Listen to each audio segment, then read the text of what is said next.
Tantor Audio, a division of Recorded Books, presents Never Just Friends by Lily Craig, narrated by Emily Beresford. Prologue. 1 year ago, age 24. Georgie woke on the couch, Madeline's words fresh in her mind. "Don't worry," as if she'd have been anxious, not excited. "I would never date you." So definite. Assured. Not, "I'm still figuring things out and I'm grateful for your friendship." Not, "My sexuality is new to me, but you're a dear, trusted friend." Not the words Georgie most desperately wanted to hear. "I'm gay and I think I love you, G." She curled the blankets closer and winced at the memory. After knowing Madeline for almost 20 years, Georgie had grown accustomed to self-protection. It was the only way she knew how to be the lesbian in love with her straight best friend. Deny, deny, deny. Some of that denial was internal, where she quashed her feelings whenever they arose and tried to pretend they didn't exist. Other times, Georgie rejected gossipy questions from Nadia and Hannah. They were her closest queer friends, and seemed to think that just because they were a couple, they could spot others destined for the same fate. Denial was woven deeply into the fabric of Georgie's life. But now, with Madeline still sleeping in Georgie's bedroom, Georgie was running out of energy for denial. She had to face her emotions, and she'd spent half a lifetime trying to do the opposite. The truth had slapped her in the face last night when Madeline came over and told her she'd broken up with her long-term boyfriend and was figuring out her sexuality, which, at the very least, was not straight. And then Madeline had said what would now be indelibly branded in Georgie's mind when she thought of her best friend. Never date you. Casually crushing every one of Georgie's long-held fantasies and hopes. Georgie shivered despite the blankets and realized something needed to change. Likely her. She couldn't keep living this half-hearted denial anymore. Madeline tiptoed out of the bedroom, walking quietly to let Georgie stay sleeping on the couch. Though Georgie was awake, she shut her eyes before Madeline could see her. Georgie wasn't ready to deal with Mads, not while Georgie was still reeling with emotion. Madeline crept to the kitchen.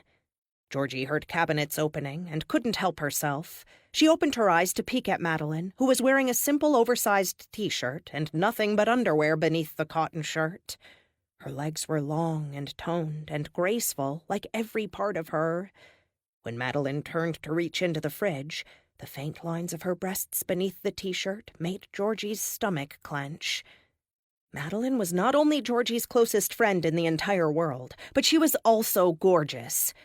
It was all Georgie could do to keep gazing at the figure in her kitchen, allowing herself this one last look imbued with longing for everything she couldn't have.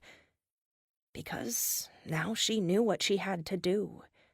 To survive, to resist a complete implosion, Georgie had to move away. Her life in Calgary had been so shaped by Madeline, so intertwined with her, that if Georgie stayed here, she'd never be able to move on. She could find work quickly if she went up north. Welding was in demand with plenty of industrial oil patch companies, and Georgie had honed her skills well. If only she'd worked half as hard at moving past age-old crushes. Georgie shook her head reflexively, trying to reject the impulse. Even consciously knowing that Madeline wasn't interested didn't help. At least not yet. She sat up abruptly and stretched. "Oh, morning," said Madeline. Though her eyes were bleary, the color in her cheeks was as charming as ever. "I hope I didn't wake you." "Morning," murmured Georgie. And she stumbled into the day, every feeling rioting against her newfound, definite knowledge. She had to get away. She had to get over her best friend. 1. Present day. Madeline didn't have much time before she had to leave for the cabin. She'd been distracted until the absolute last minute with marking essays from the first-year history class she was a TA for this term. In fact, Madeline had barely made it to her parents' house for family Christmas dinner and a cursory gift exchange. Now she knew she had to finish her marking and submit the grades before the deadline passed. But she also had revisions due for a paper she'd sent in to a journal recently. They'd made it sound like she could be published. Really, actually published, if she just altered the paper a bit.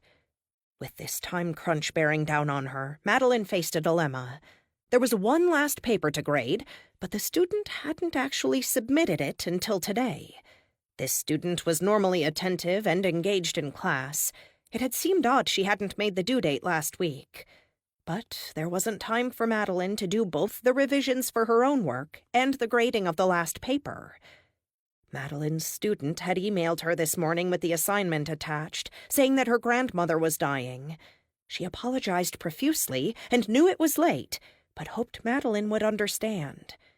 Except for Madeline, marking this paper would mean she had to leave her own work until later. Grandmothers had a way of dying at inconvenient times in the school semester. The other teaching assistants had commiserated about this common excuse for lateness. Sometimes it was a grandparent, but it could also be a beloved aunt, uncle, or other tangential family member. Madeline wasn't a pushover exactly, but with this student, her heart quivered. It didn't feel like an excuse. It felt real. Moreover, she couldn't live with herself if she gave the student a 0 on the paper for missing the deadline and just submitted the grades, closing the door on that entire issue.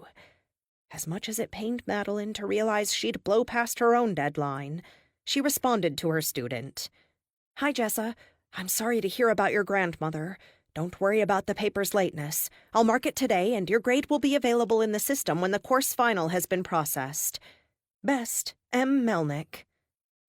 So what if it were a fake grandmother? Madeline would rather have empathy for 1,000 fake familial deaths than risk alienating sad, vulnerable students in their time of need. That was just how she rolled. Madeline marked the paper quickly and cursed herself while she packed for the cabin trip. With the grades submitted, she had just enough time to throw her laptop in its bag and tell herself she'd work on her paper's revisions while in the mountains. Even today, she knew that was a lie. Oh well. She drove faster than normal out of Calgary towards the Rockies, letting her foot sink heavily on the gas pedal to make up for lost time. The trip sped by, and she reached the National Park entrance booth surprisingly quickly.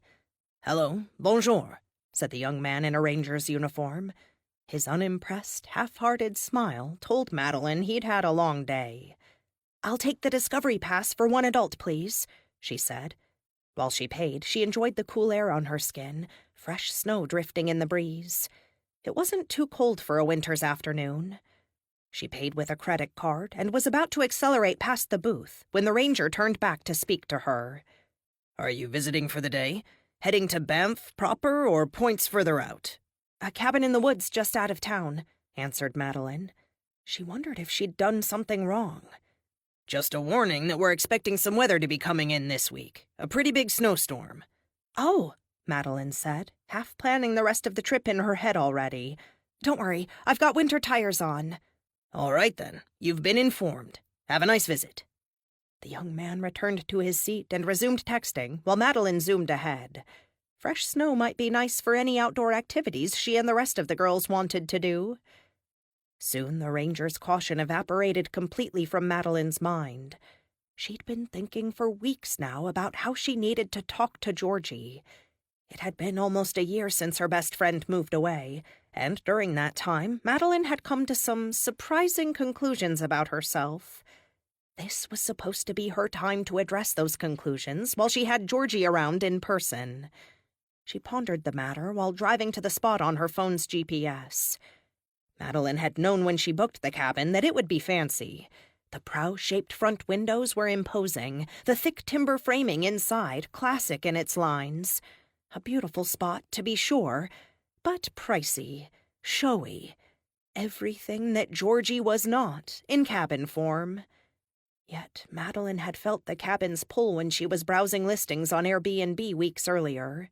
If any of the cabins or condos in the mountains were the right places to tell your best friend how you felt, this was surely the one. It had room for quiet, private conversations, a fire to snuggle up to if things went right. And if they didn't, well, Madeline would have to deal with that possibility later. She couldn't bear the emotions that pressed in on her from all sides when she considered what Georgie might say. Down that road lay devastation of the kind that might ruin everything. So Madeline had to keep moving, keep her spirits up, and think positively. It was her only option. Madeline took the turnoff inside Banff National Park to follow a steeply graded gravel road that allegedly led to the cabin. Seclusion would be good for them this year. She was certain of that. Every year since they'd turned 16, Madeline, Georgie, and their closest high school friends, Nadia and Hannah, gathered somewhere in the park to share in this, their post-Christmas ritual. It steeled them for the outside world while keeping them in touch. What had started as an excuse to get surreptitiously drunk and avoid their parents had turned into a meaningful tradition. Maybe now, this time, it would become the most meaningful trip Madeline had ever taken. She was to arrive a day before Georgie, and then Nadia and Hannah would come down a bit after that. Ever since Nadia and Hannah's wedding 2 years ago, they preferred a shorter trip. A few days later, they'd all rejoin the world and its competing needs, but this time was spent with their chosen family. Madeline wouldn't have it any other way. As she bumped along the gravel road, her car's splash guard scraping on the bottom from where she'd damaged it last year, she found herself grinning. The snow was thick and picturesque. Her back seat was loaded with groceries for the meals they'd cooked together, and the trunk had boxes of beer, rum, and Baileys for the in-between times they weren't hiking, skiing, or eating. It was taking longer than she expected to find the place, though. The listing had claimed it was a 30-minute drive from the town of Banff, but Madeline suspected that was taking some serious liberties with road safety. She'd passed the more popular turnoffs to attractions where tourists flocked all year round. Now it was just her, the road, and a gradual sinking sensation that maybe she'd taken a wrong turn. 5 minutes after Madeline made a promise with herself to turn back in 10 if she hadn't found it, a sign appeared on the bumpy horizon. She revved the Pontiac's engine to climb the hill to read it. Miller's Canyon Lodge, it said, in faded letters that appeared to have been hand-drawn. This is the start to a horror movie, Madeline said to herself, as if speaking the words out loud dispelled her fears. Luckily, no chainsaw-wielding stranger jumped from the forest while she crept around the bend to head in the lodge's direction. Her music continued to pump pop-heavy beats into the otherwise soft and snowy environment. And, while Madeline thanked herself for remembering to put on her winter tires before the drive out, she nearly missed the final turnoff. A narrow dirt pathway lurked on the right side of the road, nestled between thick pine trees. They nearly obscured the sister sign to the one she'd seen minutes earlier, at the road she now thought of as major, at least compared to this one.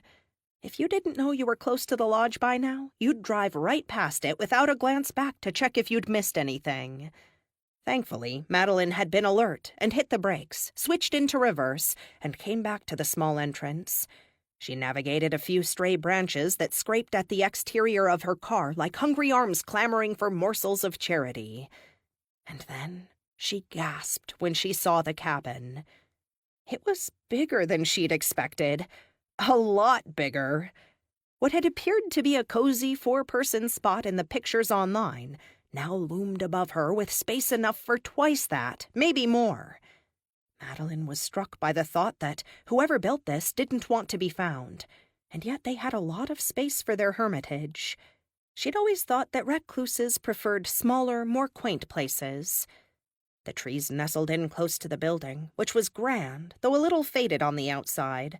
There was a solid wooden deck on the front of the cabin, but even from the car, Madeline could see it needed to be stained. She could picture Georgie's silent disapproval as her eyes scanned the wood, probably mentally chastising the owner for being lazy. If anyone was the opposite of lazy, it was Georgie. The thrill of thinking about her renewed Madeline's sense of purpose, and she drove the car the final few feet to a parking pad. Once the car was off, and Madeline's joyful music had stopped blaring, Silence rushed into the space. Snow and isolation bred a carpet of complete hush, the kind that draws people to the mountains. But Madeline hadn't been ready for just how quiet the outdoors was when she left the car, boot crunching on the parking pad gravel like a shotgun blast into the silence. A few moments of disorientation kept her standing there, one foot on the ground and the other still in the car. She grew aware of the soft whisper of the wind in the trees, not a howl, but a murmur. The car's engine cooled, clicking periodically beneath the background noise of Madeline's breath. Any regrets she'd had about booking the space this far out of town were now canceled by her excitement. They'd never stayed somewhere so wild before, so completely off on their own. It was perfect, and not just because she knew how much Georgie needed a break. That first day or two with Georgie would be her chance, the moment she'd been steeling herself for all semester. But maybe, she thought now, Georgie would prefer if Madeline held off for a day to enjoy the quiet first. So that meant it was now 48 hours before she told the love of her life how she felt. No big deal, right? Madeline shivered, noticing that she'd been standing by her car, lost in thoughts of Georgie yet again. She rotated her shoulders in a stretch meant to bring her out of her daydreams, and then she unloaded her bags from the car, one by one. The pile of food and liquor seemed insurmountable, but once the others arrived, it would be consumed quickly. It only took a few trips to bring the supplies into the cabin, though the first stop indoors had stunned Madeline yet again. The antlers of deer, moose, and some creatures Madeline didn't recognize, but suspected were caribou, decorated every available wall. The lone exception was the far corner near the fireplace, where a large, taxidermied black bear reared up on its hind legs and roared in a silent rage out to the rest of the cabin. Rustic hunter charm overwhelmed the space. Once she'd blinked her way through the shock of such an array of hunting trophies, Madeline stacked her supplies on the wide butcher block countertops. They stretched from the right side of the main entrance all around the sizable kitchen. She turned the satellite TV on for the sound of company, even if it were fake. A local news reporter chattered about a contentious real estate development happening in the town of Banff, and Madeline let the voice soothe her back into vacation mode. She hummed a song to herself that had been stuck in her head for a day or two, but whose name and lyrics she didn't know. Gradually, the place started to feel more alive. Groceries went into the large vintage fridge, which had a dried-up half-lemon and several abandoned bottles of kokanee in the back. Madeline stacked the boxes of her craft beer neatly, and then opened one for herself while she worked. It had already been chilled by the drive out of the city. She explored the living room and dining room space, one large area with vaulted ceilings and a fireplace that rivaled the size of the bear next to it. Logs were stacked next to the hearth on the side opposite the bear, and Madeline suspected more firewood could be found outside. She thought she'd seen a lean-to in the pictures on Airbnb. Gazing at the fireplace while sipping her beer, the holidays seemed real now. Madeline pictured Georgie bending down over the hearth to start a fire, something Madeline knew Georgie would be far more skilled at than she was. She'd wait until tomorrow for a fire. She carried her bags up to the second floor, climbing the wide staircase in awe at the proportions of the cabin. It was spacious enough for a whole family to gather for a Christmas celebration, and for every member of that family to have their own room. Since Madeline was first to arrive, she'd have her pick of the bedrooms. She chose the smallest room at the back of the cabin. Its window faced the stand of trees nearest a rustic picnic table covered in snow. Small birds, whose feathers hardly seemed adequate protection against sub-zero temperatures, flitted around in the branches. On the bed, there was a thick wool blanket in Hudson Bay colors. She'd claimed this space because she knew Georgie would be tired. It was best to leave the king-sized bed to her, allow her the comforts her daily life probably lacked. Affection surged in Madeline's chest while she contemplated that bed, that room. Maybe she'd be able to share it. If she were lucky. If things went as she hoped they might. Another sip from her beer fizzed in Madeline's mouth while she unpacked her things, stacking them carefully in drawers, while she thought about Georgie. Already the daylight was thinning into late afternoon darkness, an inescapable trait of Canadian winters. She wondered if there were television channels with movies available for her to watch tonight. Closing the top drawer full of sweaters and socks, Madeline bent down to open the bottom drawer. The wooden scraping sound was accompanied by a different, more distant noise. She stood up, alert. Her joke about the horror movie setting now rattled her nerves in earnest. All alone in the woods, concealed in forest, and miles from the nearest town. This was how scary movies started. Madeline stayed put, frozen in position, while she listened. Her heartbeat pounded in her ribcage like a prisoner desperate for escape.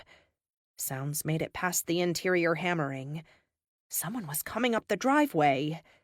The first thing Madeline wished was that she'd taken a self-defense class like Georgie had suggested. It was a good way to dispel nerves, Georgie had argued, even if you didn't think you'd need it. Then you'd know a bit more about how to handle yourself. Barring the self-defense option, Madeline rushed downstairs to lock the door. Maybe she could spot who it was before they got up the stairs to the deck, and then she'd be able to tell if they were a harmless visitor or some weirdo coming for strangers in the woods. She had no cell service here, only a dusty landline in the kitchen corner that for all she knew didn't work. Socked feet sliding on the wood of the floors, Madeline raced along the lofted corridor, down the impressive staircase, glancing out the wall of windows to see the front forest and car tracks in the freshly falling snow. Footsteps began to sound their way up the exterior stairs, deck creaking under the person's weight. She deadbolted the door and then shuffled to the side so she could peer out the window. It was getting dim enough she wasn't sure who she was seeing, just a solid figure in a puffy coat with the hood up. Fur lining on the hood made the person look even bigger, and the thick sound of the mitten knocking on the door struck its way through Madeline's nerves. It had to be a good sign that they didn't simply try to open the front door, right? She hesitated, unsure of whether there was a light she could turn on in the front that would allow her to see the person. Right now, the front peephole showed a person-shaped shadow looming in the dusk. Madeline scrambled, flipping lights on and off until she found the right one. The figure knocked again, double time, the mittens dampening the blow in a way that somehow added more resonance to the knocks. Madeline found the right switch just before the person knocked again with one hand and reached into a pocket with the other. A cell phone, it looked like. Madeline's eye darted back up to the scarf-covered face and recognized the eyes set above that plaid fabric. "Oh my God!" she breathed, laughing at her fear now that it seemed superfluous. Madeline unlocked the door and opened it, widening her arms to ready for a hug. "Georgie, you're here early!" Her friend hesitated for a second and then stepped into her open arms. Their embrace rivaled what that stuffed bear could likely offer, fierce and warm and strong. When Georgie and Madeline finally parted, Madeline felt her stomach plunge, like the loss was too much to cope with already. "Sorry to surprise you," said Georgie, pulling down the scarf from her nose and mouth. Even without the covering, her voice continued in its characteristic muffled way, each word a soft mumble that only good listeners could fully appreciate. "Job let me take today off by surprise." "No, it's okay. Better than okay. Amazing!" said Madeline, ushering Georgie inside. The falling snow had picked up its tempo, swirling in busy-looking eddies amongst the trees. Her heart fluttered alongside the snow, an inner tempest that Madeline could not ignore. Tomorrow, she would tell her friend she loved her. 2. Age 5. "Georgiana!" called her mother, voice cheery. The idea of her first day at school had excited Georgiana weeks ago, back when the notion was theoretical. Like when she played with her Lego blocks and imagined she could build the tallest building in the world with them. Kindergarten had taken up a fictional part of her brain and settled there sweetly alongside thoughts of candy and construction. Now that the morning had arrived, and with it the need to follow her older siblings into the school, backpack in tow and lunch safely packed, Georgiana wished for nothing more than another year to be home, playing. She snuggled deeper into her blankets, despite the growing warmth of the day, hoping that if she buried herself carefully enough, no one could ever find her. Instead, her mother opened the door and crept inside, approaching the side of the bed with a cheerful smile. "Wake up, sleepyhead. It's your first day of school. Time to get ready, sweetie," she said. And so, Georgiana got out of bed, pretending she'd been asleep for the last 20 minutes, and rubbed her eyes while the dread in the pit of her stomach strengthened. School was unfamiliar. Kids went there, big kids. She didn't know what she would do if she had to go to the bathroom, and when her older sisters had talked about the things they learned at dinner time, she'd always been amazed and a little frightened. What if she wasn't good at school? What if her teacher sent her home after the first day, carrying a note that said she was too stupid to learn and ought to be kept at home? Georgiana said nothing, whirling in her private fears, while her mother helped her into a light pink outfit, purchased the weekend prior to perfect her first day of kindergarten photographs. The fabric was rough despite its feminine appearance, and Georgiana squirmed. "Hold still, dear," said her mother.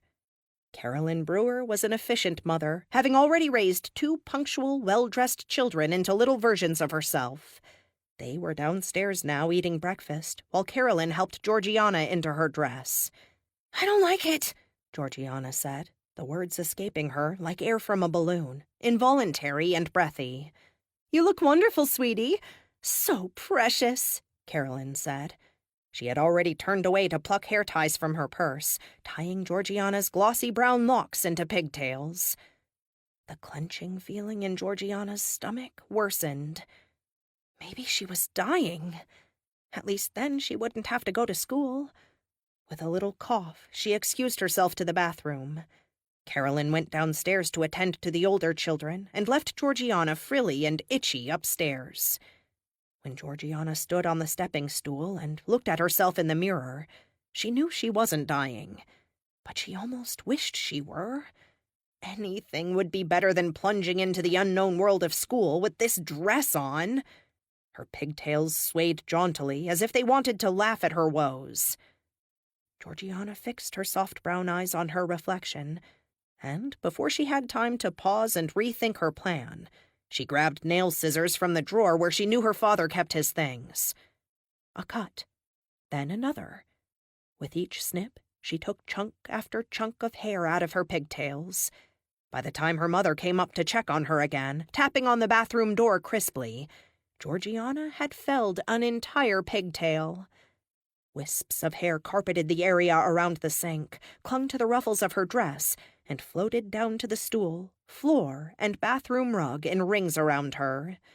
When she moved to start on the other side of her hair, her mother's knocking grew more frantic. "Honey, are you okay?" she asked, voice rising an octave. "Just a minute," said Georgiana, saying the phrase she'd heard her father use so many times before. Her mother did not respond to her like she would her father.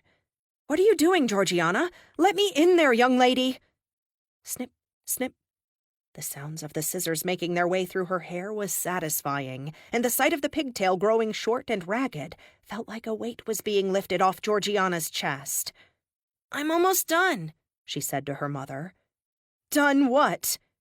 But Georgiana was too focused on her work to respond, so the question hung in silence. "Georgiana, done what?" Carolyn's rattling of the doorknob suddenly ceased, and a peculiar shuffling replaced it. Tiny scratching noises and a muffled word Georgiana knew you weren't supposed to say joined in. Then, just as Georgiana cut the last long strand of her right pigtail, scissors still held aloft up by the side of her head, her mother burst through the door, bobby pin in hand. "No!" she shrieked, responding to the sight of hair around Georgiana as if it were a pool of blood. Carolyn rushed to her and took the scissors from Georgiana's hand. "Oh, my word! What have you done?" "I didn't like it," thought Georgiana. The hair, the dress, the school, none of it. Maybe now she wouldn't have to go. Hope filled Georgiana while her mother fluttered around her, loosening the ribbons in her hair to assess the damage done, and then taking out a different, larger pair of scissors to try evening out the cuts. Downstairs, Georgiana's sisters clamored for lunchbox snacks, a ride to school, any form of attention they could acquire. It was 15 minutes before Carolyn's shaky hands calmed down, At which point, Georgiana's hair had been modified into a clumsy bowl cut. In the Brewer family, hair was an emblem, carefully tended by professionals. It was not something you subjected to an amateur hand, except in clearly mutinous situations like these. Carolyn bundled the girls into their sleek black car, and she drove them to the school, turning corners a little too sharply. "Good job, Georgie," said Portia. "You made us late," added Ariel. She frowned a pretty pout that failed to elicit sympathy from Georgiana. "Girls, please," murmured Carolyn, but her attention was still focused on the road. She pulled up to the curb by the school and ushered them out. Dabs of mascara streaked underneath her eyes from where the tears had spilled while she'd fixed Georgiana's hair. Tried to, at least. Georgiana felt the edges of her hair, now much farther up her head, and relished the breeze that flowed on her skin. Other kids were trotting towards the school doors, some waving back at parents to say goodbye, while others were absorbed into the current of movement. Ariel and Portia left quickly, pecking Carolyn on the cheek dutifully before they wandered into the crowd to find their friends. Georgiana was left alone with her mother. Her throat tightened. She knew she was in trouble. Her mother cared so much about keeping things neat and pretty. But it was her hair, wasn't it? "Have a good first day, love," said Carolyn. She hugged Georgiana, and the trespasses of having shorn herself of her pigtails dwarfed in comparison to the terror of leaving. Georgiana lingered in that hug, hoping that if she just kept on embracing her mother, the rest of the day wouldn't progress. She wouldn't have to show her face in a room full of strangers, wouldn't have to learn things or find out that she was the smallest kid. Her sisters always laughed at how tiny she was, telling her she'd understand things when she was older. But they'd always be older than her, always just out of reach, so that when she thought she'd caught up, there was new territory to enter. Carolyn kissed Georgiana's forehead and gently pushed her back, ending the hug with loving insistence. "Time to go, dear." "Do I have to?" There was nothing to say, just a nod from Carolyn while the school bell rang. Georgiana's mother led her to the classroom, spoke a few words to the teacher, maybe warning her of the haircut this morning, and waved goodbye as she strode out. Georgiana was alone, except for the 20 other children sitting in their small desks. The teacher smiled at them generously, looming at the front like a beacon for their attention. Only Georgiana couldn't stop staring around her, conscious of the way the other kids were smaller, just like her. Maybe being the same age as her classmates would be nice. Her sisters hadn't prepared her for that possibility. Maybe sisters weren't always the best judges of things. A lesson on the letter A and how to sing the classroom cleanup song later, a bell rang. Recess. Georgiana moved slowly, like she was forcing her way through a pile of blankets to get out of bed. And when she reached the playground, all the other kindergartners had taken up the swings and sand. She walked up to a boy near the edge of the playground, whose name she'd heard and forgotten during the morning's lessons. He had a mop of sandy curls and a half-falling Band-Aid on his left hand. "Can I play with you?" she asked, remembering the phrase from her mother's preparations the night before. If she asked, someone would say yes. That was how you made friends. The boy didn't go along with the script, though. He squinted up at Georgiana, lips pouting while he took in the frilly dress, ragged hair, and plaintive look on her face. "Why?" he asked. She wasn't prepared for this, her stomach responding with immediate, cramping panic. Georgiana had already started to back away from the playground when the little boy continued. "Why do you have boy hair?" he asked. There was a hint of anger in his voice, frustration at being unable to categorize Georgiana by her hair or clothes.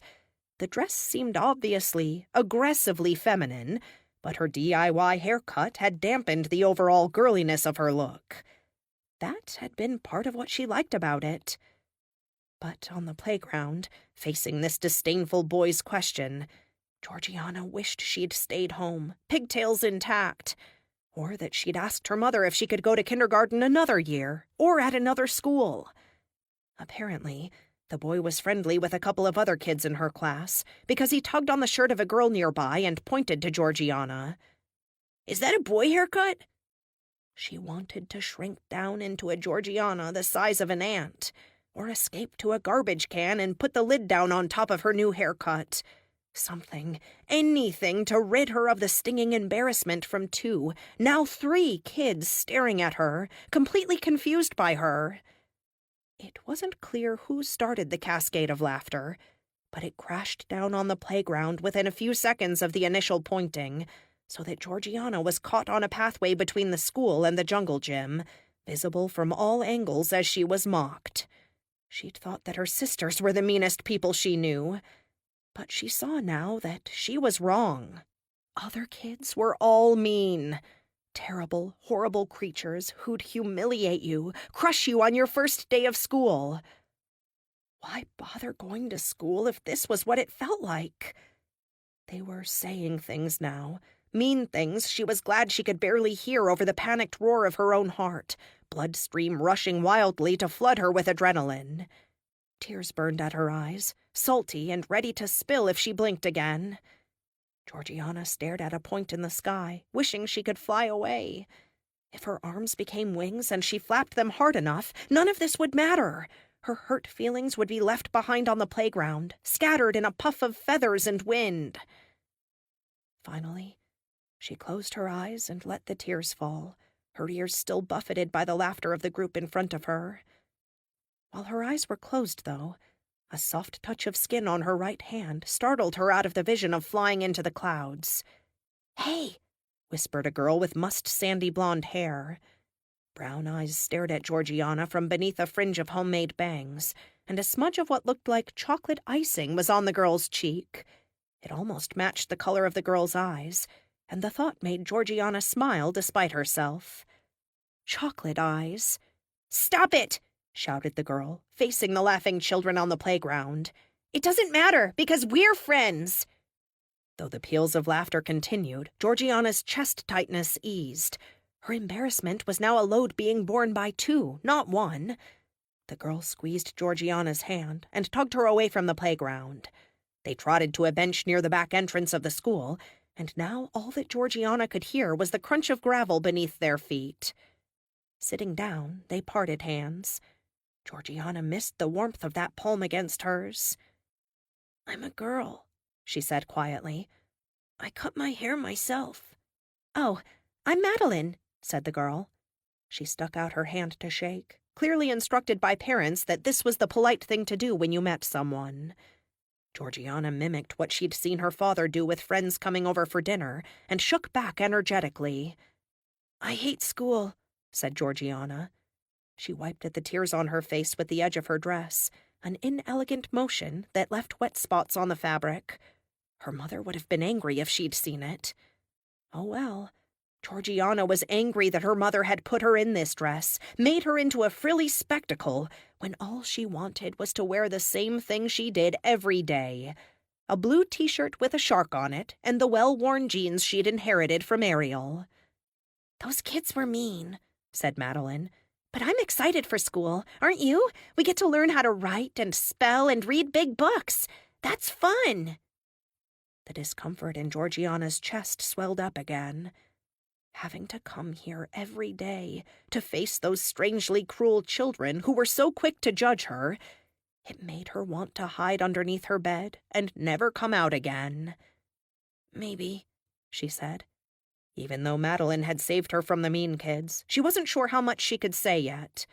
Despite being 5 years old, Georgiana had already gleaned that there was something different about her, something that other children spotted from a mile away. "What's your name?" asked Madeline. When Georgiana met those chocolate eyes, she felt her stomach wobble in a funny way. Madeline wasn't like those kids on the playground. She didn't care who Georgiana was, and she was nice to her. "Georgiana, but only my mom calls me that. I don't like it." "Do you have a nickname?" asked Madeline. "My mama is called Radmila, but everyone just says Mila. It's her nickname." "I like Georgie." "Georgie," said Madeline. She spoke the name as if she were carefully committing it to memory. In the moment of silence that followed, Georgiana realized she wanted to know this girl, to be close to her and watch her make these funny expressions and smudge chocolate icing on her face. There was brightness to her, drawing Georgiana closer without her even realizing it. "I like it too," said Madeline. When Georgiana smiled then, the tears of a few minutes ago felt like an entirely different lifetime. Her mother had told her that going to school would be fun, would teach her things and help her make friends. Georgie hadn't believed her. But now, sitting on the scuffed bench with Madeline, Georgie realized that her mother had been right about one thing. She had a friend. 3. Present day. Georgie brought her bags inside the cabin. Though Madeline offered to help, Georgie insisted on lugging supplies by herself. Some misplaced sense of pride, perhaps. Madeline's mind latched onto the possibility that Georgie was trying to be chivalrous, and that therefore she saw Madeline that way. The way where Georgie wanted to be gallant, as if she might respond positively to Madeline saying what she'd been aching to say for months now. Weeks of turning the words over in her head with careful reflection, imaginary conversations where Georgie's reaction ranged from horror to bliss. For now, Madeline merely appreciated the sight of Georgie hefting things up the stairs, her muscular thighs flexing with each step. Working in a physical job had been good for Georgie in more ways than one. Madeline's body ached with heat watching her. When Madeline realized she was staring, she whirled back into the kitchen to start on dinner. "What are you hungry for?" she shouted to Georgie. Madeline's cheeks reddened with a blush she hoped would dissipate before Georgie came back downstairs for the next bag. "What do you got?" came the reply from a bedroom upstairs. "Tofu for scrambles, quinoa salad, a frozen lasagna, chicken pot pies I can reheat, more beer than I think we can physically consume during a year, let alone this trip. Steaks, some walleye my brother caught in the summer up north, sandwich stuff—" "Steak," interrupted Georgie, practically shouting the word with glee. "Say no more. Steak and beer sound like fucking heaven right now." "Steak it is," said Madeline. She took the meat out of the fridge, unpacking it from the butcher's paper with reverence. Though she wasn't normally a careful cook, she wanted this meal to knock Georgie's socks off. Maybe other pieces of clothing too, she thought, and then blushed again. This time Georgie was walking towards the kitchen island and saw the expression. She misinterpreted it as a flustered response to the task of cooking. "Hey, I can help," said Georgie. Before Madeline could protest, Georgie came around the island and sidled up to her, gently touching the small of Madeline's back to get her to move so she could reach for a pot. "Potatoes good?" asked Georgie while she brandished the pot. Madeline's nerve endings tingled at Georgie's touch, a warm glow radiating from where her fingers had been on Madeline's back. Madeline's mind couldn't steady itself to respond, so she smiled, blinking vacantly for a second. Then she remembered where she was and nodded. Her throat was scratchy now, hoarse with the rush of feeling that Georgie had unwittingly conjured. "Sure," said Madeline.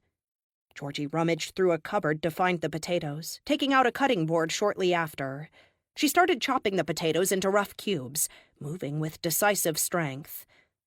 It was all Madeline could do not to stare at those hands, willing them to come back to Madeline's body and linger a while. "So, how's life?" she said, clearing her throat. She seasoned the steaks and got out a cast-iron pan from the lower part of the island. The snow was coming down too heavily outside for them to use the barbecue, and besides, the thing looked ancient. Who knew if it even had propane inside? Madeline was hyper-aware of Georgie's presence, acutely embarrassed by the mundane nature of her question. She wanted to ask much deeper things, but the surprise of Georgie's arrival had shocked her into an unexpected state. Words were hard to find, and so was confidence. Georgie shrugged, her head tilting to the side. She'd taken off the heavy overcoat and dusted snow from her lashes, shoulders, and face, but the beanie she still wore had damp spots where flakes had melted. Its red wool brought out rosy undertones in her cheeks. "Not too bad. You?" "It's okay," said Madeline. She'd known Georgie was a woman of few words for years, and yet she'd never grown accustomed to how that taciturn nature made her feel helpless. You had to be careful to draw Georgie out slowly, to give her space, like a wild animal. The wrong question might elicit a half-hearted shrug, but then no further answers would be found. "What have you been working on?" asked Madeline. She put the pan on the stove and began to heat it, adding a pat of butter that would foam with enthusiasm when the temperature was right.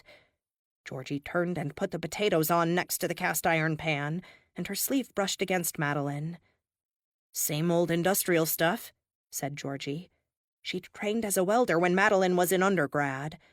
With the potatoes on the stove, Georgie opened the fridge to help herself to a beer. "You want one too?" Madeline was worried what she might say with alcohol in her system, but she nodded eagerly, thankful for the possibility of some social lubrication. In her mind, it had been easier to get back into a rhythm with Georgie. In her mind, Georgie had never left. Reality was much more complicated than that. "Thanks. So, do you like Edmonton? Miss Calgary at all?" What she really wanted to ask was, "Do you miss me at all?" Though Madeline knew it was too forward. Being alone with Georgie again made her wistful and emotional. Why couldn't they find the rhythm they once had? Georgie must have caught the tone of Madeline's voice, shifting from polite inquiries to something deeper, because she looked up from the beer bottle label she was reading. Georgie had always liked knowing details like that, where the beer came from, what they had to say about the brew. "It's been an adjustment, I'm not going to lie, but it's been a good year, too." There, Madeline had gotten multiple sentences out of Georgie at once. Whether it was the whirling snow outside creating a feeling of stronger intimacy, or the subtle influence of sipping the beer, she didn't care.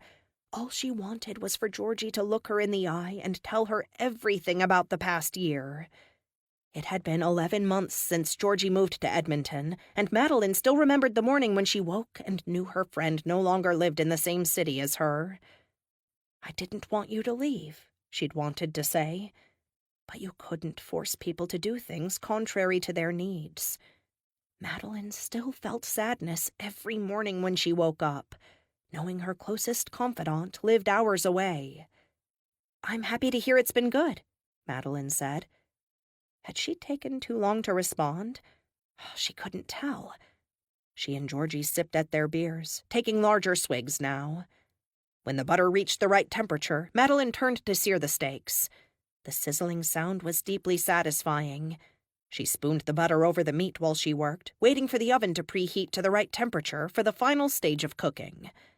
Already, a delicious smell wafted throughout the cabin. "You still liking your job?" asked Georgie. Madeline turned to nod, and a pop of the searing steak fat splattered onto her bare skin. "Ouch!" she said, pulling back from the stove. Within an instant, Georgie had gotten off the bar stool and come around the island to Madeline. She held Madeline's arm and checked for a burn. How could they be so close together now, and yet not have breached the unspoken barrier between them? Madeline's skin tingled more from the gentle touch of Georgie's fingers on her arm than from the burn, but Georgie insisted on getting Band-Aids from her truck's first aid kit. Madeline put the pan into the preheated oven while she waited. Near the door, Georgie threw on a coat and mittens, stuffed her feet into her boots, and ventured outside. The gusting wind that met her surprised them both. "Whoa, it's really coming down out there," said Georgie. Her scarf muffled her voice slightly, but Madeline could still discern the words. They were the same ones she herself had thought when she saw the depths of snow outside, the drifts piling near the cabin in uneven patches depending on the patterns of wind and shelter. Even though it was dark, the eddies of snow still falling were visible against the light emanating from the cabin. "Be careful," said Madeline. She hadn't meant to, but the words slipped out before she could reconsider. If Georgie stumbled or hit her head, Madeline would regret not expressing worry. Georgie just nodded and waded into the snow. The chill ran through the cabin after Georgie closed the door, an invisible tsunami of frigid air. While Madeline shivered, she sidled up closer to the hot oven, trying to combat the goosebumps that prickled her skin in response to the draft. She heard the crunching of Georgie's footsteps cross the cabin deck and descend the staircase, and then the softer sounds of Georgie making her way to her vehicle. If it were to snow this hard all night, would the others be able to get there? Madeline thought she'd seen a seasonal closure sign near the start of the road to the cabin, and if there were enough snow, she wasn't sure the narrow gravel passage would be cleared quickly, if at all. Though the prospect of being snowed in, adrift, miles from friends, family, and civilization should have been terrifying, Madeline's chest warmed with an illogical spark of hope. She and Georgie would be together. At least they'd have that, a kind of intimacy.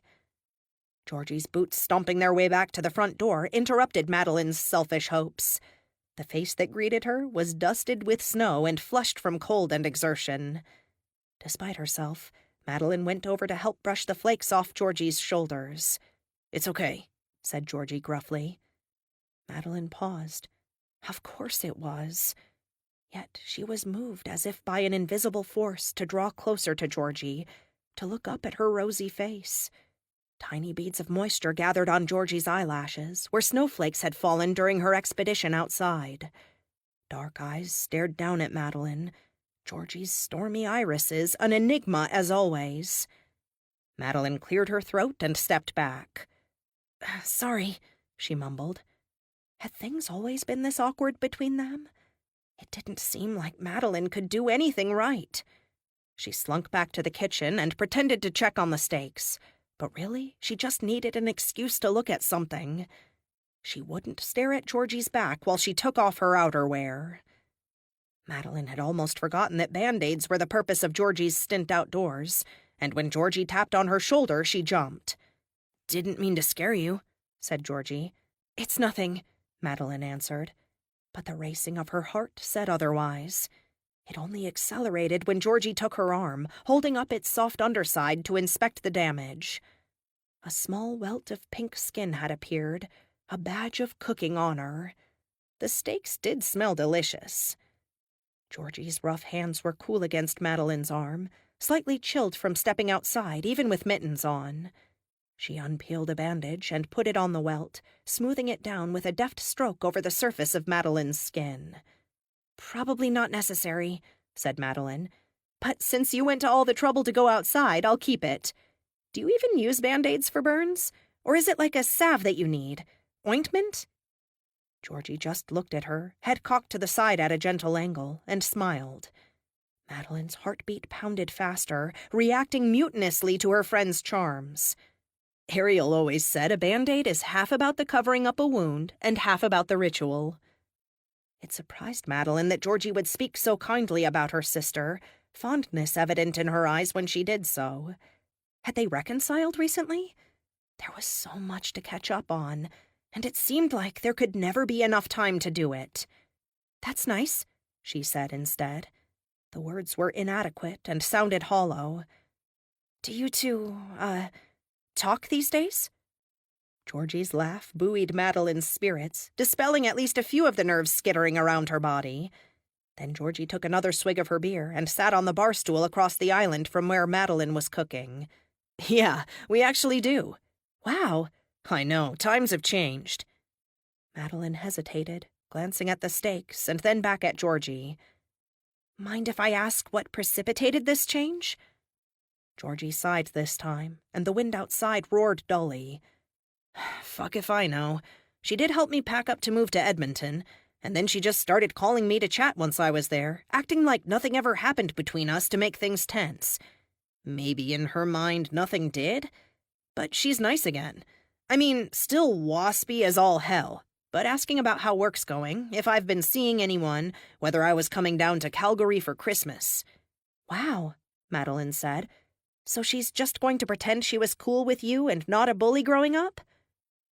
Silence swelled to fill the room while Georgie deliberated. Her eyes never left the neck of her beer bottle.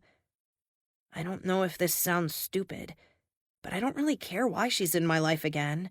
Yes, she hurt me. Yes, she was a difficult person to be related to, but I'm glad she wants to know me better, even if it's a little late." The cooking timer went off, and Madeline ducked down to retrieve the steaks from the oven.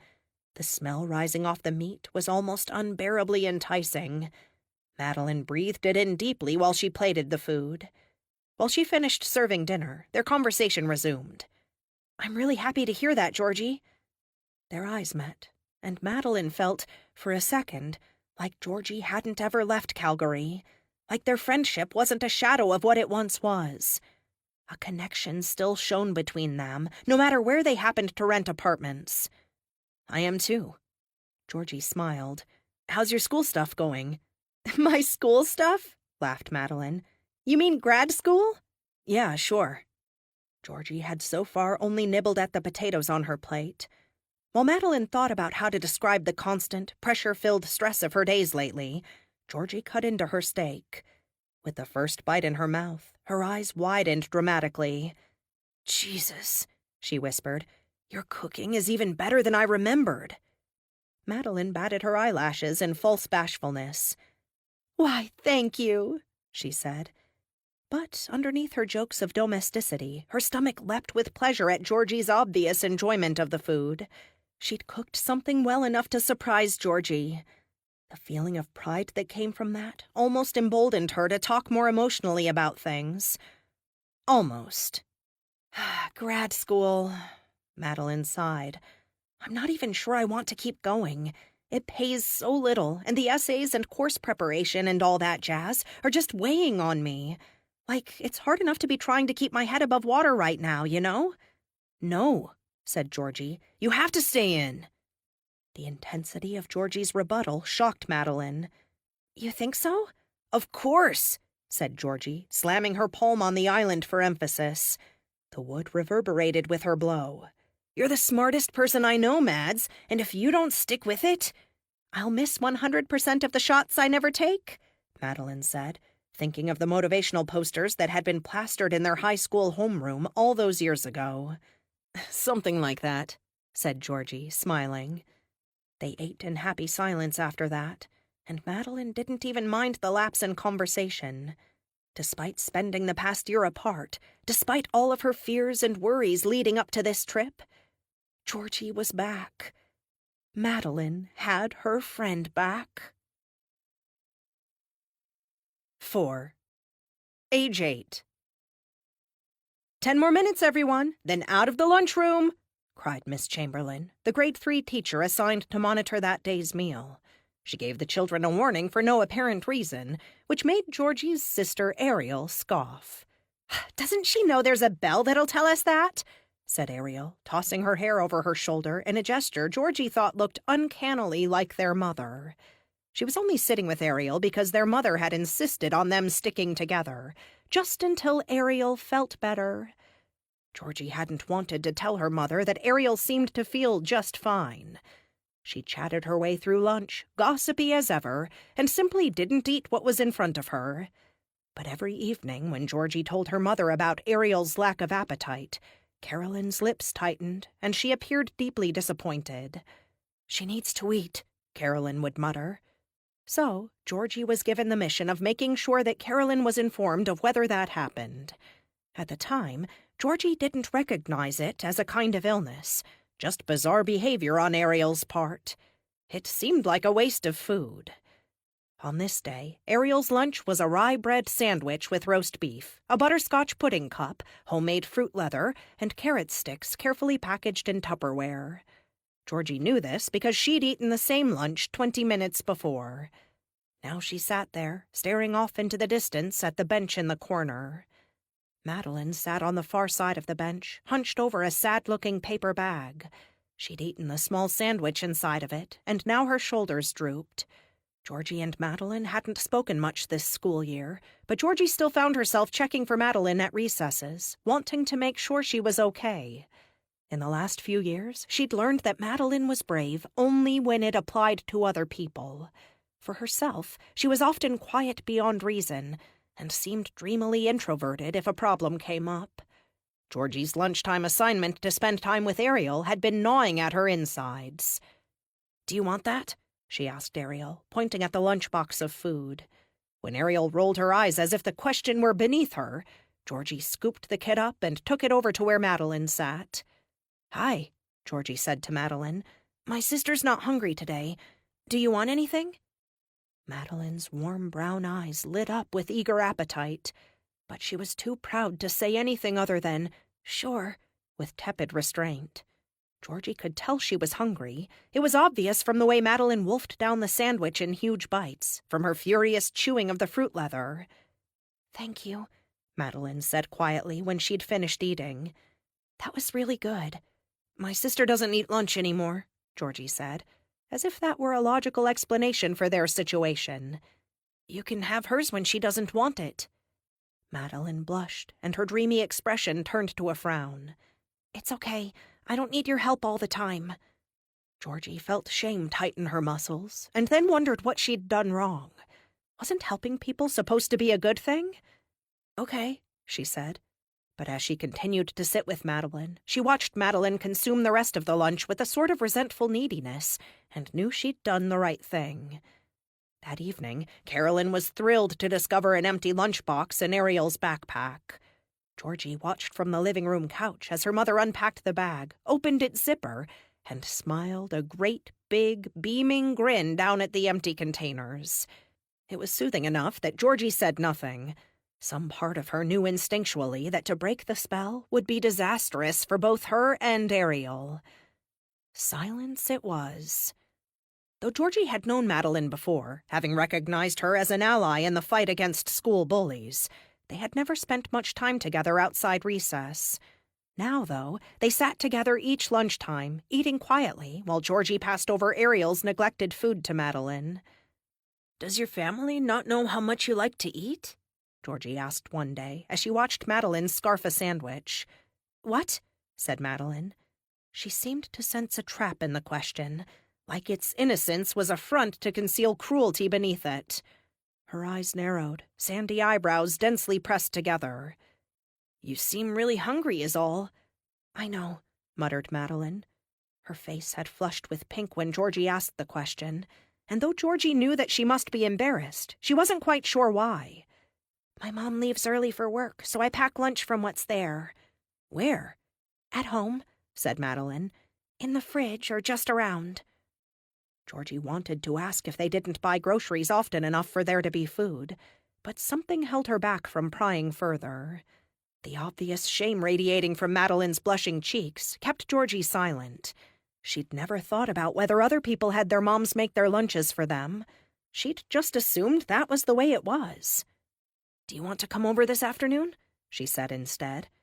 Maybe she could show Madeline the rocks she'd found by the hill in the park, ones that shimmered in the light with seams of sparkly crystal. Ariel and Portia didn't care about rocks, or lizards, or anything fun. "Okay," said Madeline. They continued to eat in comfortable silence, and Georgie's excitement burbled inside her stomach throughout the rest of the school day. She watched the classroom clock wind round through the minutes of each hour that afternoon. Quiet reading time was the worst part, with no distractions other than the words in front of her. Miraculously, the time passed. Georgie shoved her book into the compartment beneath her desk and grabbed her backpack eagerly when the end-of-day bell rang. While their teacher lectured about homework assigned for Friday, Georgie shot a glance over to where Madeline sat. Was she as excited as Georgie? If she was, it wasn't obvious on her face. Georgie bounded over to the spot in front of where she knew Madeline's locker was, and she fidgeted with the loose button on her coat while she waited. Finally, Madeline packed up her reading and shuffled out of the classroom. Madeline's winter coat was too big for her, and the inside label had a name scrawled over it that wasn't Madeline. Georgie's mother bought a new winter coat for each of her daughters each year, so the thought that a coat could be a hand-me-down didn't occur to Georgie. "I just need to tell my brother where I'm going," said Madeline, shrugging her backpack on top of the too big winter coat. "I can come with you," said Georgie. She didn't want to let Madeline out of her sight in case she changed her mind about spending time together. Though Georgie's sisters were popular, Georgie knew that her own social prospects were much less promising. The consensus in her class was that Georgie was weird. But maybe Madeline didn't mind. She'd been a champion for Georgie in those early days of kindergarten, when Georgie's quirks had caused ridicule and embarrassment. Georgie traipsed after Madeline along the bustling elementary school hallway. They were headed towards the lockers for the grade 7 class, as she could tell from her experience with her sister's classrooms. When they reached the far corner of the hall, Madeline poked her head around the open metal door of a locker where another sandy-haired figure stood. "Sasha?" she said. The boy who looked down at them shared Madeline's dark eyes, but unlike her small stature, he was already at a height that looked quite adult. A grim expression of resignation sat on his square face, and he stood with a slouching posture, as if he were apologizing silently for his height. "I'm going over to Georgie's for a bit. Is that okay?" Sasha nodded, his face impassive, and continued to dress himself for the winter temperatures. Madeline took his acceptance happily and steered Georgie down the stairs and to the outside. "You don't need to check with your parents?" asked Georgie. "Sasha takes care of me after school, so if he says it's good, it's okay." Georgie still puzzled over Madeline's unusual family situation. Her brother took care of her? Did they have to take the bus together or walk home, rather than having someone come pick them up at the end of the day? Carolyn was waiting for Georgie, Portia, and Ariel at the usual parking spot, the car still running to keep it warm while she sat. Georgie and Madeline arrived after Ariel and Portia did, so the two older girls frowned at Georgie and complained bitterly when she let the cold air in with her. "Mom, tell Georgie she needs to be faster getting ready to leave school," said Ariel. "Or at least don't take so long getting into the car, Georgie," said Portia. Carolyn sighed and ignored the whining coming her way, and instead she smiled at Madeline. "Hello, dear," she said, turning around in the front seat so she could stare all the way down the minivan to where Madeline sat in the back row. "I'm Carolyn, and you are—" "Madeline Melnick."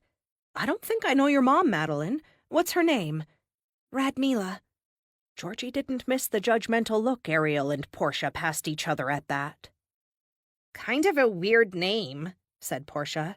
"Your name's weirder, Portia," snapped Georgie. "It's pretty," Portia shrieked.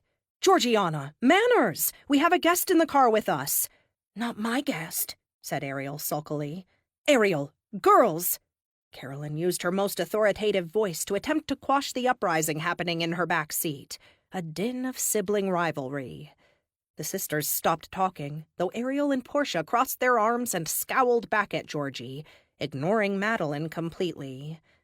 They drove along bustling streets to the southeast suburb where the brewer house sat, imposing, near an artificial pond.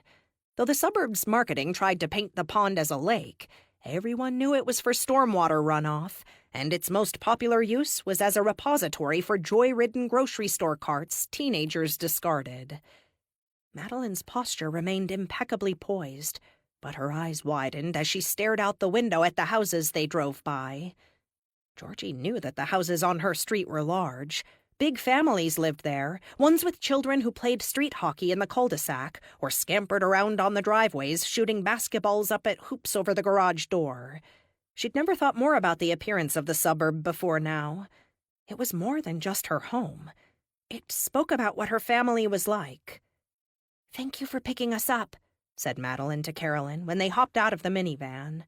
Ariel, Portia, and Georgie had all started walking up the front steps without speaking a word. Carolyn, taken aback, smiled at Madeline and said that she was very welcome. Georgie noticed that her mother became nicer to Madeline after that moment, opening the door with a delicate flourish and gesturing to Madeline that she should take a seat on the good bench near the door so she could take off her boots. Usually, Carolyn scolded the girls when they flung coats onto the bench and told them it was decorative, not functional. "What would you girls like for a snack?" asked Carolyn. Madeline stared, switching her gaze from Carolyn to Georgie and back again, unwilling to speak first. Ariel shrugged and went off to her room without answering, and Georgie could see the worry crease on her mother's face deepen in response. Portia grabbed an apple and said she was good, thanks, so it was left to Georgie to answer. "Ants on a log?" she said, staring at Madeline, hoping that she'd react positively. It was a little kid snack, Georgie knew, but she still loved it. "Wonderful!" exclaimed Carolyn. She threw herself into preparing the snack, ushering the girls into the den where they could play. Madeline's eyes roved the sizable built-in bookshelves, the marble mantelpiece, and gleaming hardwood floors around them. "Your house is really pretty," she said to Georgie in a low voice. "Oh," answered Georgie. "Thank you?" It hadn't occurred to Georgie that her house was beautiful. It was simply where she lived. Sometimes she wished they had secret passages, or a workshop where she could collect more rocks and not get in trouble for having muddy shoes. But rarely did she ever look at the appearance of the place and assess its merits. Now she watched Madeline stare at the fireplace, and she felt a strange combination of pride and embarrassment. "Snacks ready, girls," called her mother, saving Georgie from having to think of something else to say. While Madeline ate log after log of celery, Georgie munched a few absent-mindedly, in between sips of chocolate milk. The peanut butter combined well with the drink, so she felt she was eating one of her favorite candies. Carolyn watched the two of them eating and edged closer to the island. "Madeline, I can make more if you'd like," she said. "Oh, they're really good. Thank you, Mrs. Brewer. But I had some of Georgie's extra lunch today, so I'm okay." Carolyn raised an eyebrow at Georgie after Madeline's comment, but she said nothing. The girls finished their snack and went to play and look at Georgie's rocks before Carolyn had to drive Madeline home. Georgie brimmed with pride as she explained that one of the rocks she had was what they called fool's gold, even though it looked like it had real gold inside. "So it's not really worth anything, even though it maybe could be if you didn't know any better." "That's so cool!" exclaimed Madeline. Georgie wanted to burst with happiness then, having not only found a recess friend, but someone who'd listen to her talk about the things that her sisters thought were boring. "Do you want to come over again sometime?" asked Georgie. Madeline nodded vigorously. The two smiled at each other, a new sense of friendship forged in the eager silence. When it came time for Madeline to go home, Georgie wanted to grab her hand and force her to stay. After Carolyn returned home from her errand, she cornered Georgie. "What was Madeline saying about an extra lunch, Georgie?" She couldn't meet her mother's eye, staring instead at the pile of the carpet beneath her feet.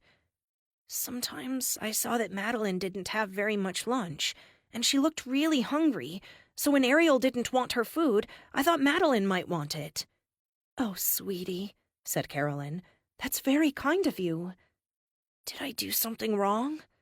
Shame was building inside Georgie, condensing the feeling of her blood pumping through veins so that she wondered if her heart might explode from the effort of keeping her alive.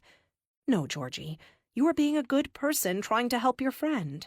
It sounds like Madeline's family might not have enough for her to eat sometimes. I'm just surprised that Ariel's still not eating properly, that's all." In the pause that followed, Georgie squirmed. She knew she ought to have told her mother that Ariel wasn't eating her lunch, but she didn't understand the sadness blooming on her mother's face. It rained down from her brow, over her soft blue eyes, and onto the delicate Cupid's bow framing her mouth. Georgie's mother was beautiful, feminine, in a way Georgie already knew she was not. Now that they were standing in silence together, she felt as if a moment had just passed where she saw her mom as an individual, a person who'd had a life before her children were born. It was the first time she'd considered such a thing, and she wondered why it hadn't come up before. Her mother was sad, and though she couldn't help that, she wanted to. "I'm sorry," Georgie said finally. The tears in Carolyn's eyes never fell, but Georgie could see them wavering on the boundary of spilling. Georgie ground her teeth together and felt a rush of heat circling her neck. Anger at Ariel for dodging her mother's questions about food every day, fear for Madeline's confusing family, self-pity for being in the situation at all. This didn't feel like the kind of thing most kids had to deal with. But Georgie wasn't actually like most kids after all. "Mom, are we rich?" asked Georgie. Her mother's faltering smile in response to the question brightened the mood considerably. "No, honey, we're comfortable. Middle class, but comfortable." Carolyn took a steadying breath and then shouted upstairs, "Ariel, get down here right this instant, young lady!" 5. Present day. When Madeline woke, she had forgotten where she was. The unfamiliar wooden scent in the air confused her half-sleeping brain, and she jolted upright, searching for clues in the environment that could tell her where she was. Log beams, trees outside, cabin. She stood, stretching, and butterflies teemed in her stomach at the prospect of seeing Georgie again. Last night had been good. At least Madeline thought it had been good. All her eager plans to tell Georgie about how she felt seemed silly in the context of Georgie arriving early. It wasn't that simple. Couldn't be. Could it? She longed to take Georgie's hand and kiss the work-toughened skin of her palm, meeting her eyes with an expression that somehow said everything she wanted to with words, but couldn't. Madeline had finally figured out that she needed to be with Georgie, but the process of telling that to Georgie proved much more daunting than Madeline's self-discovery. Madeline padded down the hallway, her socked feet light on the wooden floorboards, and when she reached the second-floor landing, she paused, turning to the huge prow-shaped windows. Snow was still falling, piling onto massive drifts that changed the landscape outside completely. Everything was coated in thick piles of the stuff, from the heavily laden evergreens with branches bending underneath the snow's weight, to the front deck now covered by at least a foot of flakes. It was incredible that something as simple as frozen crystals of water could join up to make this teeming, overwhelming vista. Madeline stood at the second-floor railing and stared. "I'm guessing Nadia and Hannah won't make it," said a voice coming from behind her. Madeline jumped, whirling around to see Georgie, fully dressed already. "Morning," she said. "And no, I'd think the roads would be bad." "Shit luck," said Georgie. Her eyes twinkled with warmth that was surprising at this hour, Madeline being about as far from a morning person as you could get. It appalled her to see anyone happy before noon, especially before coffee. Georgie was wearing a flannel button-up shirt in a navy plaid print, the sleeves rolled up to reveal her wiry forearms. Underneath a homemade beanie that Madeline had sent Georgie in the mail for Georgie's birthday, wisps of messy brown hair were tangled rakishly. "Hey," said Madeline, suddenly unable to think of anything but the fact Georgie was wearing the hat she'd made her. "You like the knitting I made for you?" "It's cozy," said Georgie, shrugging. "And I guess we'd better figure out what we'll do for the next while, 'cause even if we wanted to leave right now, there's no way we'd be able to drive home in this mess." "No," said Madeline. Luckily, they didn't need to return to city life for at least a few days, but the gusts of wind pouring bursts of snow into view wouldn't have bothered Madeline even if they had plans to leave. She mentally thanked nature for bringing her this surprising turn of events, for providing her the perfect retreat to get back into Georgie's good graces. "You hungry?" asked Georgie, tapping Madeline's shoulder to get her attention before she started to walk downstairs. The jeans Georgie wore had a dark wash, the denim thick but fitted against her toned legs. Madeline nodded vaguely while she watched Georgie move. It was funny. All this time she'd been close to Georgie, she'd never thought of her as hot. Kind, yes. Dependable, of course. And obviously, Madeline had grown fond of Georgie in her friend's absence and realized her true feelings. But she'd never noticed just how devastating Georgie was up close. There was a casual aura to Georgie that belied the intensity of her inner workings. She stepped along the main floor of the cabin with her hands in her pockets, shoulders slouched and posture lazy. Madeline watched from the second-floor landing while Georgie took out bread for toast and set out the jam and butter that Madeline had brought. "Come down here," said Georgie, smiling up at Madeline. "Creeps me out to have someone watching from up there like a dementor or something." "Dementor?" laughed Madeline. "Do I really look that rough before my coffee?" Georgie mumbled something under her breath that sounded like a swear. She rummaged through a cupboard and took out the coffee, brandishing it so Madeline could see it. Within a few seconds, the coffee machine was burbling away, its sounds magical to Madeline's ear. "Sorry, forgot we had a caffeine junkie in our midst," said Georgie. "Come on down. The water's fine." "Water? You mean coffee, right?" Yeah. As Madeline descended, her gaze never leaving Georgie's fluid movements around the kitchen, she noticed that Georgie's initial reserve was wearing off. When she'd arrived yesterday, everything had felt wrong, like a skipped beat. Conversation was stilted, any silence deafening.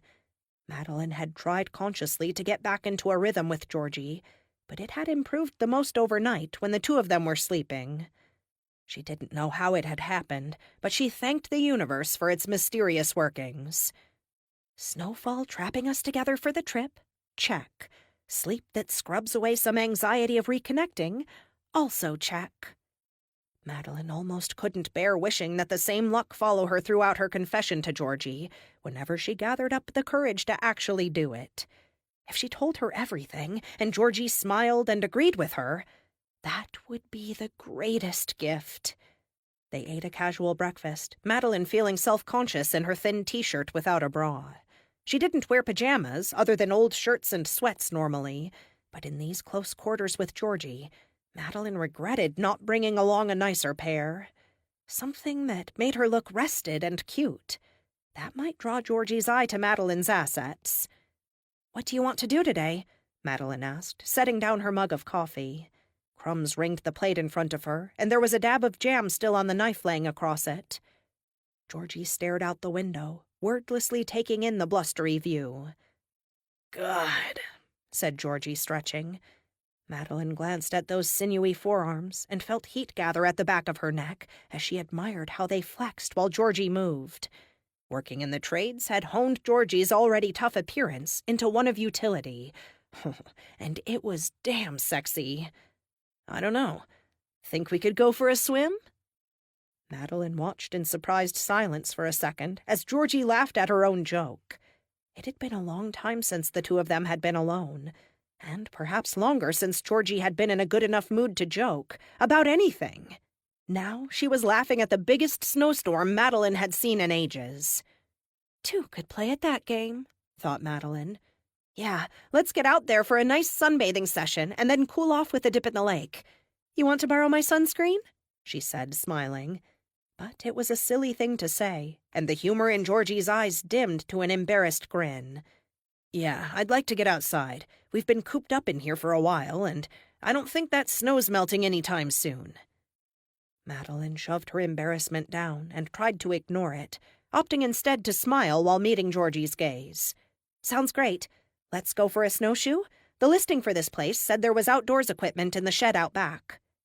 The plan was easier said than executed, for the piles of snow had closed off the shed from the path to the back door. Once Madeline and Georgie had finished getting ready, Madeline changing into warm clothing while Georgie washed the dishes, they stood at the back with the door open. Wind blew sifting snow onto their faces while they strategized. "How deep do you think that snow is?" asked Madeline. "Only one way to find out," said Georgie, stepping down the wooden stairs and into the drifts on the path.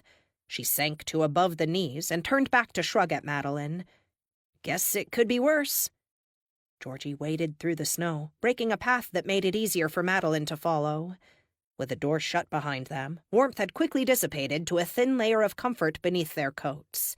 Flakes still fell around them, and though they were slower than last night's deluge, they showed no signs of stopping outright. Madeline was surprised at how walking through the deep snowy path quickly worked up a sweat. It had only been about 20 feet of trudging, but the thickness of the snow and unsteadiness of each footstep had sapped her of energy. Her breath streamed into the air in front of her. "Doors snowed shut," said Georgie, pointing to the piles of snow in front of where the latch closed the shed doors. "You seen a shovel around here?" "Is it worth it, though? It was hard work just walking here. Maybe we don't need to snowshoe today?" asked Madeline. A shower of snow fell onto her face from a branch above them, and she spluttered. Georgie laughed, apologizing quickly afterwards. "Sorry, it's just that your face was so shocked," she said, hand on her hip while she grinned at Madeline. Madeline would accept 10 more branches dumping snow on her if it meant Georgie would smile at her like that. She knew most of the heat prickling her body was from the journey to the shed, but part of it warmed her center, a source she suspected owed more to Georgie's charm than the toll of winter. She brushed flakes from her face, but a few lingered on her eyelashes. "Go on, tell me more about your desire to see me humiliated by winter.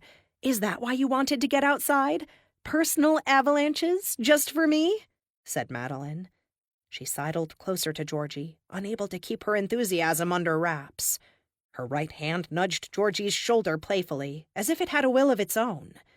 Georgie raised an eyebrow. "I don't need to see you humiliated, just taken down a peg or two. Soon you'll be Dr. Melnick, and I won't be able to laugh at a Dr. Melnick for anything. Would be wrong." "Not true," murmured Madeline, but the mood had already shifted. Gone was the fleeting cheer she'd felt bubble inside her. Now Georgie was already digging at the snow covering the base of the shed doors, lifting it out of the way with her mittened hands and kicking it with her boots. Why did Georgie always have to make it seem like grad school would push them apart? The master's program Madeline finished a couple years ago had awoken something inside her, a thirst for old volumes of knowledge that few wanted to read. Madeline had always liked school, but graduate education had elevated that affection to flat-out love. She was excited to be in a doctorate program, and wanted Georgie to be happy for her, too. Though Madeline's thoughts dampened her mood, she didn't let them stop her from helping Georgie displace the snow from the shed doors. They were getting closer to opening them, the left-hand side now jiggling a few inches further than it had before. Just when it seemed like their efforts would never be enough to get the doors open, the snow gave, and they pulled them back. Inside, metal canoes lined the walls, and fishing gear was strewn haphazardly about the back area, interspersed with a variety of sports balls. Madeline saw cross-country skis that looked like they came from a garage sale in the 80s, and near the front sat several stacks of vintage snowshoes. They were the kind made of wood, and strung with rawhide in a crisscrossing pattern like some bizarre tennis racket. "Wow," breathed Georgie. "This looks a bit like its own summer camp." "You don't see any newer snowshoes, do you? These old ones will be fun. Let's try them." "I don't know," said Madeline. She already knew she'd say yes if Georgie pressed her, but she was also pretty confident that the newer style of snowshoes would be far more effective for their outing. No sense making today harder than it needed to be. She needed to conserve some energy for bravery. Then again... Georgie shook her head and grabbed a pair of the old-school snowshoes, placing her boots on them and lacing them up before Madeline could say anything further. "How the fuck does this work?" said Georgie, laughing at herself as her mittened hands struggled to tie the rawhide straps around her feet and ankles. To Madeline's eye, it appeared unlikely that the snowshoes would be particularly secure on Georgie's feet, but she knew no better way than what Georgie was trying. "I have no clue," said Madeline. She took another pair from the shed and tried to strap them onto her feet. She had no desire to snowshoe through the forest and then have them fall off, leaving her stranded in deep drifts. With the best of their abilities combined, they managed to get snowshoes strapped to each of their boots. A few deep breaths later, Madeline was ready to head out. "Where are we going?" she asked Georgie, who was staring off at the thickly snow-covered road past the cabin. Madeline wanted to walk along the forest edge rather than the road, the better to appreciate nature. "Here?" She pointed to a passage through the trees that led from behind the firewood lean-to, out towards a thicket of firs. It was just wide enough for their snowshoed feet to tromp along without getting caught in the underbrush. "Sounds good." Madeline led the way, surprised at first by how much more difficult snowshoeing was from what she'd pictured. In her mind, she'd assumed that having snowshoes on made you able to walk on the very surface of the snow, light-footed and agile like Legolas from Lord of the Rings. The reality was that you still sank into the snow, just not as far as with regular boots. It wasn't long before Madeline was breathing heavily and drenched in sweat. The tallest branches above Georgie and Madeline sheltered them from the snow so that fewer flakes managed to float down to where they walked. In that hushed environment, the only sound left to them was each trudging step, their own breath, and the rush of wind through the trees. Time passed in tiny increments. "This is really beautiful," said Madeline finally. It had been at least 10 minutes of reverent silence, the surrounding woods so vast that it felt wrong to penetrate that quiet with their voices, their human thoughts and woes. Georgie murmured a wordless agreement, and then continued to walk. They reached a clearing some time after that, past a run-down fence that may have marked the end of the cabin's property. The small, flattened space nestled within the trees seemed sacred, just their own. Madeline snowshoed her way to the side so that Georgie could enter the circular area to witness what Madeline had just come upon. Untouched depths of snow, bounded by impossibly large evergreens bending underneath the weight of their snow-burdened branches. In the center of the clearing sat a young, spotted fawn. Madeline held a mitten up to her lips as if to shush Georgie, but she needn't have. The reverent silence with which Georgie approached the clearing showed she had seen the fawn. It was surprisingly small, curled up around itself to conserve warmth. Already, a layer of snow shrouded the fawn's coat. It had been sitting there long enough for a dusting of snow to cover it. The fawn's soft brown eyes blinked at them, seeing the intruders to the space, but it was too timid to act without a parent. So Georgie and Madeline stood there, wordlessly watching the creature breathe, while snow fell all around them, coating the fawn in an ever-increasing cover. 6. Madeline wasn't sure what to do. The fawn quivered in the winter air for a minute, maybe longer, and though Madeline was beginning to feel the cold, she wasn't certain she could turn back without feeling guilt about the animal. "Should we take it back to the cabin?" she whispered to Georgie, afraid of startling the fawn. "What? Why?" asked Georgie, staring at Madeline as if she'd just suggested they teach the fawn to speak German. "It looks cold, doesn't it?" "Yeah, it's winter. I'm sure it is cold, but we can't take it back. First of all, how would we even bring it to the cabin? Second, it has a family. Its own kind, you know. If you take wild animals away from what they know, they're screwed. It'd die when we released it." "But, Georgie, maybe it'll die without our help," said Madeline. She heard the rising sadness in her voice and willed herself not to sound like such a bleeding heart. Georgie often made her feel like it was illogical to have so much empathy, but Madeline knew it also was part of what had drawn Georgie to her in the first place. They both felt deeply, even if Madeline was the only one to show it. "Tough," said Georgie. She turned back, facing the trail to show she was ready to leave. Madeline's jaw clenched involuntarily, and a wave of nausea rushed over her. The fawn was helpless and alone in this storm. At least she and Georgie were staying at the cabin together. They had support. "Really?" "Yes, really. If we touched that fawn now, if we could even get to it before it ran away, its mother would reject it. We'd be dooming it far worse than leaving it alone." Madeline's shivering had started some chain reaction in her body, a rogue force taking over her senses before she could tamp it down. While she stared into Georgie's eyes, tears built in her own. "Don't make a scene about a baby deer, Mads." But Georgie's stubbornness, her rejection of the idea, took on a larger meaning in Madeline's mind. It wasn't a rebuttal of the proposal to rescue the fawn, but instead a repudiation of Madeline herself, of vulnerability and openness. Madeline blinked aggressively, trying to stop the tears before they could start flowing. "Seems sad is all," she said, managing to sound like her throat wasn't constricting with emotion. She was impressed with herself. Concealing negative feelings wasn't her forte. Georgie knew Madeline too well to skim over the obvious way she was shutting down and bailing out of the conversation. It was normal for Georgie to be taciturn, not Madeline. In the conversation's pause, Madeline tried her best to smile at Georgie, to show her that she wasn't shaken by the prospect of leaving a baby deer alone in a snowstorm. But it failed. Georgie saw what Madeline was trying to hide, and she wavered. "We can't bring the fawn with us, Mads. I'm sorry." Georgie's voice was softer, speaking gently to Madeline, as if Madeline were also a shivering baby animal. Georgie's mittened hand reached out and patted Madeline's arm. Madeline watched it happen like it was in slow motion, a gesture that was welcome, but alien all the same. "Okay," said Madeline. Her scarf muffled her voice, but the sentiment was clear. The two of them turned back to the trail and waded through the churned-up snow to the cabin. Their return journey was even more quiet than the snowshoe out to the clearing. Flakes still fell around them, tumbling from branches when the wind blew just right, and Madeline took pleasure in seeing her breath puff into the chilled air.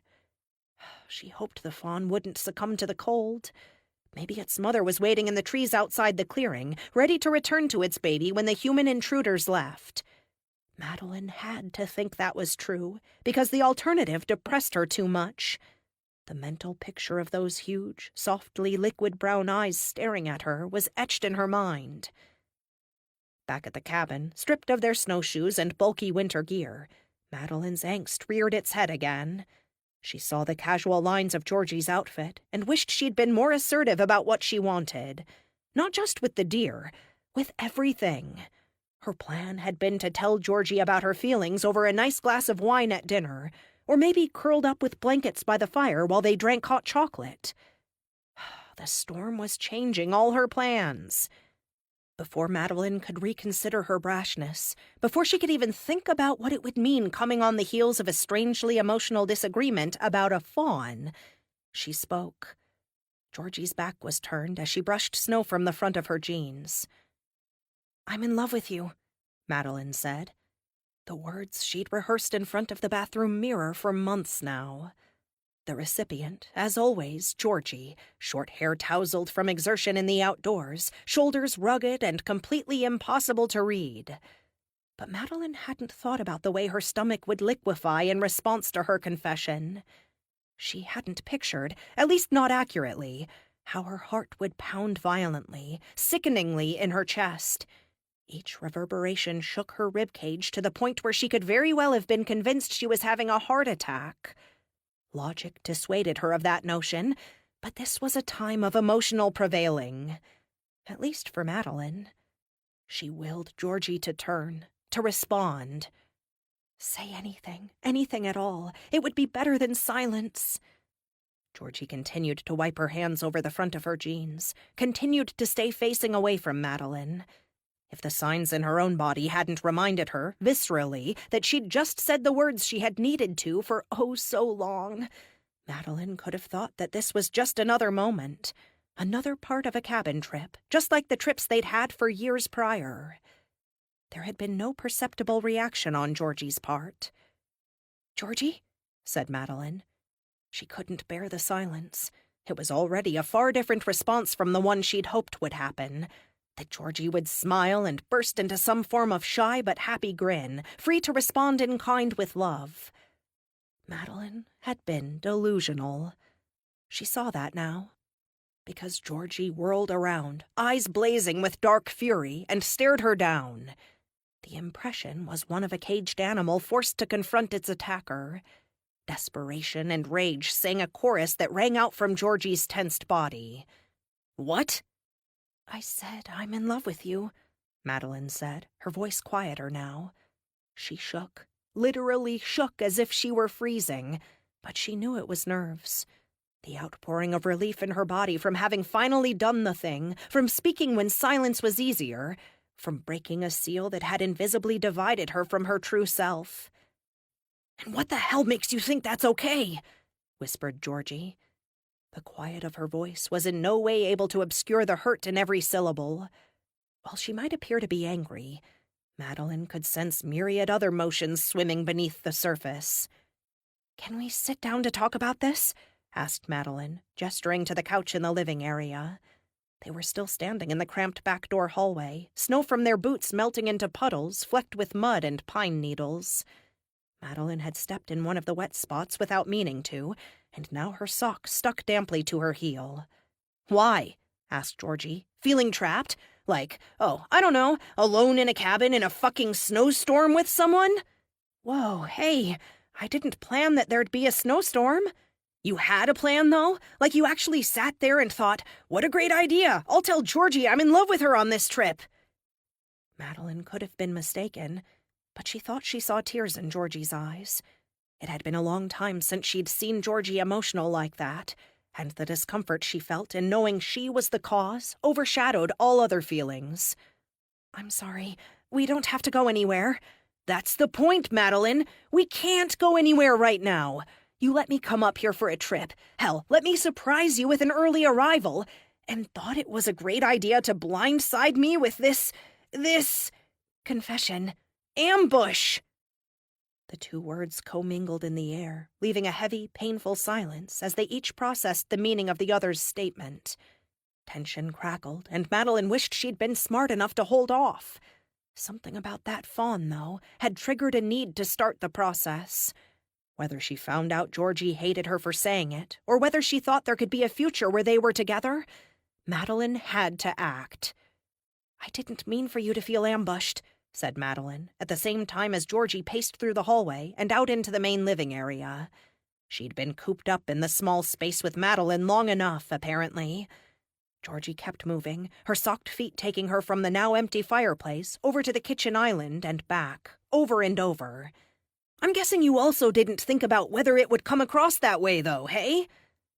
When Georgie asked the question of Madeline, she shot her a glance with fiery eyes, the dark brown of her irises vivid with emotion.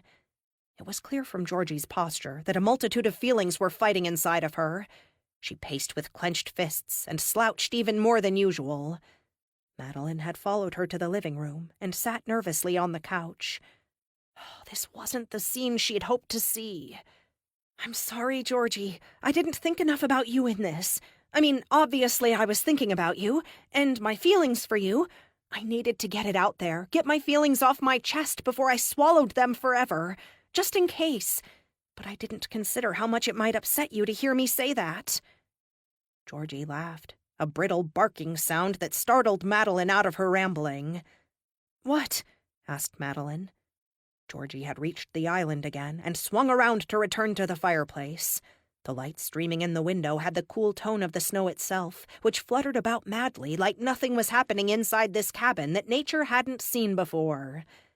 Madeline ached to calm Georgie's nerves by leaving her alone, but knew that their isolation kept her there. "You can be so dramatic, Madeline," answered Georgie. "I'm not suggesting you swallow your feelings forever, just that you think for a few minutes about how your actions might affect others before you plunge me into something like this. I mean, couldn't you have called me? You didn't visit Edmonton once in this past year. Wouldn't it have been better to tell me on my home turf?" Queasiness descended from the nape of Madeline's neck, down her throat and to her belly. The silence became unbearable, broken only by a gust of wind tossing snowflakes against the large glass window for a second, skittering away moments later. Georgie was right, of course. She so often was. "I was scared," Madeline said, her voice shaky. She cursed herself again for having such thin barriers between her composure and emotional meltdowns. It was something she'd always admired about Georgie, that she could be catastrophically upset but avoid bursting into tears. "And I was lonely as fuck, Madeline!" A small, split-second hint of vulnerability escaped from Georgie, and Madeline grabbed hold of it with desperation. This was her road back in, the sign she needed to keep going and not give up. Georgie raged, not because she hated Madeline, nor because she felt nothing for her. There were always going to be difficult conversations following this confession. Always. "I know. The way we left things, when you left, it made it seem like you didn't want me to come visit, or at least that it should have been on your terms, your invitation. Was I supposed to ignore that? Push through the buffer you set up and disregard anything you'd said when you left?" "I don't know," snapped Georgie. But Madeline had seen the opportunity. Already the pacing had softened to a confused stroll, and Georgie faltered near the couches. She turned to face Madeline, and then leaned her arms onto the back of the couch across from Madeline's. "Probably not. Listen, you have every right to be upset with me. I can acknowledge that I did not approach this the right way. I mean, I 100% didn't intend to blurt out my true feelings in the back hallway of some cabin we're snowed into. That's not how I pictured this happening. And not just because of how I pictured it, but because of what you deserve. Candlelight, romance, all that corny jazz. You're special, Georgie, as a person and to me." Georgie's expression could have been described just then as a glower. She hunched over the couch, staring at Madeline with a furrowed brow and pursed lips. In her eyes, there was a peculiar light that struck a strange balance between fury and affection. But she softened, and she walked around to sit down on the couch. So what did you picture happening? You'd woo me with some steak and then spell I love you with chocolate sauce on ice cream? Madeline still heard venom in Georgie's words, but the other woman's eyes had warmed, her posture shifted. Already the ice between them had softened slightly. She wished she hadn't gone about things all wrong. But if they were truly meant to be together, a fact Madeline had discovered in Georgie's absence and now held dearly to be one of the defining features of her life, they would find a way. You could always find a way to improve things. Hardly, said Madeline with a smile. I had a plan, but you surprised me showing up here early. That was the intention, a surprise. Didn't know I'd be surprising your love confession plans, though. No, I know, Madeline sighed. Realistically, it's not so much that you were early as that I was late. I should have told you how I felt months ago, when I first figured it out for myself, rather than sitting on it and waiting for the perfect moment to orchestrate something that would dazzle you. Well, said Georgie. She stretched her wrists and looked around the cabin with a half-smile. We've always known you were a late bloomer, right? Madeline welcomed the thaw happening in Georgie already, even though Madeline knew she didn't deserve it. Georgie's happiness would always have an effect on Madeline.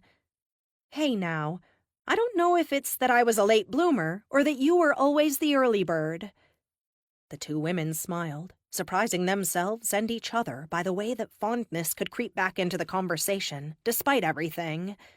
Or maybe because of everything that had transpired between them. Georgie and Madeline's interactions never started from the ground floor. They always built on so much shared history that no one emotion could rule completely. Gusting wind brought down a puff of snow from the cabin roof, landing in the drift near the window with a soft thump. Guess I like to get a head start on, said Georgie. And though Madeline was still so tense, she was certain she could have jumped a full foot off the couch had she been startled by a tap on the shoulder. She was able to see how blurting the words out hadn't been as cataclysmic as she thought. At least for now. 7. Age 12. They were in Georgie's bedroom when she knew she had to say it. Weeks had gone by since she'd finally admitted to herself that she was gay. Years spent wishing she could rescue Princess Leia suddenly sharpened to clarity about so much more. Lesbian, strange word though it was, fit her now. She just hadn't told anyone else yet. Madeline and Georgie spent every day after school together, huddled in blankets on the couch watching The Simpsons and reruns of Degrassi, making jokes about which kids in their class would like the storylines they liked. It was into this seemingly ironclad bond that Georgie had to lob her new identity. She wanted to tell Madeline and then have the option to run away. Because the truth was, she didn't know of anyone who was a lesbian in real life. Everyone knew Ellen DeGeneres was one, but in Calgary? At their school? Georgie would be alone. She hoped that Madeline wouldn't be mad at her. Friends were supposed to be there for you no matter what, but there were so many things Georgie felt she was supposed to be that she couldn't. Boy crazy, girly, polite, organized. The words "supposed to" had begun to lose meaning for her. She didn't fit into boxes. When Madeline and Georgie walked to Georgie's house after school that day, Georgie played with a frayed thread on her t-shirt mindlessly. She watched as Madeline thanked Carolyn for the snacks she made, and she observed the careful snubbing Portia and Ariel gave to them, as always. The older girls were using the television, so Madeline and Georgie had to retreat to Georgie's room. Fine by her. Privacy for a conversation she worried would end everything. If Madeline thought she was gross and didn't want to be friends anymore, Georgie wasn't sure what she would tell her mother. She wasn't ready for that conversation.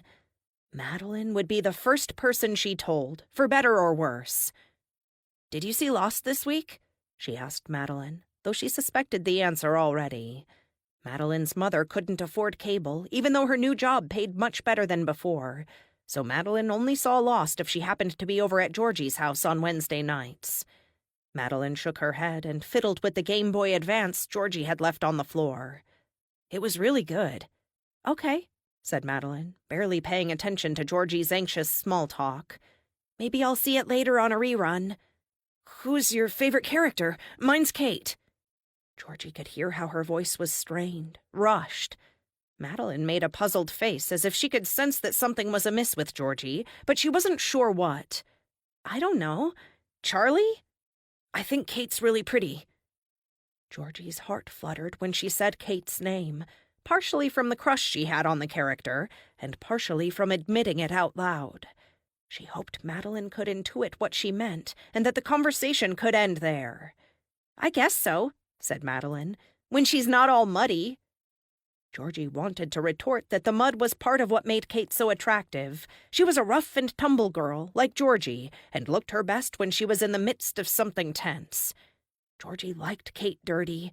Merely thinking about a recent scene made her blush. "I have a crush on Kate," Georgie said, her voice a little too loud for the conversation because of nerves.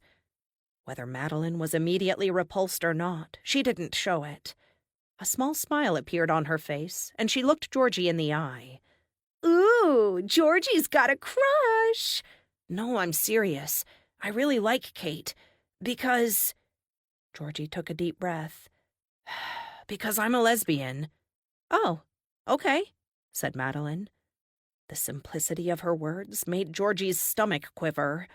It couldn't be that easy. Could it?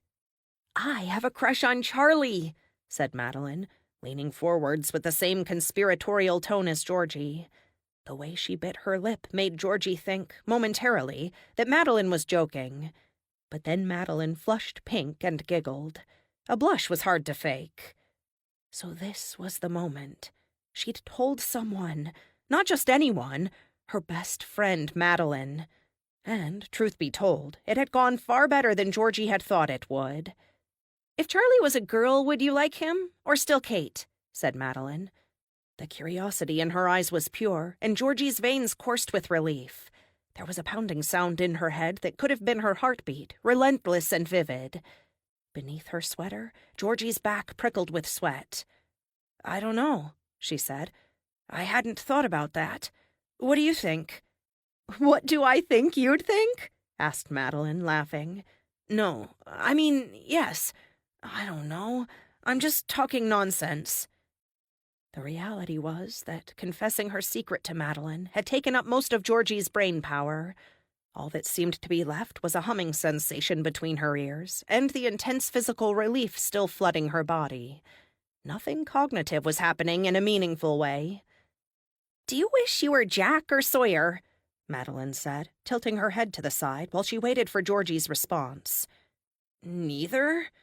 "But they like Kate. They're fighting over her, so you'd be one of them if you were on the island." "I don't know," said Georgie. Her chest still fought her when she tried to speak, still tightened like it was trying to keep her from spilling any more secrets out into the open. It seemed too good to be true for Madeline to accept her without anger. Everyone who had said the word lesbian before around Georgie hadn't meant it to be a positive thing.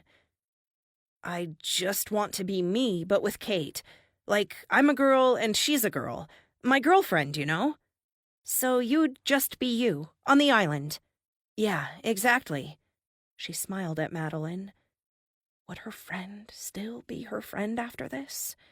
She hadn't thought it could be possible to maintain the same connection. It had eaten at her insides for weeks as she thought about it. She'd been sure Madeline would push her away, and then Madeline would tell someone because she was so creeped out, and soon everyone would know, and then Georgie wouldn't have friends at all. "Isn't she kind of old for you?" Madeline said, raising her eyebrows. She laughed at her own joke. "I mean, yeah, okay, she's a full grown-up, but adults get married to people who aren't the same age all the time. Like Hugh Hefner." "Who's Hugh Hefner?" If Georgie had thought telling her friend about being gay was a difficult conversation, she certainly hadn't considered how to explain Playboy magazine. That was an accidental discovery from her father's study that she knew she wasn't supposed to have heard of, let alone seen. Plus, the women in the magazine always looked so unhappy and mean. Georgie wanted to have a magazine with the boobs and everything, but where the women smiled at you and seemed to be having a good time. That was part of what she liked about Kate on Lost. Her smile. Her mind wandered for a few seconds while she fell back into thinking about Kate and her toothy grin. "Georgie?" asked Madeline. "He makes magazines with naked women in them, and he's married or dated like 1,000,000,000 women, all younger than him, some by a lot." "At once?" yelped Madeline. She'd been shocked by so much of that sentence, she clearly didn't know where to start. It took Georgie a moment to decipher what Madeline was reacting to. "No, I don't think so. Like breakups and divorces and stuff." "How do you know about him?" There was another pause while Georgie considered how much she should tell. Implicating her father in the conversation was one thing, but admitting that she'd found the magazines and looked at them too was another. Madeline had accepted her confession, yes, but would she be okay with this? Georgie didn't want to push her luck. Madeline probably wouldn't want to know about Georgie looking at pictures like that. She'd stuff her ears and yelp or something. "Do you promise not to hate me?" The intensity of Madeline's response surprised Georgie. "I couldn't hate you, not ever. We're best friends." The tightness in Georgie's chest returned, but happier this time. She felt a swelling of gratitude for being able to live this life where she had a friend like Madeline, for the way that Madeline smiled at her, exactly the way Madeline had smiled at Georgie for years now. She truly felt like nothing had changed, except that now Georgie felt 1,000 times better about being a lesbian. If Madeline could still be her friend, maybe everything would turn out okay after all. How would a little conversation about naked pictures change things? "We are best friends, aren't we?" said Georgie, smiling. "So you can't tell anyone else. I was looking for a book I'd been reading that my mom cleaned up, except she put it in my dad's office. I'm not really supposed to go in there, 'cause he hates when we get it messy. Anyway, I was going through piles and looking at all the books, but not finding anything. Only there was a pile of papers that had a board underneath it in the drawer, and the board was kind of loose. If you took the board away, there were magazines underneath. Playboy magazines. They're super dirty." "Dirty like how?" It was clear that Madeline's interest had gone from the purity of a celebrity crush to a more transgressive curiosity. Georgie had felt the same thing when she saw the cover of that first Playboy. It had been like having a dream where Kate was kissing her, only Georgie was still awake, and everything tingled. The girls were naked, and some of them were touching themselves or doing things to look sexy. It was weird. Georgie screwed up her nose, partly in show. Though she'd told Madeline about her sexuality, she wasn't sure she was ready to share how the Playboys had made her feel. What if that was where the line had been drawn, and once they crossed it, Madeline would abandon her? Madeline surprised Georgie, though, and spoke with bright eyes. "Are they still there?" "What?" "The magazines. Downstairs?" Discomfort washed over Georgie, her scalp crawling with a chill of anxiety. But excitement rose up, too, to combat the feeling. She was torn between lies and truth. "Yeah, I hid them back in the drawer after I saw. Sometimes I go look when no one's around." That was as much as she wanted to confess. Other, more shameful thoughts of what she did after she looked weren't for sharing. Madeline might have been understanding so far, but Georgie was loath to push her luck to the edge. Sweaty, exciting experiences were still just for Georgie and her imagination to enjoy. "Can we go see them now?" said Madeline, her forehead creased with an earnest expression that made Georgie long to do whatever Madeline wanted. Her hair was parted exactly at the center of her head, and it emphasized the way Madeline had of raising her eyebrows when she asked a meaningful question. Georgie knew she shouldn't. All of her previous trips to the study had been when her father was working late and her mother and sisters were driving to ballet lessons or picking up groceries. A few had been when the family was outside enjoying the patio later at night or shoveling snow. But never had Georgie opened that drawer with other members of the family still in the house. Georgie wasn't sure what Madeline wanted out of the venture, nor was she certain that she could trust that their friendship would remain unchanged, even though she so desperately wanted it to. And yet, here was a chance to grow closer, to reveal a hidden part of her life, maybe to be seen as more valid. And yet, While Madeline's question hung in the air, Georgie bit her lip and thought. Snapshots of the fleshy images she'd seen already brewed in the back of her mind, heating her thoughts to a dangerous place. Even if it was a terrible idea, Georgie wanted to see a Playboy right now. She wanted to open those glossy pages and see a woman, naked, breasts exposed invitingly, so that Georgie's heart hammered and her body rushed with longing. A glimpse of parts she still wouldn't say out loud yet. Feverish tension building between her legs, demanding her attention. Even if Madeline saw the magazine and ran from the house screaming, Georgie now thought she could handle it. In part because she wasn't thinking rationally at all anymore. "Yeah, if we're quiet, we can go right now," whispered Georgie. She held a finger before her lips and hunched her shoulders, padding along the carpet in her bedroom to the door. Madeline followed her, breathing through her mouth so audibly, Georgie would have normally canceled the mission. But Georgie saw this point in time as a narrow window of opportunity. Her mother was baking seasonal cookies, and her sisters were in the basement watching a movie. Georgie's father never came home this early. And besides, it wasn't every day that your best friend heard that you were a lesbian and then wanted to see naked women with you. Oh, Georgie almost couldn't believe her luck. She willed her mother to keep baking, her sisters to sit passively absorbing their movie. Madeline walked softly behind her, and with each step, Georgie's skin tingled a little more. They were downstairs within a minute, and Georgie held up a hand to indicate a pause near the landing. She heard the stand mixer working in the kitchen, and motioned for Madeline to follow her while she rounded the corner to the hall. A few more steps, and then they were in the study. Georgie flicked on the overhead light and breathed deeply for the first time in what seemed like forever. Madeline was smiling next to her, her hands visibly shaking from the adrenaline. "They're just in here," whispered Georgie. She'd crossed the thick hunter green rug to the desk, which was immaculately clean as always, and opened the bottom right-hand drawer. A stack of innocuous papers in firm-branded folders were inside, which she took out and put on the desk. Beneath the papers, she found the false bottom of the drawer easily. Once you knew it was there, the seam was obvious. Georgie's slim fingers hooked around the board quickly, and she lifted it while Madeline watched, eyes huge and rapt. "I can't believe we're doing this," Madeline said with a nervous giggle. Georgie smiled in a way she hoped appeared reassuring, and she picked up a shiny copy of Playboy. It was one she hadn't seen before, so she knew that her father replenished the supply occasionally. Excitement built a ramp in her stomach and began to race upwards. Madeline stepped closer to look over Georgie's shoulder while she leafed through the pages. Madeline gasped when they reached the centerfold. "Wow," whispered Madeline. "I hope I get big boobs someday, too." Georgie just smiled, not wanting to say that she was less keen on growing her own breasts to that size, so much as finding someone with similar proportions she could touch. Madeline's reaction felt so different from hers. "Do you think—" Madeline began to speak, but her voice cut short when the door opened in front of them, and Georgie's mother's face poked in. "Girls, what are you doing in here?"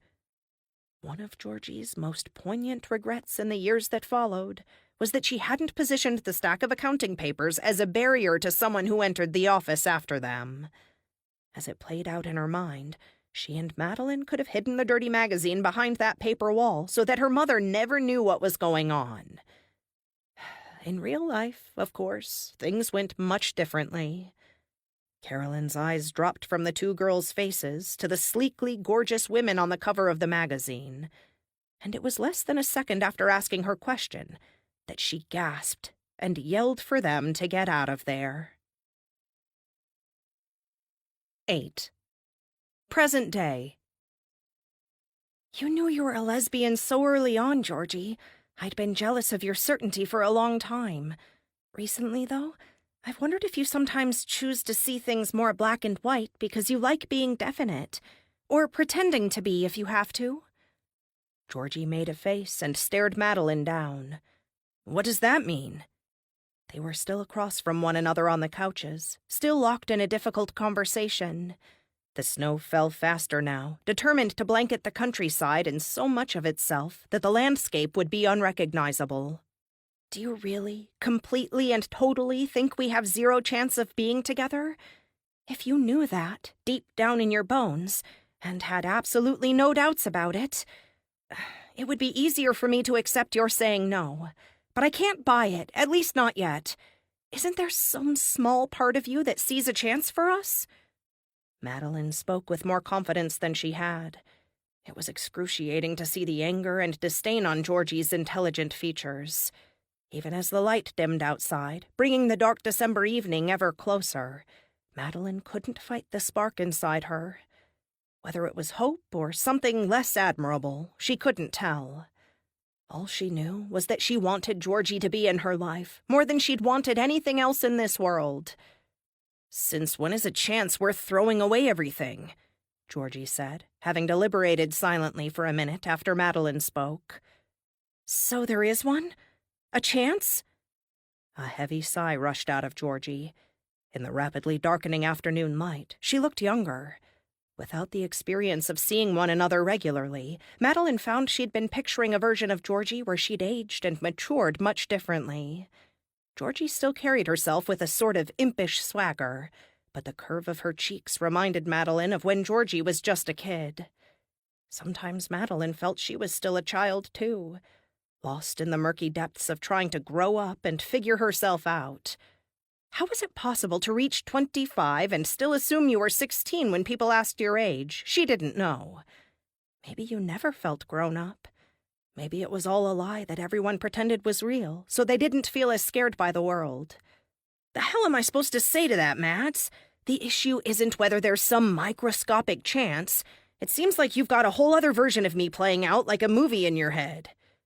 Translation, I should move on? Georgie rolled her eyes in frustration.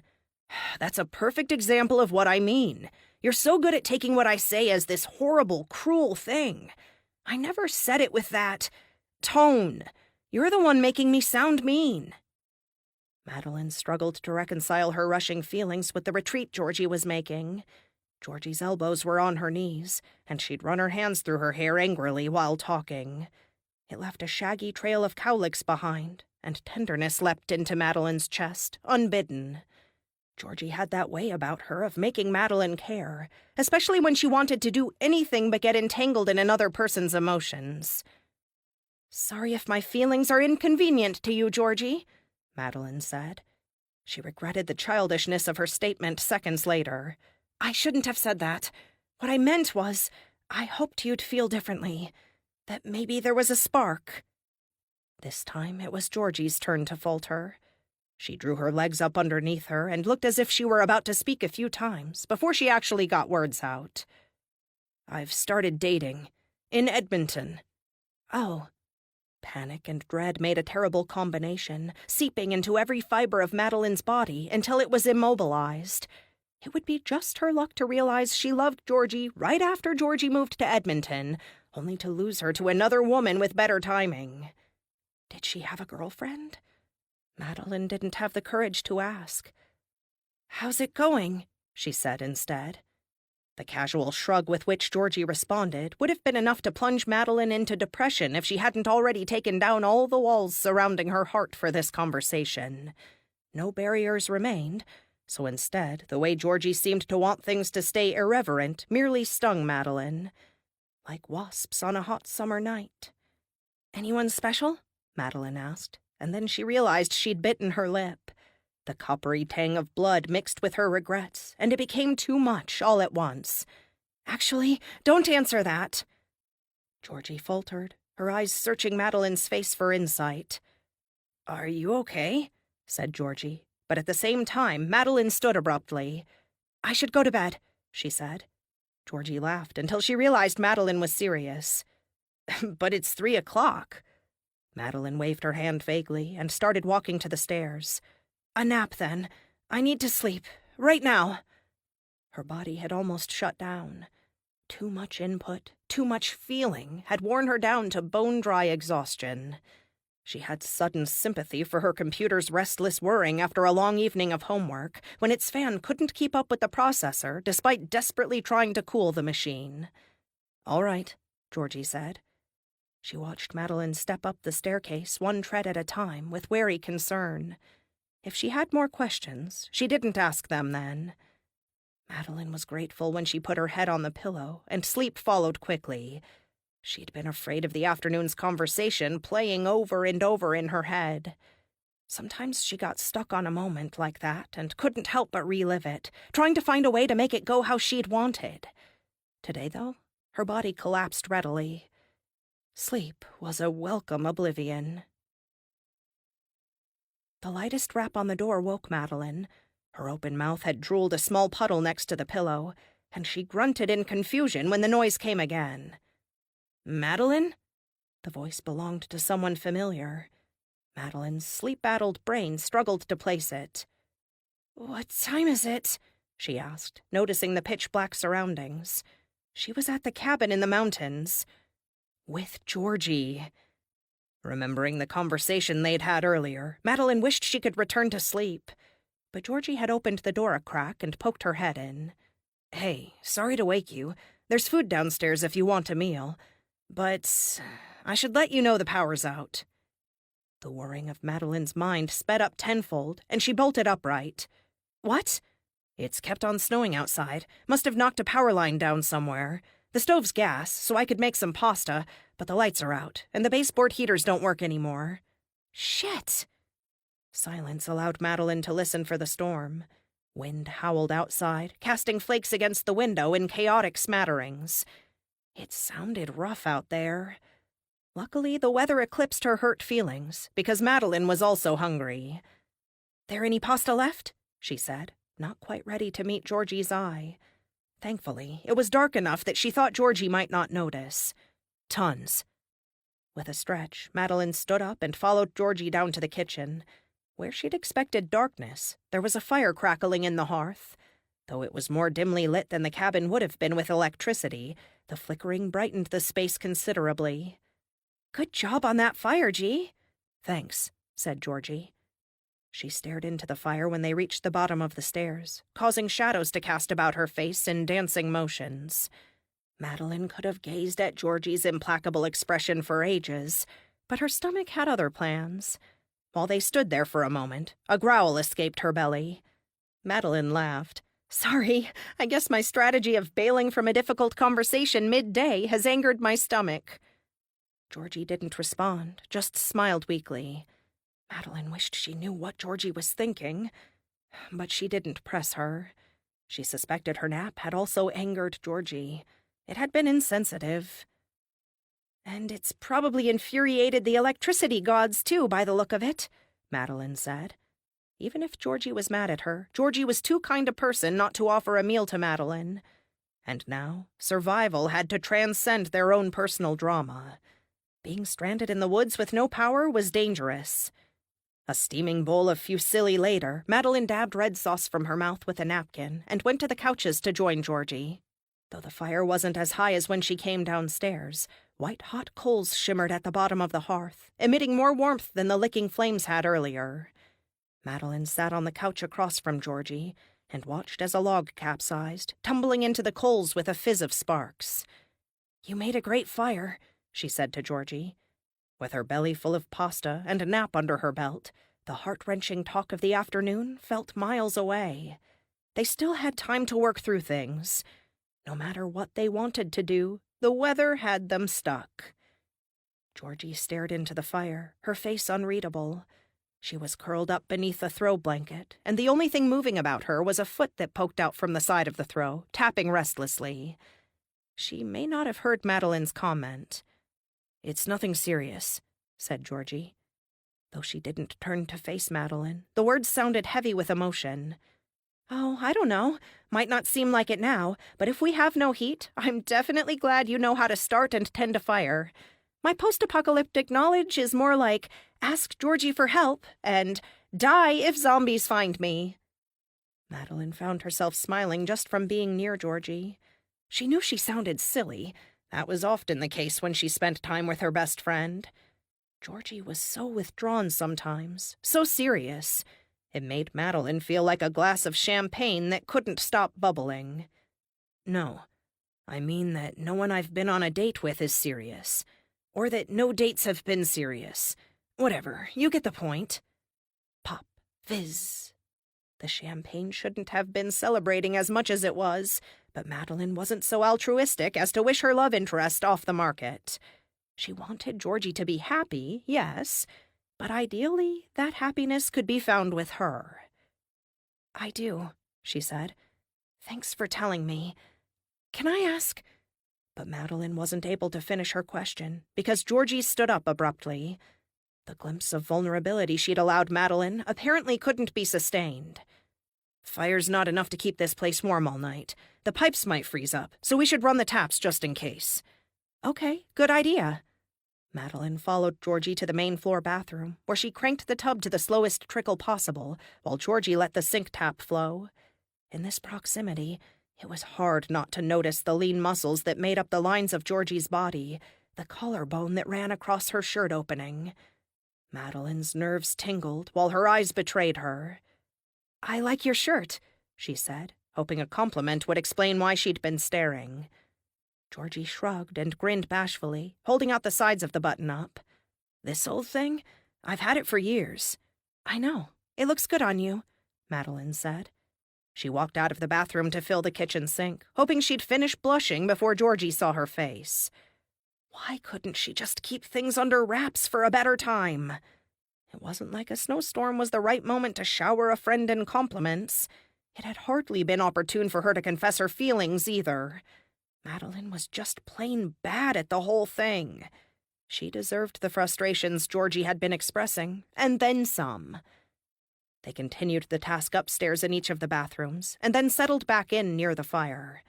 The wind outside provided a constant background noise, blasting the large glass panes in the front of the cabin with periodic gusts of snow. For all the noise coming from nature, the inside of the building was silent. Without the hum of the fridge or lights coming from appliances, it was eerily calm. All that pierced the weather-driven howl was the fire, cheery in its persistence. Madeline felt nervous for the first time that they'd overstay their time booked here. "When do you think we'll be able to shovel out our cars and drive home?" "Depends on when it stops snowing this much, and when they get a plow out here." "Yikes," said Madeline. "I think I need a drink. Wait, should I not open the fridge to let the cold out?" Georgie laughed, shaking her head at Madeline. Her question had been well-intentioned, but obviously amused Georgie. "The whole world's our fridge now, Mads." "Right," Madeline said, smiling weakly. "Okay, now I really need a drink. That's embarrassing. You want one?" Their tenuous rekindling of friendly words didn't seem threatened by the offer, but Madeline found her palms damp with sweat all the same. If she offended Georgie by asking, like everything hadn't been shattered into awkward pieces this afternoon, there was no escape. They were stuck with each other. But Georgie nodded, so Madeline fetched them each a bottle of her favorite IPA. While they drank, they took the contents of the fridge out to a snowbank in the back, tossing the more solid items farther away from the door. Snow had already piled up enough by the entrance to make leaving the cabin difficult. Once the task was finished, Georgie turned to Madeline. Her posture shrunk inward, and her eyes barely met Madeline's when she spoke. "So, listen, I wouldn't say this if I didn't think it was actually what we needed to do. I'm not trying to get you in bed with me, but it's going to get cold tonight, and we should stay down on the main level by the fire. Ideally, sharing a big sleeping bag or pile of blankets to conserve body heat. Again, I'm not trying to make things weird." Madeline smiled far too broadly for the situation, her desire to calm Georgie's nerves painfully apparent. "Not weird.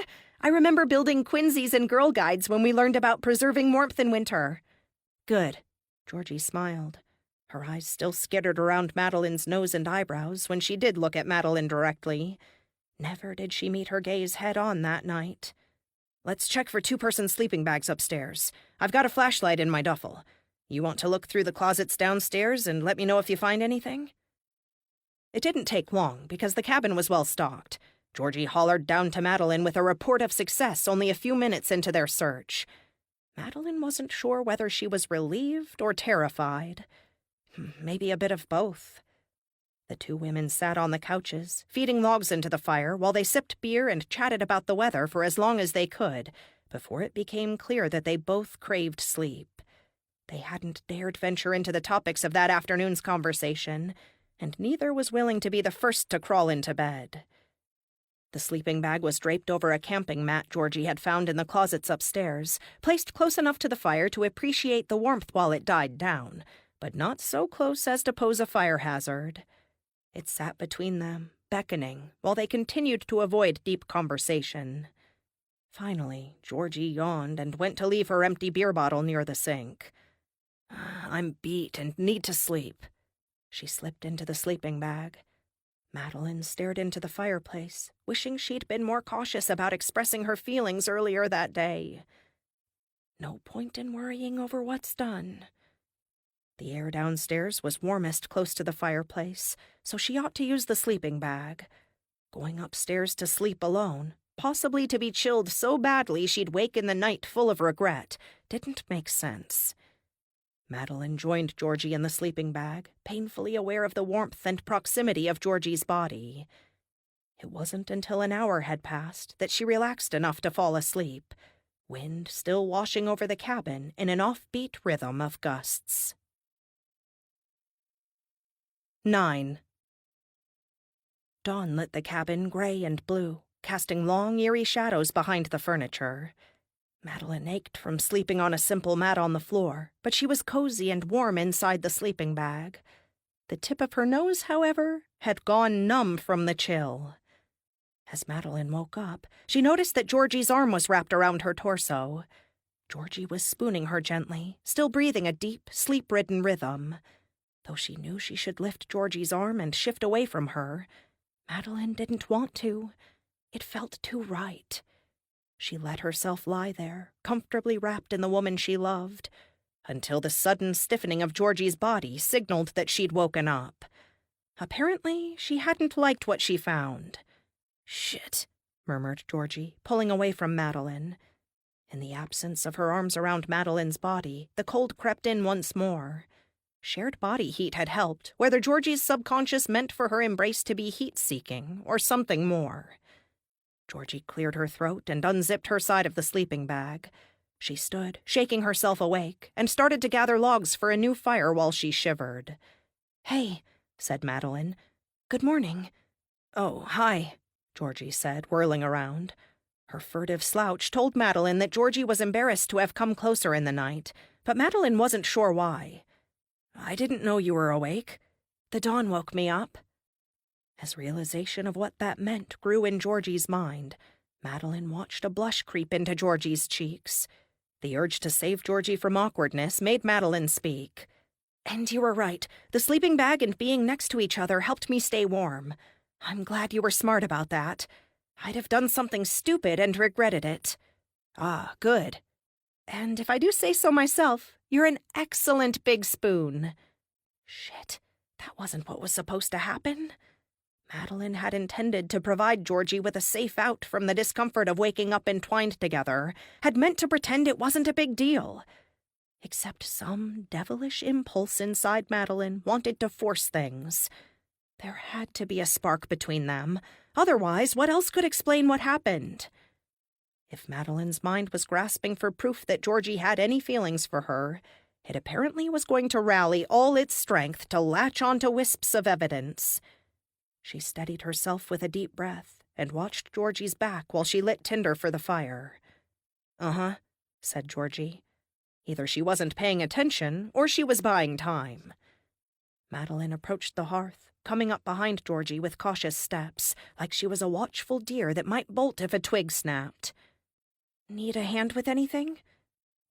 Georgie looked up, her eyes finally meeting Madeline's purely by accident, and in those wide brown irises, Madeline saw what she'd wanted to this whole year.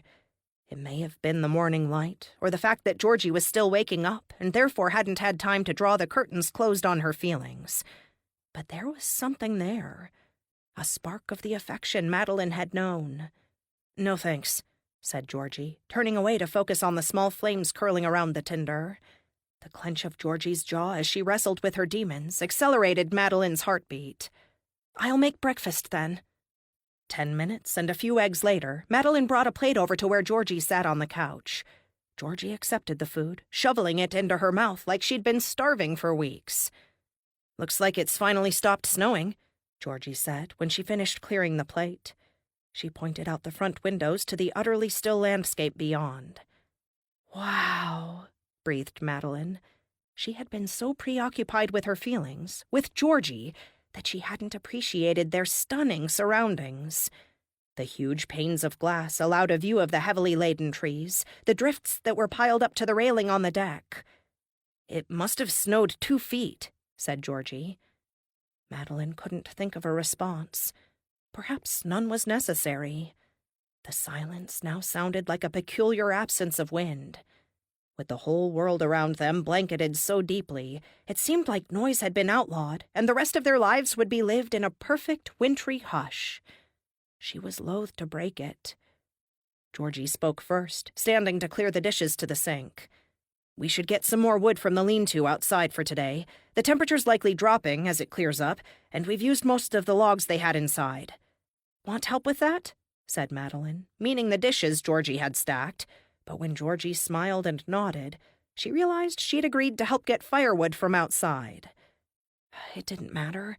What was important was they could spend time together. Maybe right the wrongs of Madeline's ill-timed confession. The water groaned through the pipes, but they were able to wash the dishes. Once the plates and cutlery were clean, Georgie suggested they fill a few pots with drinking water in case the pipes froze over. "I don't know why I didn't think of that last night. Had other things on my mind, I guess." "Like what?" Georgie's face darkened at Madeline's question. "You know what, Mads. Come on, let's get outside." Each time Madeline thought she was getting through to Georgie, she bounced up against another, deeper barrier. The girl was formidable for so many reasons, but in the year apart, she seemed to have built even more defense mechanisms. How had this never come up in their Skype dates? Madeline wondered if she'd been so focused on sorting out her own feelings that she'd neglected to consider Georgie's. It must have been hard to move to a new city and start over again. Even harder for someone who'd always been quiet. Georgie had been so brave. Madeline could appreciate that now. When Madeline opened the back door, she found their makeshift refrigeration area had been covered with snow overnight. A few beer bottlenecks poked out of the lower areas on the drifts, but mostly the food and drink were obscured by snow. They'd dressed warmly, even though the lean-to was close, because once snow got into your socks or pant legs, it melted to a chilly dampness that would make things far more uncomfortable than they had to be. Madeline waited for Georgie to finish putting on her scarf, and then she smiled and leapt backwards into a drift, like she wanted to make a snow angel. With a puff of fresh snowflakes, she landed to the left of the food. "Come on in! The water's fine!" Madeline said, grinning at Georgie. She waggled her arms and legs around, and then righted herself. The snow came up to her hips and became much denser around the knee and lower. Wading to the lean-to would be difficult. "How did you know you weren't going to hit food? Lucky. You always did love snow, didn't you?" said Georgie. She stepped into the drifts, shoving her mittened hands in her pockets at first, until it became clear she'd need her arms out for balance while she moved. Madeline fought a smile when Georgie wobbled and then righted herself. It was too endearing for words. "Did I?" asked Madeline, fighting forwards with a motion more like swimming than walking. The snow was formidable and did not care where she wanted to go. "I remember being a much bigger fan of summer than winter." "What about all the snowball fights?" asked Georgie. Winter's chill added a soft pink to her nose, one that distracted Madeline while she moved, ever so slowly, towards the stacked firewood. "Those were fun. Too bad I was awful at throwing them. I don't think a single snowball of mine actually landed on a target until at least 2008, maybe later. They didn't need to land, just intimidate. I was the sniper, and you were my cover fire." Reminiscing with Georgie made Madeline's chest ache with nostalgia for the time when they'd been so close, not just in the sense where they lived in the same city, but also for when they'd shared thoughts and feelings without a second's pause. How had they gotten to now, where Georgie had started trying to date and hadn't even spoken to Madeline in weeks? Snow spilled into the space between Madeline's boots and ankles, making her yelp at the sudden cold. "What?" "It's nothing," said Madeline. She didn't want to be a bother. Except she took another step, misjudging the landscape because it was so deeply shrouded you couldn't gauge anything accurately, and she plunged a full foot deeper into a drift. When her boot landed, it slipped sideways, and the painful twisting made her cry out. Ice crunched beneath her. "Shit! Mads?" said Georgie. She went as quickly as she could to Madeline's side. Her speed was dampened by the drifts, but there was urgency to her movement. "Are you okay?" Madeline nodded, clenching her teeth as she tried to right herself. But putting weight on the foot sent throbbing pain up her leg, so she tried to steady herself on her good side. The snow came up almost to her chest in this spot, which, from the ice crackling underneath her boots, sounded like it was a frozen stream bed. That would explain the change in elevation. "You go inside, and I'll get the firewood. Don't hurt yourself any worse than you have already." Georgie's concerned brow furrow and the clipped brusqueness of her voice may have put off someone less acquainted with her personality. Beneath those prickly-seeming signals, Madeline could sense how worried Georgie was about her. It warmed her better than the thermal underwear she'd brought for the trip. "I'll try," said Madeline. She didn't want to finish the thought, to express that she wasn't sure she could make it back to the door without help. It wasn't even that far away. She'd been waiting slowly, but with the pain in her ankle as vivid as it was, Madeline was worried about jolting or falling. Still, she didn't want to ask Georgie for help. Too much guilt about spilling her feelings so messily still sat in Madeline's shoulders, tightening muscles and pulling her inwards. Madeline took a breath, exhaling raggedly while she watched the air in front of her mouth steam visibly. She held her arms out to the side for balance and gingerly stepped backwards, trying to put only the slightest weight on the bad foot and then hop to the good immediately. Luckily, she'd forged a path from the door so the way back would be easier than if it were fresh snow. Marginally easier. Even the hint of weight on her bad ankle made Madeline curse, breath shocked out of her like she'd been punched. "Whoa, hey!" Georgie fought the snow and came to Madeline.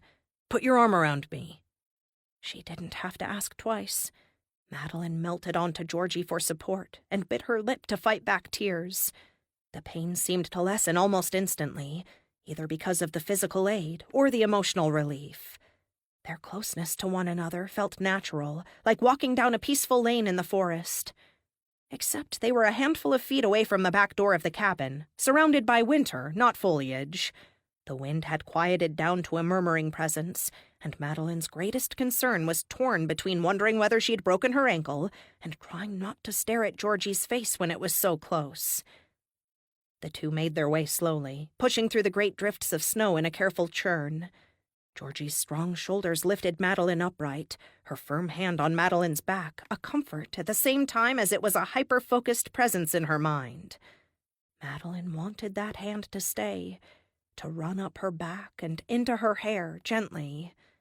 Though their progress was slow and, for Madeline, painful, in the post-storm hush, it felt as if a small blinking light had been relit. Madeline still wished she hadn't blurted out her feelings earlier, but at least now she knew Georgie didn't hate her for it. She was still the same sturdy and caring woman she'd known all these years, who Madeline had fallen for, despite herself. Inside, Georgie maneuvered Madeline to a dining room chair and helped her sit down.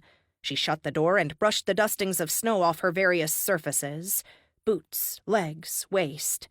Madeline tried to do the same, but made a half circle of rapidly melting snow around her seat. "Oops," she said. "Guess I'll end up stepping in that when I get up again."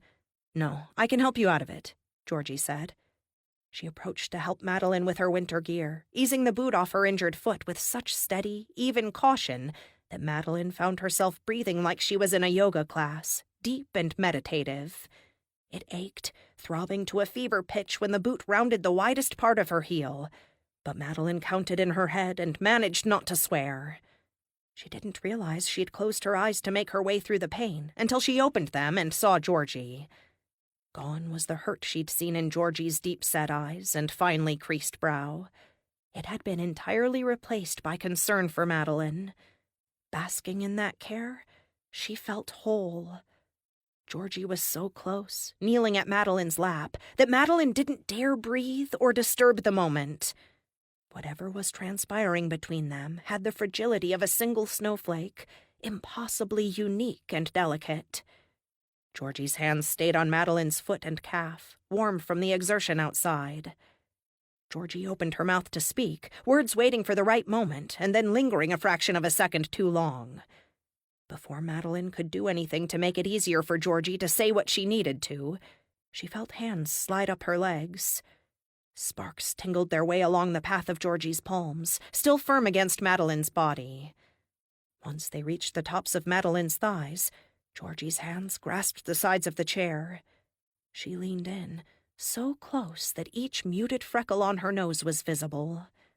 Madeline shivered from nerves, not cold, and felt Georgie's lips meet her own. The kiss lasted a second, maybe two, and then Georgie stood. Breaking the silence still felt impossible to Madeline. She didn't dare speak and discover that Georgie regretted the moment that just happened. Because the tenderness between them was so precisely what Madeline had craved for months now, she'd have pledged herself to silence for a lifetime if that was what it took to preserve things. "I'm still mad at you," said Georgie. Her voice had a husky quality to it, the kind that made it sound like she needed to clear her throat. She didn't. Just stood, head slightly tilted, while she gazed at Madeline. "If that's how you treat me when you're angry, I'll take it." Madeline wasn't sure if she were joking and flirtatious or utterly sincere. Maybe both. "Don't get cocky," Georgie said, smirking. The twinkle in her eye as she said it almost took Madeline's breath away. All the nights this year she had spent wondering if Georgie could feel anything romantic for her, now culminated in such simple flirtation that strangers wouldn't even remark upon it. To Madeline, though, it was earth-shaking. "Not to worry. I've fucked up my ankle just so I can stay humble." "Yeah, we should take a closer look at that," Georgie said, running her hand up the back of her neck, where she paused, awkwardly, and stood looking at Madeline's foot. "Can you take off your sock?" Madeline wanted to ask Georgie to take it off for her, but she suspected overt flirtation would send her friend running outside in a panic. Firewood and snowdrifts were likely better company than Madeline's terrible jokes. She bent and peeled the sock off, gingerly moving it past her swelling ankle. Georgie kneeled again, immediately sucking in a breath when she did so. "Oh, damn it. Now my pants are wet from the melting snow." It was like she was trying to get Madeline to say something dirty in response. Or was that just Madeline's mind running wild, now that Georgie had kissed her? That kiss had shifted everything. Before, she'd been afraid that Georgie wanted nothing to do with her. Georgie's response to finding out Madeline was in love with her hadn't exactly been happy. But now it seemed there was more lurking beneath the surface. Madeline should have been frustrated to be stuck in a powerless cabin, her ankles sprained and painful. Instead, she was flushed with gratitude that the universe sent her this brief, bizarre moment in time. It might just have been exactly what she needed to get close to Georgie. 10. "Are you sure you're comfortable?" asked Georgie. Madeline wanted to laugh, having been swaddled in blankets on the couch, stuffed in between so many pillows she wasn't sure there was even room for a human body to join them. The side table Georgie had piled with snacks, water, and books sat within arm's reach, and the fire was crackling amiably. "Yes, now please go get more firewood. I'm growing accustomed to this level of luxury, and if it dies down even a bit, I am sure I'll get a most frightful chill." Madeline grinned while she held the back of her hand to her forehead like a damsel in distress. "At your service," said Georgie. She smiled just indulgently enough that Madeline knew she hadn't pushed past that invisible boundary, the one where she'd flirt or joke too hard, and Georgie might pull away indefinitely. God, falling for your best friend was hard. There had been many times in the decades that they'd known each other when Madeline had been thankful they'd met. In the months since Georgie had moved to Edmonton, Madeline spent even more time thinking about her. It wasn't until she'd started dating women openly, trying to find the right person for the rest of her life, that she'd realized she was searching for something she'd already found. And now she had her shot to convince Georgie that she deserved a real romantic chance. Georgie stacked firewood from the lean-to in piles by the fire, and then joined Madeline in the living room. While Madeline absent-mindedly snacked on the popcorn twists Georgie had poured into a bowl for her, they sat enjoying the fire's heat. "I said it before, but I'll say it again. You make a good fire, Georgie. And thanks for helping me with my ankle. You're sure you don't think it's broken?" A flash of uncertainty crossed Georgie's face, but she shook her head. "Not with the way you're able to move it right now. Just sprained, I'd say. But take the advice of a medical professional over mine when you're able to get out of here. I'm just a basic first aid kind of gal." "And then some," said Madeline. She smiled, hoping to catch Georgie's eye, but Georgie's gaze was lost in the depths of the fire. "Now that we're cozy again, would you mind telling me a bit about the dates you've been on? If you don't want to, I understand. But if you do, I could help. Be your friend and confidant and all that kind of thing." "Are you sure?" Madeline paused. She craved intimacy with Georgie more than anything, even if that disclosure would hurt. She'd rather know what kinds of women Georgie was seeing than not. "Might as well. Yes, of course. Just because I'm in love with you doesn't mean I don't want to be your friend." Georgie frowned slightly, and Madeline backpedaled. "I'm joking, Georgie, joking!" "Too soon, though, hey?" "You bet it's too soon." Georgie snorted with laughter, and Madeline felt the tightness in her belly shift. "But I am serious. Any real prospects?" Not sure I'd say that," Georgie started, but she scratched her head and paused. "More just some fun." "So like casual sex? Are you really sure you want to talk about this? Couldn't it wait until we Skype next month or something?" If Madeline wasn't mistaken, Georgie was blushing. Georgie shifted in her seat, glancing at Madeline without making eye contact.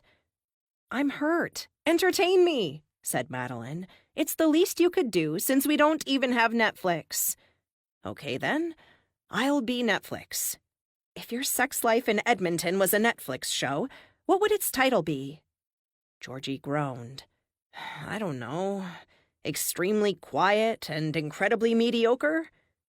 With a slap on her knee, Madeline burst into laughter she didn't know she'd needed. "That's good. How about Awkward is the New Black? Or Blue is the Awkwardest Color? Good, good. Mine would be something bleak, like one of those adaptations of a 19th century novel. Blithering Heights?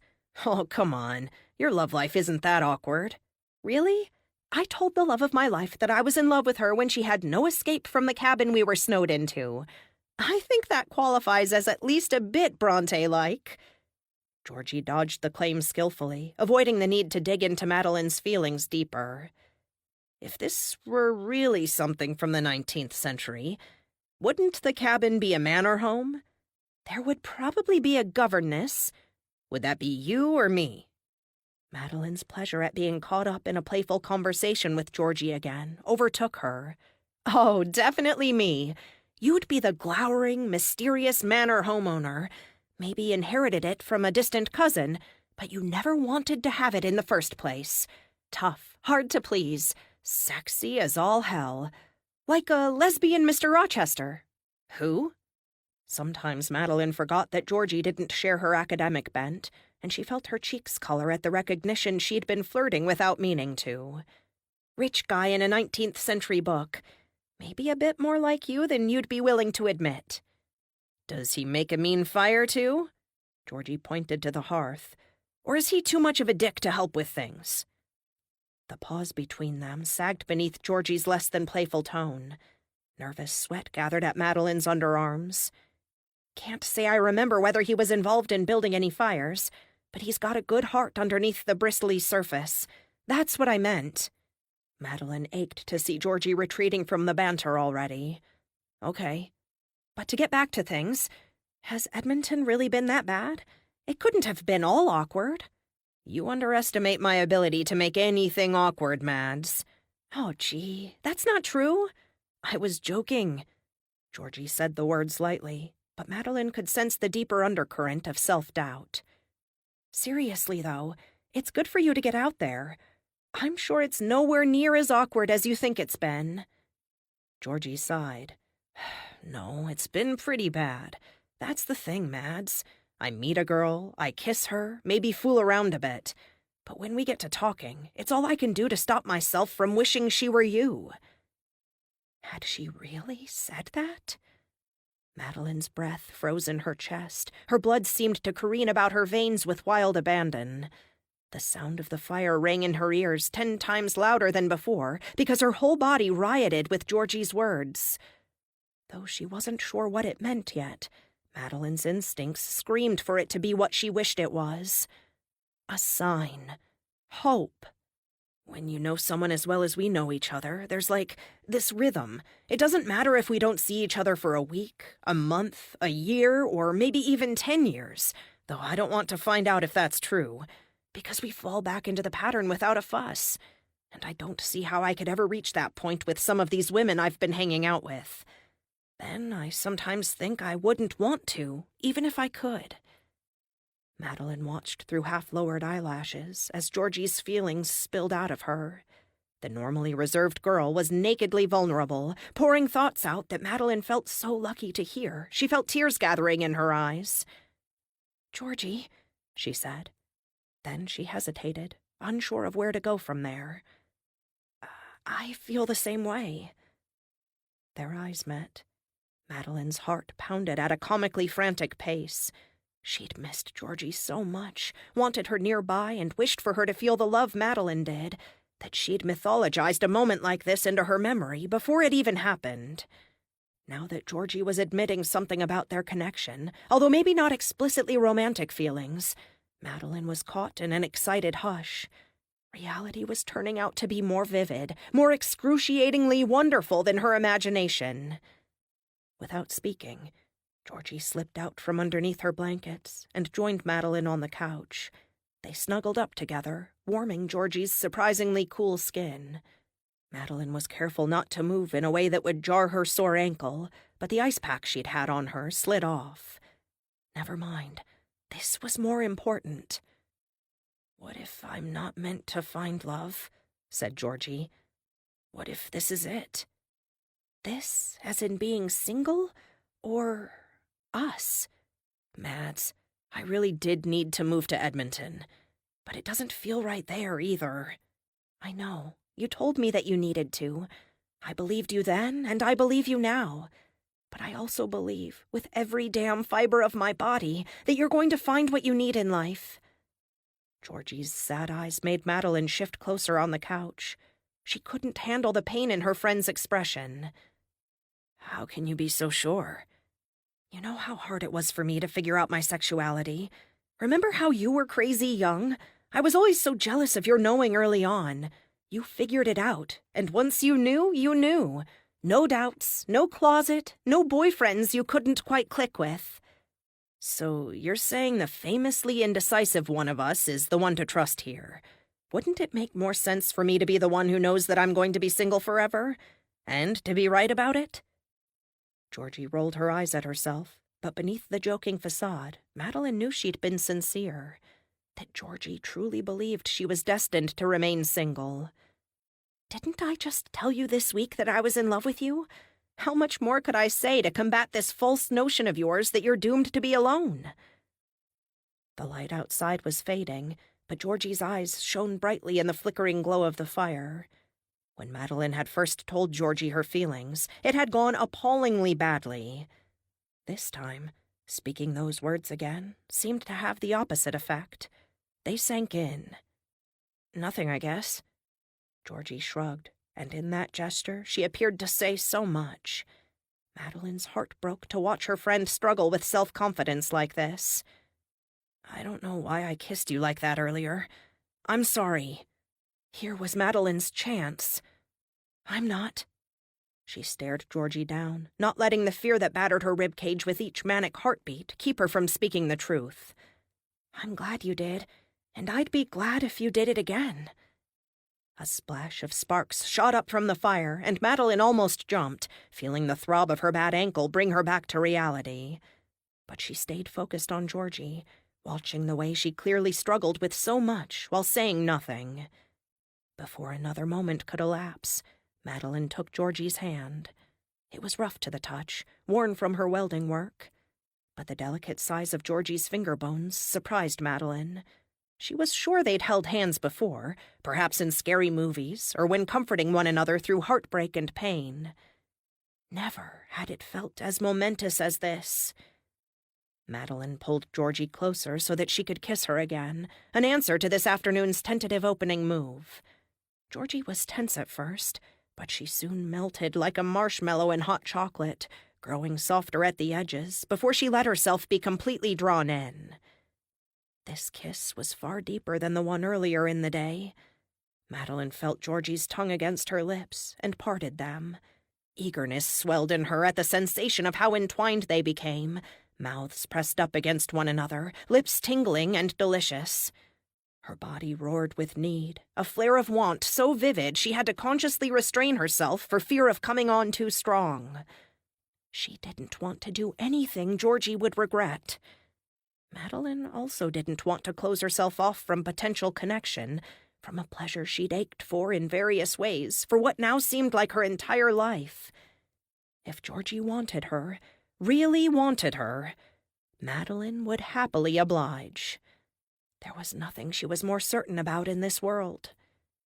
Again, she felt a wave of lust wash over her, and Madeline sparked with gratitude when Georgie shifted even closer. And then, as if her every wish were being granted all at once, Georgie's hands began to explore her body. They had never made out before, but Madeline had pictured it many times now. In all her fantasies, Georgie was ravenous with need for Madeline, and expressed it assertively, with skill. Real life supplanted Madeline's feverish daydreams so quickly that it was like she'd never fantasized. Feeling Georgie touch her was that good. A mere hand on the side of her breast sent heat directly to her center, raging with as much strength as her hottest fantasies. Georgie's other hand rested on Madeline's hip, a steadying influence that drew her closer still.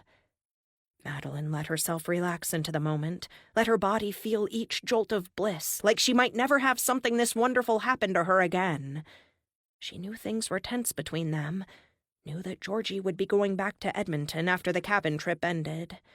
There wasn't a future in place for them, at least not one they'd discussed.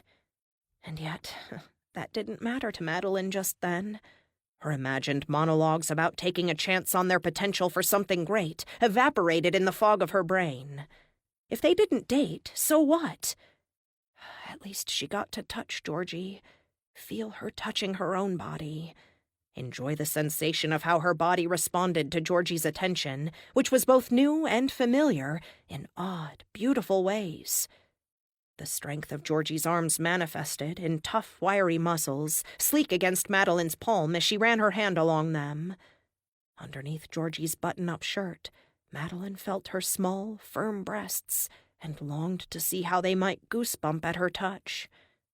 Georgie shifted on the couch so she could kneel above Madeline, readying herself to straddle her before she stopped, breathless, and swore. "Oh shit, am I hurting you?" Madeline's brain screamed at the way Georgie had stopped touching Madeline. She struggled to process what the comment was even about. Your ankle, Mads. Is it okay?" Madeline snorted with laughter, a release of all the pent-up tension from the past few days. Rather than answer, she pulled at Georgie's shirt collar to bring her down to another kiss. If she'd known, all those years ago, that she'd feel this elated at kissing her best friend, Madeline was certain she would have done it a lot earlier. 11. Age 16. Georgie stood at the edge of the high school gym in the middle of the two factions that had emerged when the lights dimmed and the music started. To her left stood the boys in overly crisp new suits, most of them ill-fitting and accessorized with gaudily bright shirts in the same colors as their dates' dresses. To the right were the girls, lip gloss visible even from meters away. She wasn't sure what she'd been expecting. Not this. A sweater vest over her new plaid shirt had paired nicely with her Adidas sneakers when she'd gotten dressed at home. Ariel, normally catty about Georgie's boyish outfits, had even helped muss Georgie's hair just so. Here, Georgie felt like she was cosplaying as an old man who desperately clung to his youth. When she scanned the crowd of high schoolers, a few of the girls looked back nervously, like they were worried she might ask them to dance. Yeah, right, you'd be lucky, she thought. Georgie's attention studiously avoided exactly the pair of people she was most interested in. Her eyes went everywhere except where they wanted to go. Despite not looking, she could tell what was happening. In the center of the room, bumping and dancing awkwardly beneath the rented strobe lights, were Madeline and her date. Georgie still couldn't bring herself to consider the guy Madeline's boyfriend, even though they'd been officially dating for a few months now. Josh, a name as bland as his personality. The sounds of Live Your Life blasted through the DJ's speaker system so loudly that Georgie felt the bass reverberate in her ribcage. It wasn't entirely unpleasant, but the song was hardly danceable, especially for a bunch of gangly teenagers hyper-aware of how they looked when they moved. Some girls on the dance floor jokingly shook their asses in an exaggerated way, while their dates cradled their hips like they were holding on for dear life. Georgie sipped her plastic cup of root beer and wished she'd brought the flask she'd gotten from a friend a few weeks ago. One of the members of the GSA had a metalworker father who was surprisingly chill about underage drinking. You could get the flask personalized even, with anything you wanted on the front. Georgie had asked for the Slytherin House logo and been thrilled to see the results. Damn this dry dance. Alcohol-free parents groups had organized the event. When the song switched to Sex on Fire, Georgie couldn't help herself. Her eyes found Madeline on the dance floor and watched as the first few chords reached Madeline's ears, and she recognized what was playing. The glee, the shriek of excitement, were beyond endearing. Josh laughed while Madeline took his hands and started to bounce up and down, pumped to hear her favorite song at the dance. Madeline danced like she truly didn't think anyone was watching. The cliché was that you ought to, but Madeline had no need to convince herself to live without the restrictions other people struggled with. She was entirely, completely her own person. Georgie knew this already, but seeing it that winter night at the Valentine's Day dance confirmed her beliefs even more. It hurt too much to watch. That she also knew. But it was like watching a car slide on a patch of ice to an inevitable crash. Looking away was unthinkable because she was bound to the results, horrified. So Georgie stood there, nodding her head and watching Josh and Madeline dance. Madeline's boundless joy at the chorus, the drums, everything was so heart-piercingly pure that Georgie felt her throat constrict. She knew she had to get over how she felt. But that didn't make it any easier. How could Madeline ever love her back when Madeline was straight? Hope had buoyed Georgie's spirits for a while, bargaining that maybe Madeline was bisexual or still figuring things out. But as she gazed at Madeline smiling into Josh's sweaty teenaged face, Georgie couldn't see how anyone would tolerate having Josh's hands on her body without being 100% completely heterosexual. Technically, there was nothing wrong with him. He played guitar, badly, and liked the sound of his own voice a bit more than Georgie cared to hear, but he was a good enough person. Josh's most incriminating flaw was simply that he was not Georgie, and by getting in between Georgie and the girl she loved, he had exposed a fatal miscalculation in Georgie's assumptions. Therefore, it was while watching Josh's gormless expression as he danced, the tiniest bite of his lip the only indication that he was concentrating on what happened around him, that Georgie felt she had finally put up with enough. She and Madeline were still close, but they were drifting. It was time to cut the cord and sail away. Time to go. Except that at the same moment as Georgie realized she had to focus her affections elsewhere, Madeline spotted Georgie at the edge of the gym. "Georgie, you came!" she shrieked, bounding over to her like Josh wasn't even there. Georgie found herself enveloped in a typical Madeline hug, all-consuming, long-lasting, and a little too much. Yeah, wasn't much on TV, Georgie heard herself say. The ringing in her ears could have been the volume of the DJ's music, but she suspected it had more to do with the close physical proximity to her crush. Not that the word crush came anywhere near explaining what she felt for Madeline. "I'm so glad you made it," Madeline said, beaming as she held a hand on Georgie's shoulder. The touch lingered, and Georgie shrugged it off, finally, unable to stand the contact if it weren't a sign of romantic intent. The silhouette of Josh ambled over, nodding at Georgie with a placid smile while he draped an arm around Madeline's shoulders. "Hey." "Hey, man," said Georgie. "Josh, isn't this amazing? Never thought I'd see the day. Georgie at a dance!" "Looking pretty hipster, G-Money," said Josh. She bristled at the unwanted nickname. "Better than your shiny turquoise dress shirt, Joshua." Georgie bit her tongue, though. Madeline had been so embarrassed when she told Georgie that she had a boyfriend, like she'd needed to apologize or something. Georgie had assured her that they could talk about things like boys, that just because she was gay didn't mean she hated helping her friend with problems. Too bad she'd been a little less than honest when she said that. Though, seen in another light, the issue wasn't that Georgie was gay. She could have been the dykiest girl in all of Western Canada and had no problem with girl talk sessions if she hadn't had those pesky feelings of hers. The ones that woke her in the night from restless, sweaty dreams where Madeline slipped into her bed. "I try," Georgie said to Josh. She rolled her eyes at Madeline, hoping it conveyed the frustration she felt, with enough amusement to keep things light. She and Madeline often talked about how the term hipster was a stupid insult used by people threatened by someone different from them. "Come on, come dance with us," Madeline said breathily. A sheen of sweat made her skin glow in the strobing lights, and though Georgie hated dancing almost as much as she disliked Josh, she had to admit that both feelings were rooted in deeply unfair bias. Plus, what else was she going to do? Fine. "Ooh, shit! This is my jam!" yelped Josh, his voice breaking slightly as he spoke. The song that came on was Coldplay. Georgie fought the urge to roll her eyes at Madeline again. She mostly succeeded, but beneath her significant restraint, she wondered what Madeline could possibly see in this guy. He was like a walking boredom machine. Though the song wasn't bad by any means, Georgie wasn't moved to dance through passion for the music. She shuffled, bopping her head along to the beat, while Madeline tried to dance between Georgie and Josh, spending time looking at each of them equally. The artifice of the situation made her attempt all the sweeter. Georgie knew she should appreciate the lengths to which her friend would go to try to make her feel welcome and comfortable. Hell, Madeline had joined the GSA alongside Georgie and proudly wore her ally pin, even to the most redneck of places. Hannah and Nadia, Georgie's new queer friends who were already dating when she had started going to GSA meetings, had welcomed Madeline into the fold. It didn't help, a bit. Nothing could make things turn out the way Georgie wanted, though. It only took the one song to show her that.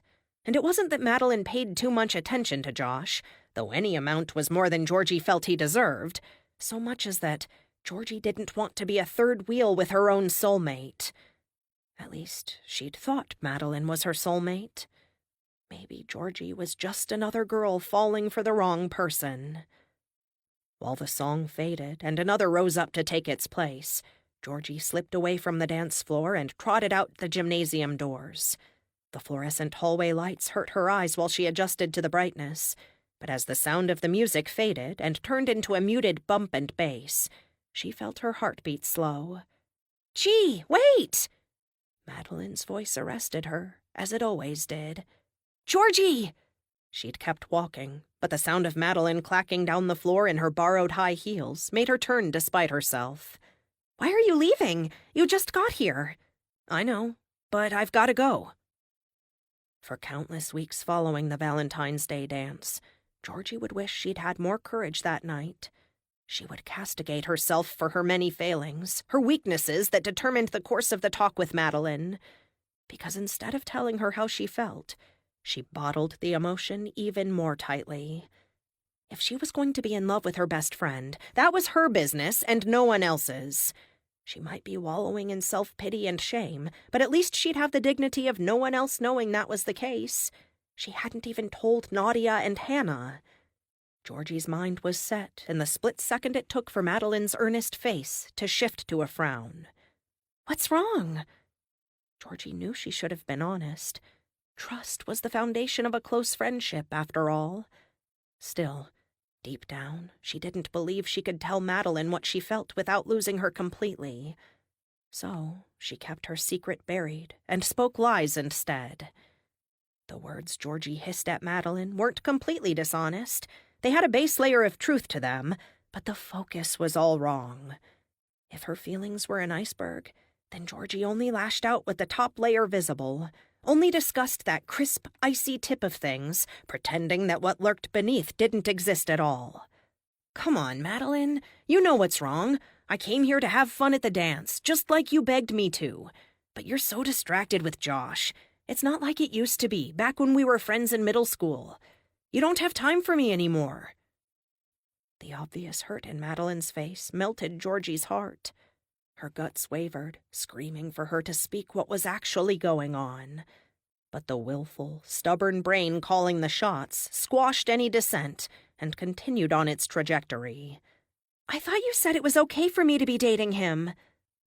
They were standing in the front entrance to their high school, beneath the rows of sports trophies from generations prior to theirs, the muffled sounds of the dance the only accompaniment to their words.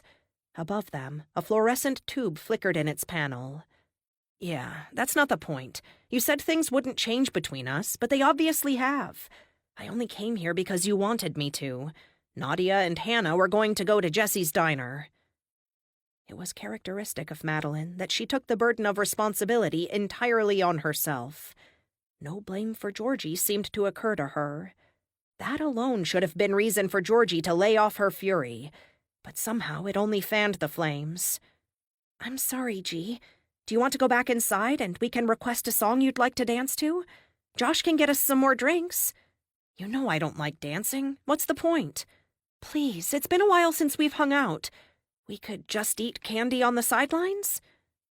The hope in Madeline's eyes was emphasized by her makeup. She looked lovely, and though Georgie longed to say so, she'd repressed so much already. What was one more thing?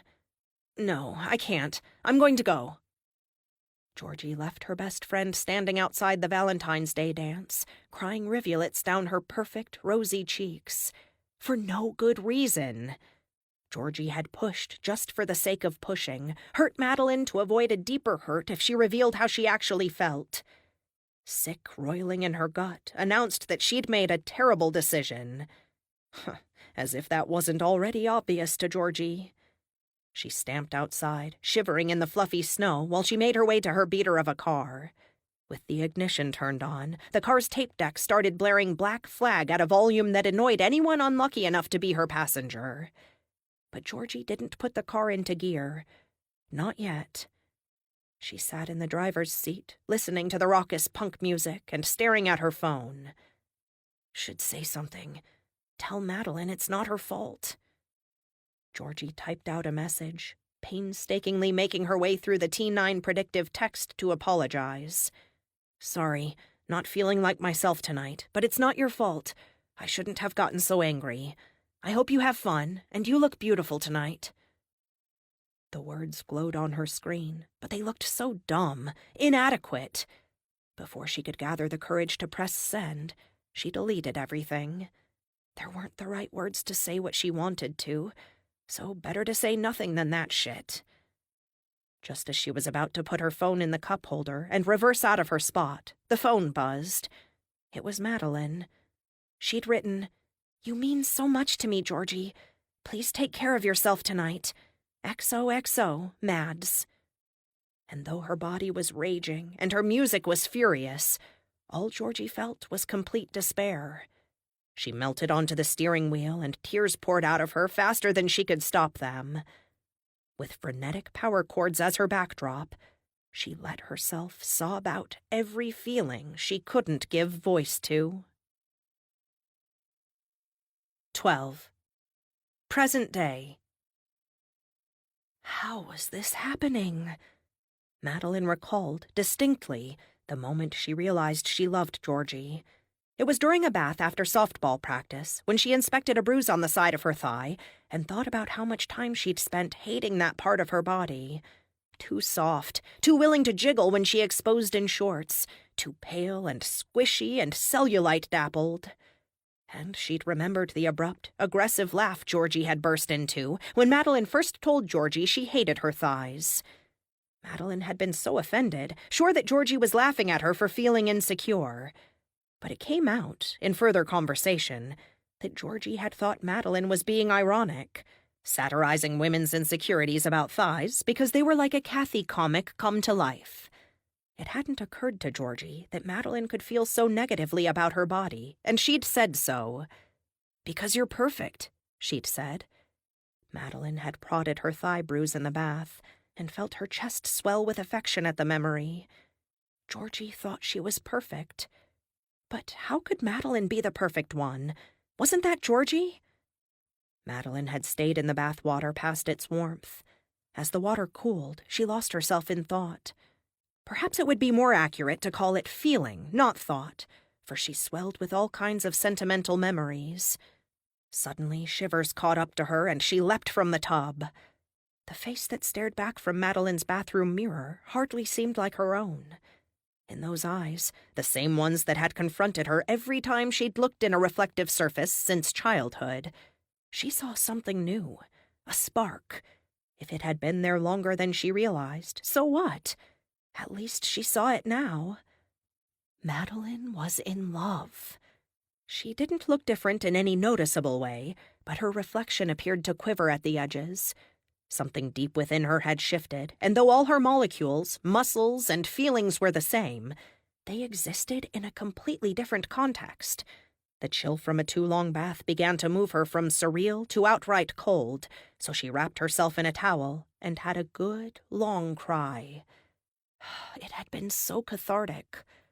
Madeline was no longer sure what she'd hoped Georgie would say when she told her how she felt.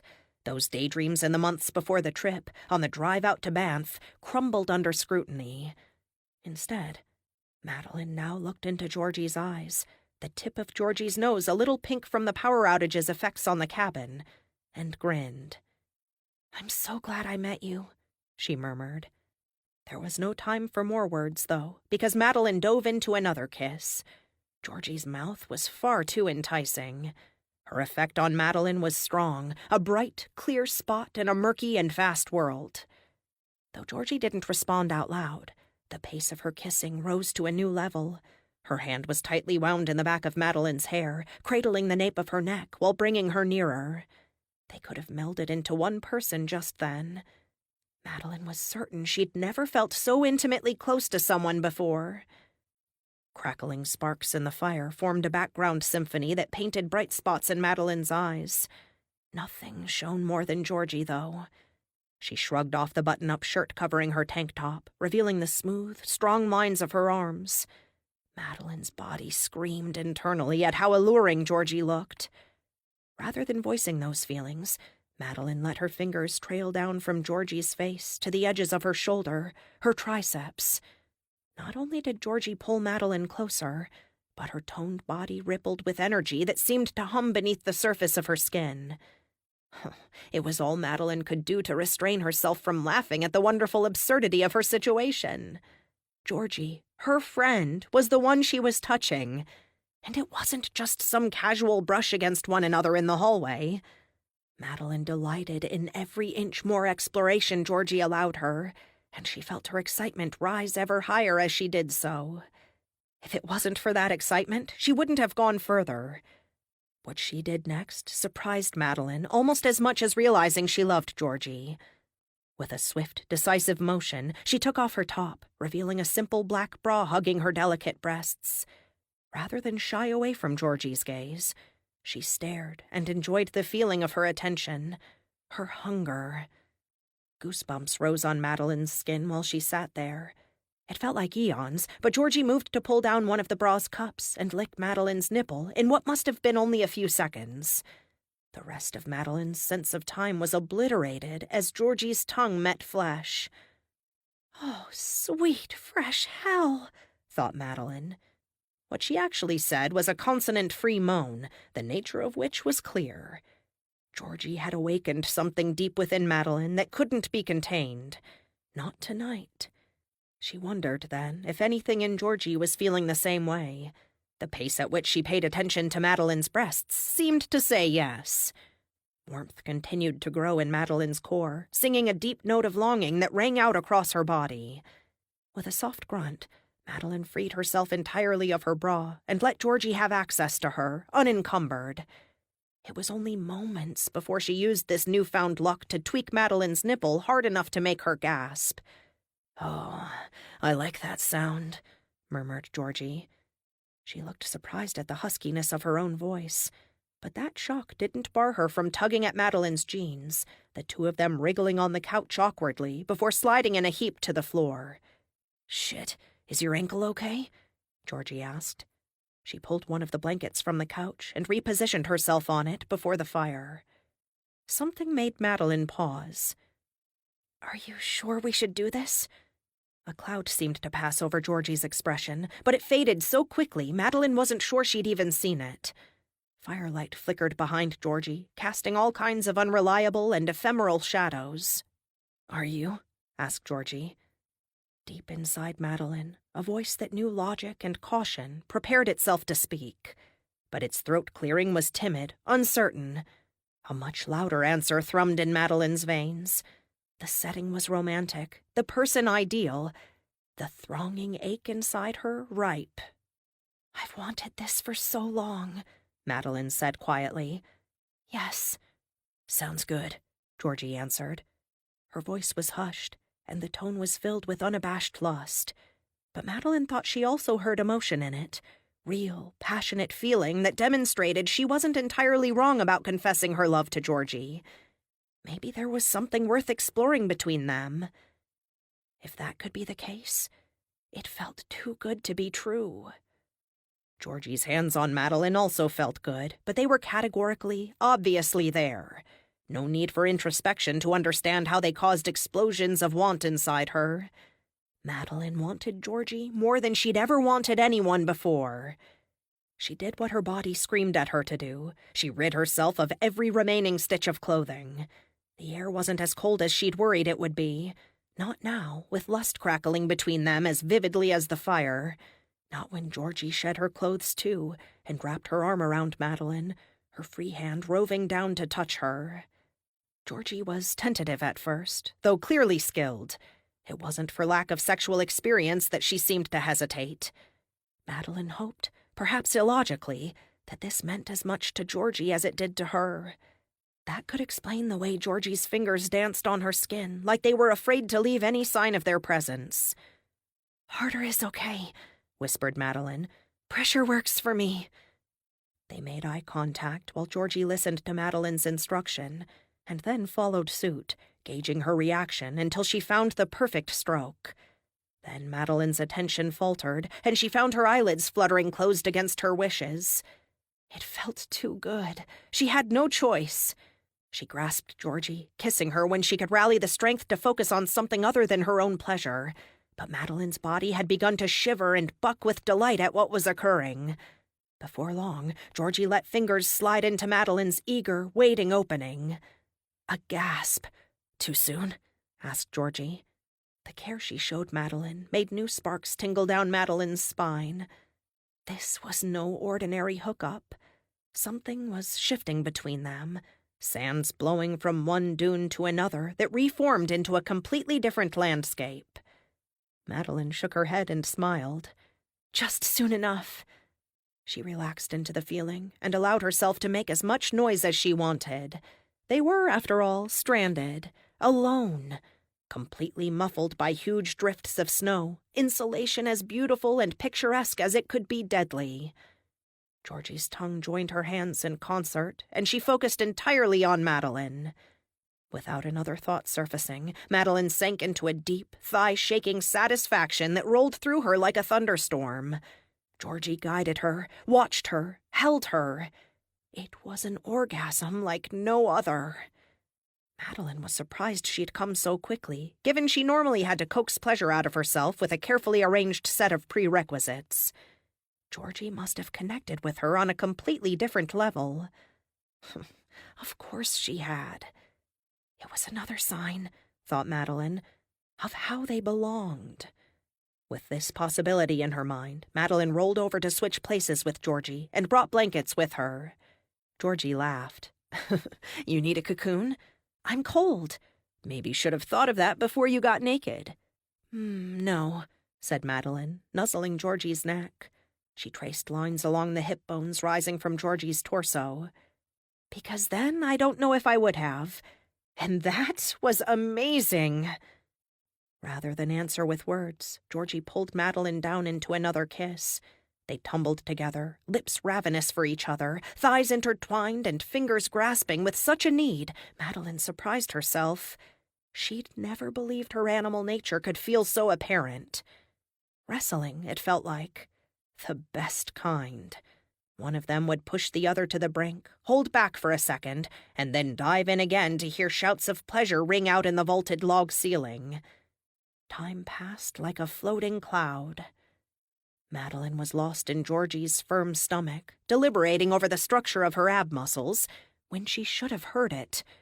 Another kiss deepened her denial to what was happening. Fever, heat, and utter disregard for anything but sex, Georgie, and the present, kept Madeline unaware. Her senses were filled with Georgie, with the absolute light-headed bliss of being able to enjoy her body and her attention this way. So, Madeline didn't notice the footsteps on the front deck, muffled as they were by the heaps of snow. Voices should have been audible, too, but a moan was a curious thing that dampened everything else in the air. Then she heard something.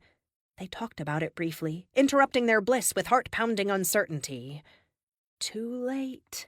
The door was opening, the front door, and people spilled inside, friends, faces she recognized.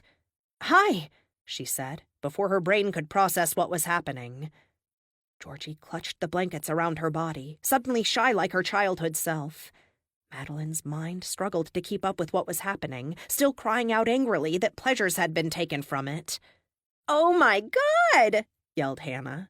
She pointed at the two naked figures with obvious glee. "I fucking knew it!" "You know, we rushed up here to make sure you two weren't stranded without food or help or whatever, but it doesn't look like you were struggling at all," said Nadia. She set down a box of supplies and opened the door to speak to some other person. "No rush, they're just fucking." "Seriously? Don't pretend you're not happy about this," said Hannah. "Is this just 'cause I bet you $20 that one time they'd hook up?" Georgie scrambled into her shirt and pants, the disheveled hair at the back of her head all the more endearing when clothed. "You had a bet going?" "Yeah, that's not cool," Madeline said. She clung to the blanket, hiding her naked body from their friends. Embarrassment radiated off Georgie, but though Madeline wished they hadn't been caught in the act, she was still glad it had happened. "Did everyone except me think this was an inevitability?" asked Georgie. The edge to her voice wiped the smile off Hannah's face. "It was a long time ago, like a bet you make over beers one night, not serious," said Nadia, as if her matter-of-fact explanation could quell all of Georgie's fears. But Madeline saw that Georgie's muscles were tensing even more. She edged closer to Georgie, reaching out a hand to touch her arm, and Georgie shrugged her off violently. "I don't mean the bet. I mean the whole thing. If you all thought this for so long, why didn't you tell me?" Another tromping set of footsteps drew closer, and the door to the cabin opened. It was a man who dusted the snow from his jeans and looked with surprise at the scenario unfolding. Cold in here, geez. Everything okay, folks? He asked Hannah. "Fine, thanks," hissed Hannah. "Thank you again for the ride up here." "Who's he?" Madeline said, still reeling from the sudden change of everything she'd pictured happening that night. 1 minute, she'd been sure that she and Georgie would spend the evening wrapped in each other's arms, talking about feelings between sessions of lovemaking. The next, their friends had burst in and thrown everything off. "We hitched a ride with the guy driving the snowplow up the road here. Left the car in town because the mountain roads are still so bad," Nadia answered. "But we're good now. Thanks." The man backed out of the cabin, his face a hilarious picture of having wandered into drama he didn't ask for. Is no one going to answer my question? Georgie looked accusingly at the faces surrounding her, moving from one to the next with a furrowed brow and searching eyes. "I'm sure they didn't mean it that way, Georgie," said Madeline. "More just, that we've been close for forever. Sometimes people ship best friends." You can't ship real people, Georgie said, her exasperated sigh causing an immediate pang to rise up in Madeline's throat. Their bubble of intimacy had been resoundingly pierced. "Sure you can," piped up Nadia. "People do it all the time with celebrities." Well, I'd appreciate not being treated like someone who asked to be in the public eye. Keep your shit to yourselves. I'm going back to Banff with the plow driver. Don't let him leave before I've gotten my things. Georgie started grabbing belongings desperately, flinging them into a makeshift pile in front of her boots, while the rest of them looked on in surprise. Her mood had shifted so suddenly that no one else could keep up. "Whoa, Georgie. We didn't mean anything serious by it," Hannah said. "I'm sorry." "Yeah, we just got here. Don't let us ruin things for you," added Nadia. Madeline walked closer, her bare feet tingling on the cold floor. "Georgie," she said, her voice soft so that only Georgie could hear her. "You're obviously hurt. Can you stay so we can talk about this? Please?" Judging by the way Georgie fumed, Madeline wasn't confident her words had any effect. The plea was earnest, verging on desperate, but she couldn't lose Georgie's attention just as she was gaining it. Everything else about the cabin rental had gone awry. She couldn't handle it if the most important part of her plans completely backfired. "Fine. I'm going to bed," muttered Georgie. She strode upstairs and sequestered herself in the bedroom she'd claimed when she first arrived at the cabin. When the door shut, loudly, a sputtering noise hummed through the building for a brief second. And then the power flickered on. As the lights began to shine again, the stove clock blinked its fluorescent numbers in an even pace, and other appliances began to chirp and beep their way back into life. Madeline stood, smiling despite herself, wondering at the bizarre and sometimes agonizing turns to this Banff trip. She knew trying to talk to Georgie now would only infuriate her. Though Madeline craved to fix all Georgie's problems, space was likely what her friend needed. With Nadia and Hannah here, they could return to the normal pace of things. So she stalled her urges and tried to calm down. "Anyone else need a drink?" she asked Nadia and Hannah. When they laughed and nodded, Madeline excused herself for a moment to get dressed, and then returned to crack open a bottle of Prosecco. 13. After a few hours of catching up with Nadia and Hannah, discussing the power outage, her hurt ankle, and some, though not all, of the events with Georgie, Madeline returned upstairs to her bedroom drowsily. Sleep called to her so loudly that she flung herself into the bed without taking off her clothes. She was unconscious and resting for a few hours, her body claiming its much-needed downtime to mend her ankle. Perhaps it also needed to recuperate from expending so much energy during sex. But in the middle of the night, Madeline's eyes fluttered open.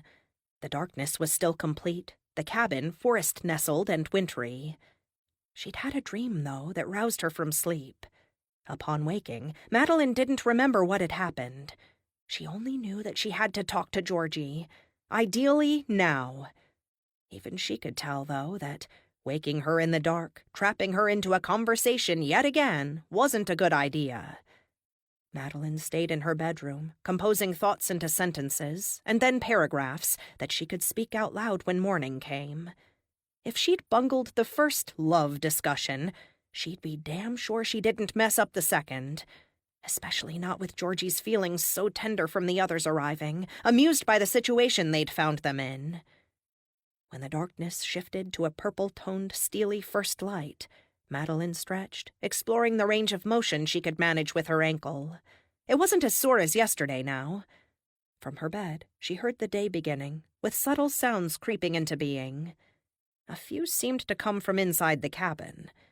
It took Madeline longer than it should have to identify that the noises were that of someone sneaking out of a room, quietly down the stairs, and out the door. When she heard the latch click in the front, she leapt out of bed and hobbled herself into the hall. "Georgie?" she called out quietly.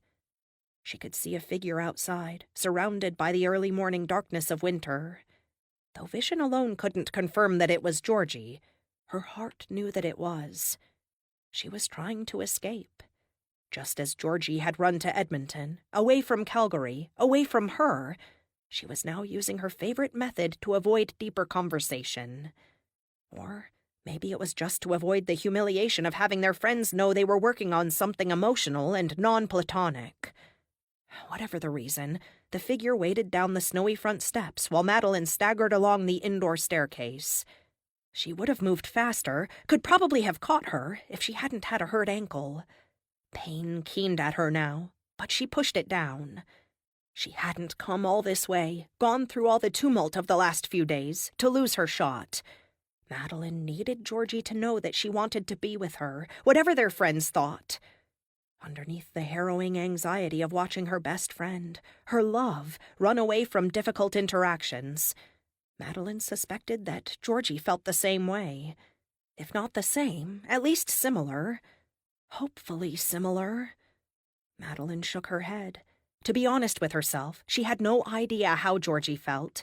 For all she knew, their tryst in the cabin yesterday had been the product of boredom and garden-variety lust on Georgie's part. She hadn't said anything about love. That had all been Madeline. Doubt sapped the last of Madeline's resolve at the same time as the sound of an engine sputtering to life met Madeline's ears. Georgie's truck's lights cut into the darkness, suddenly illuminating the trees with grotesque shadows, the cast of light as cold as the winter's air. Madeline reached the main floor and watched, exhausted, as Georgie took out her emergency gear shovel and began to excavate the truck enough to move it.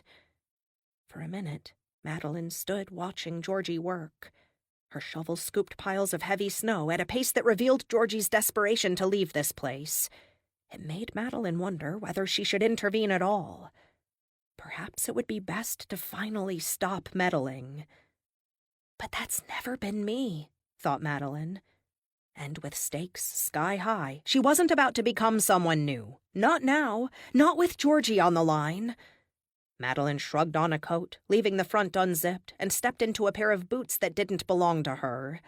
Ownership didn't matter before 9:00 a.m. when love was at risk, especially not in the dead of winter. "Georgie!" said Madeline. She had to raise her voice to speak over the drone of Georgie's engine, the hefting shovelfuls of snow adding to the noise periodically. Georgie looked up, her cheeks and nose flushed with exertion, while her truck kept rumbling. She'd dug out a good trench along the driver's side now, and the departure of the plow driver's vehicle last night had left tracks behind her where she could escape. Madeline couldn't let that happen. "What are you doing awake right now?" asked Georgie. "I could say the same to you, G." "Gotta dig this out. I can't stay." "Why not?" Madeline said, edging closer. If she moved too quickly, her ankle might buckle. She wanted to appear strong, composed, something rational that Georgie could respect. So she shuffled, her heart rate elevated from the work of making her way through snow. There were only a few more steps to go before Madeline would be on level ground. Only a few feet after that to get to Georgie, who braced herself with shoulders hunched to scoop another shovel's worth of snow. "Georgie, I said, why not?" Georgie pushed the shovel into the drift near her truck's back tire aggressively, the action venting a thick burst of emotion. "Why not? Madeline, come on. I can't do this. You know me. I'm not a public, touchy-feely kind of person. It's bad enough to get snowed in on our vacation, but bad takes on another level when I've got to think about spending another few days with those ones gossiping about me." Georgie nodded towards the cabin as she spoke, her eyebrows furrowed so that you wouldn't have guessed she was talking about friends. Good friends, ones she'd known for years. "They're not the ones I need you to stay for. Please, I need to talk to you. We need to talk. Work through things," said Madeline. "What's there to say?" Madeline gripped the coat around herself tighter, wishing she'd brought mittens outside. The raw pink chill of her fingers began to numb far deeper than the skin. "You know that I care about you, and what happened yesterday? It wasn't how it should have gone, maybe, but I'm still glad it happened. Even if Nadia and Hannah interrupted us, I can't tell you how much it means to—" "Maybe? Of course it's not how it should have gone. You think every little girl grows up dreaming about how her first time with someone will be on the floor? Will be witnessed by people laughing about it? Your first time? I thought you'd had lots of sex before. You told me about it when it happened. Madeline chewed on her lip. A pit of abject fear had begun growing in her belly. There was so much she hadn't seen, hadn't known. It might be too late now. Jesus, Mads! I'm not a virgin. I just mean the first time with someone new. It's supposed to be special. Supposed to... I don't know. Fuck it. I'm going home to get over myself. We can talk later. Georgie finished shoveling the snow out from around the truck and threw the shovel back into the rear cab seats. Madeline was running out of time. You're angry. I get that, Georgie. Really, I do. It wasn't cool of them to laugh and act like it's all so predictable. If I'd known years ago that this was how I felt, it would have saved so much time and heartbreak. Too bad you're late to the big gay party, right? No! I can't do this, Mads. I'm sorry, Georgie said. She hopped into the front seat of the truck in a swift motion. Before she could close the door, before all hope of reconciliation was lost, Madeline managed to shout, I'm not late to the party. I'm just late to you. Please. But the closure of the truck door cut short her words, and Georgie shifted into reverse quickly and decisively. She drove into the countryside road at a pace that would have made Madeline grip her seat nervously, and then Georgie sped off alone. Flurries of snow fell off the truck as she drove away. Madeline stood, shivering, wondering how many more times she'd fuck up her life this week. There wasn't much more time left before the holidays were over. Thank God. The morning's events hadn't woken anyone but Madeline. She shuffled back inside with an impossibly heavy heart, the corners of her mouth wobbling with the desire to cry. Still, if she succumbed to the feeling, there would be no saving her from her sadness, and her friends had only just arrived last night. Rather than focus on the pain she was feeling emotionally, Madeline thought it best to warm herself up from standing in the cold without proper winter gear. She started and tended a large fire, pushing the left couch even closer so she could sink onto it and bask in the warmth. Had she invented her suspicion that Georgie felt something for her? It had been a long time since they'd seen each other in person. Distance could warp things. Time could blunt your perception.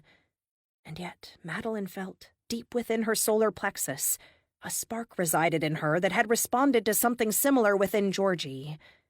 Kinship. It had taken a long time to get there, but Madeline had known Georgie for as long as she could remember knowing people.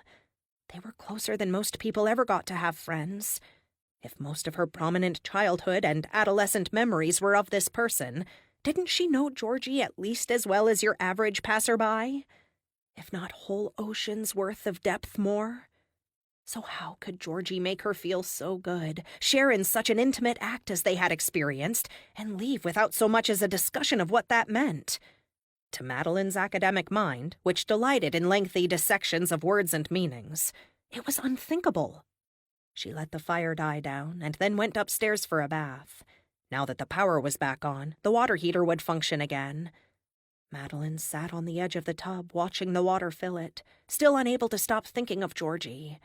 Her kiss, her voracious attentions. When Madeline lowered herself into the water, she saw her naked body in a new light. It was no longer just the physical form that she carted around, but something more. Here was where Georgie had licked so softly that Madeline hadn't been sure she'd made contact with her skin. There was a light bruise from the ecstatic grasp on her hip while Georgie cried out and came. A map of their intimacy stretched out before Madeline in that bath, and she found herself in tears. Fat droplets streamed down her face to join the bath water, and she let herself sob through a full half-hour of soaking. When the water began to cool, Madeline composed herself and stood to dress again.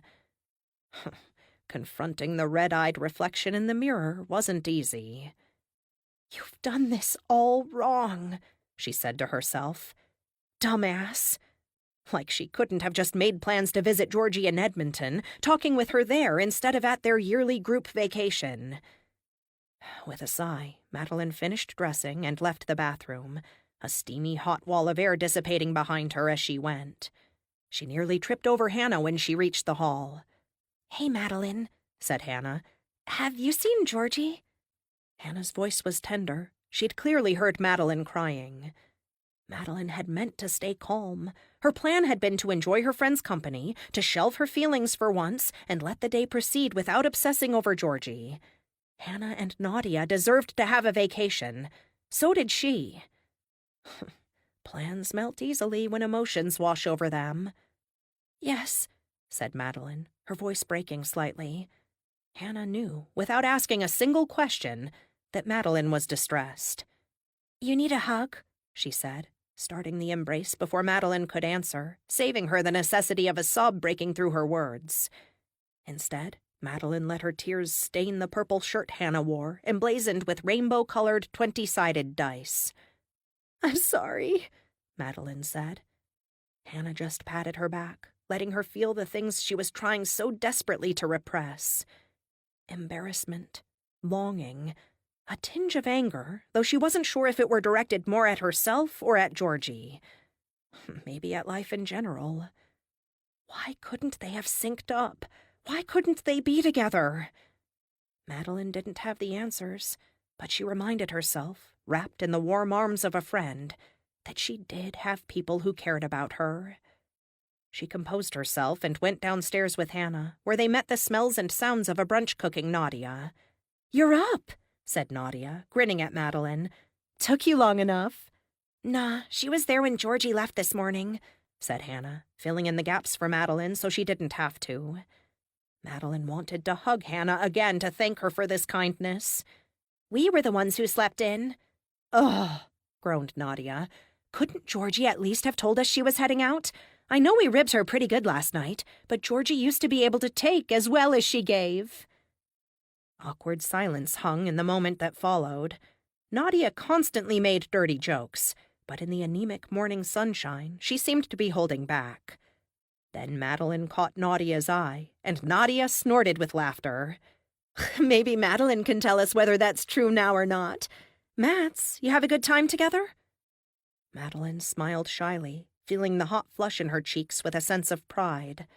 She was here, safe with friends, even if her chest hurt more than she thought physically possible, short of an actual heart attack. "A lady doesn't kiss and tell," she said, smiling in a way she hoped was mysterious. "I think a lady also doesn't get caught literally naked mid-sex in front of a fireplace, Madeline," said Hannah as she raised an eyebrow. Madeline sat down at the island, leaning on her elbows while she glanced from Nadia to Hannah. "It was nice," she said. "Really nice." "I always did think you two would hook up," Hannah added. "No joke." "Yeah, it's been clear that Georgie's been carrying a torch for you for years," Nadia said. "Wait, really?" Madeline's cheeks flushed again. She felt the heat of embarrassment go much deeper this time. How dumb not to have noticed. Though Hannah was less categorical in her statements, Madeline could tell from their hesitant eye contact, their restrained smiles, that this was something they'd discussed before. It wasn't just in her head. It wasn't just in her head. From shame to hope in 30 seconds flat, Madeline's heart reeled. She noticed that her palms left damp spots on the island's surface and laughed, too loud at the realization. "Are you okay?" asked Nadia. "Did you hit your head when you hurt your ankle?" Hannah snorted, but Nadia wasn't joking. "I'm good," said Madeline. "In fact, maybe I'm better than I've been in a long time." Because, for the first time in months, Madeline's feverish thoughts weren't echoing around in her head, alone. They were out there in the world. She'd told Georgie how she felt, and though Georgie hadn't reacted as she'd hoped she would, now there were others attesting to what Madeline had felt to be true. If only Georgie hadn't just made it seem very clear she couldn't be what Madeline needed. 14. Age 19. "She's late," said Quinn, her arms folded across her chest. Her sharp green eyes darted to the coffee shop door each time someone entered. None, so far, had been Madeline. A wave of guilt rushed over Georgie for feeling relieved. "That's pretty much Madeline in a nutshell," she said to Quinn. "She's not trying to bug you, I promise." She's so inconsiderate. She knows we're supposed to meet at 10 o'clock, so why can't she just plan to get here early if she's always late? That'd cancel itself out. She'd be here on time. "You're thinking like Quinn and not like Madeline, babe. If she knew she was going to be early, it'd cancel itself out the wrong way. Like, oh, I have even more time than usual, so I'm okay. Until, next thing you know it, she's more late than normal." Quinn cradled Georgie's hand underneath the table, their thumbs vying for the top spot. When Quinn looked into Georgie's eyes, the reaction in Georgie's stomach was so powerful she forgot for a second what they were doing.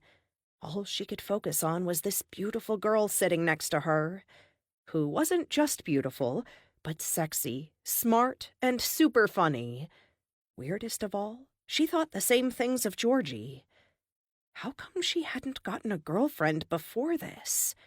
University was a great place to meet women, truth be told. Georgie had slept around a little at first, eager to stretch her baby dyke wings and get out of the rut of high school.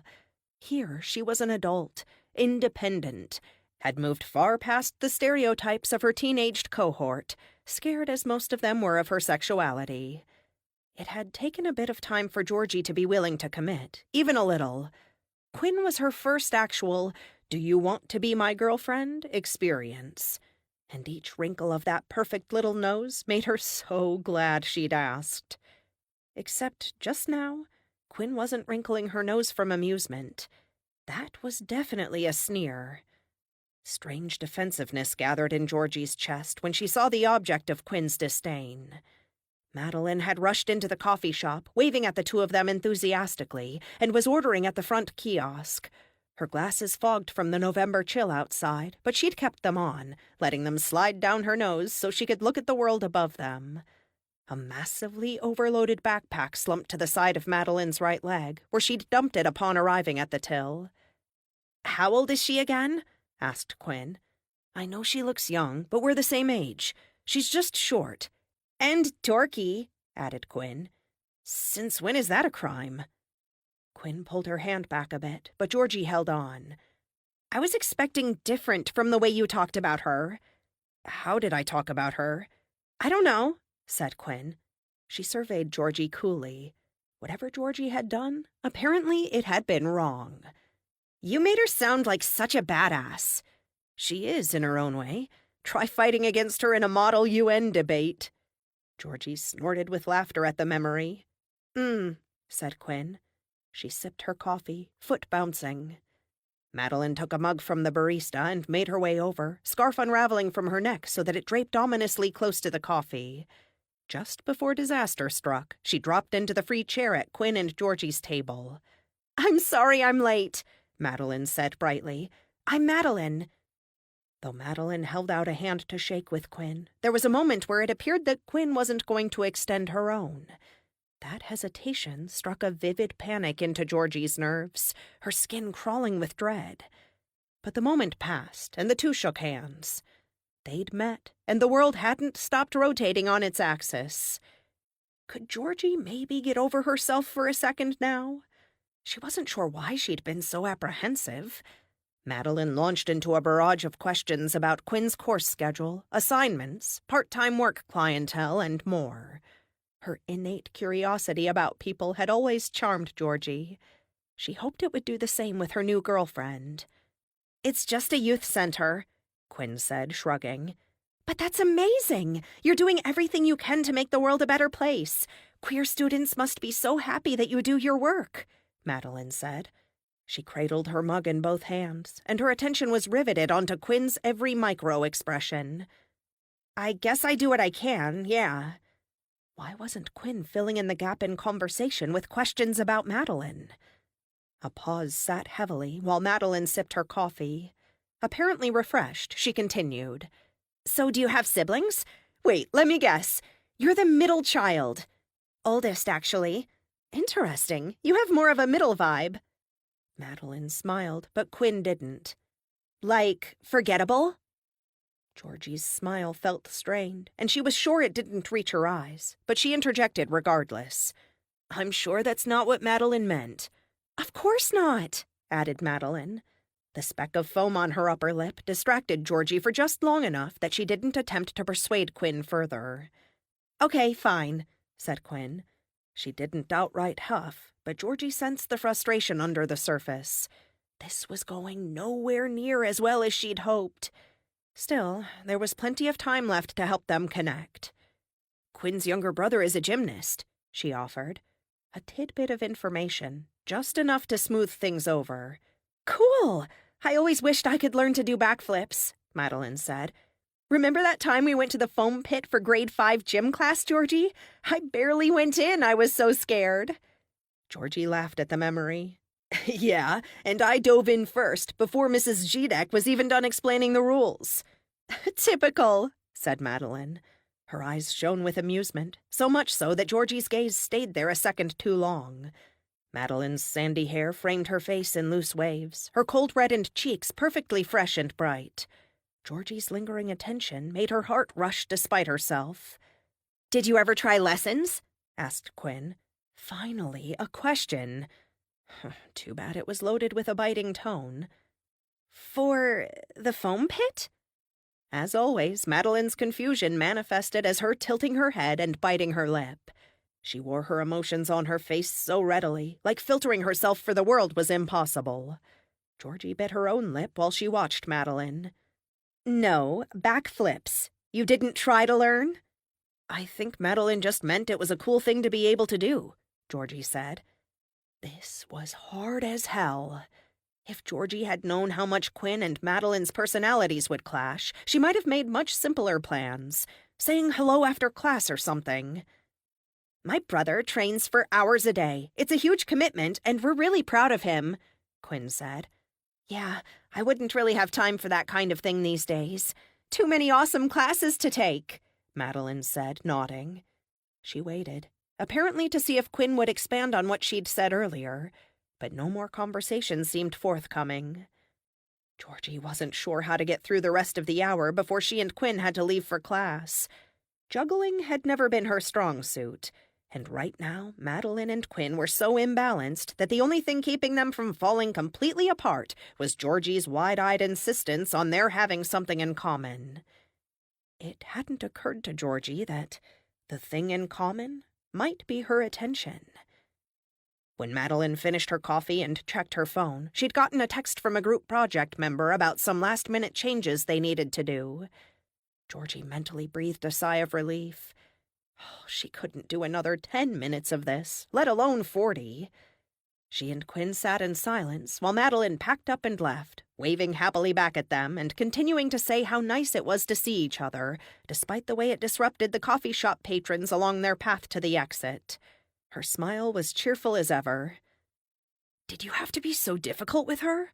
Georgie asked Quinn. But Quinn's instantly furrowed brow told her she'd spoken without thinking. Me difficult? She's the one who wouldn't let me get a word in. Too focused on how you two have been friends forever. Like, so close and so perfect and everything, to even want to really know me. That's not true, Quinn. She was so curious about you. She tried to get to know you. More like in love with the sound of her own voice. No wonder she wants to be a professor. Standing in front of a captive audience sounds exactly her style.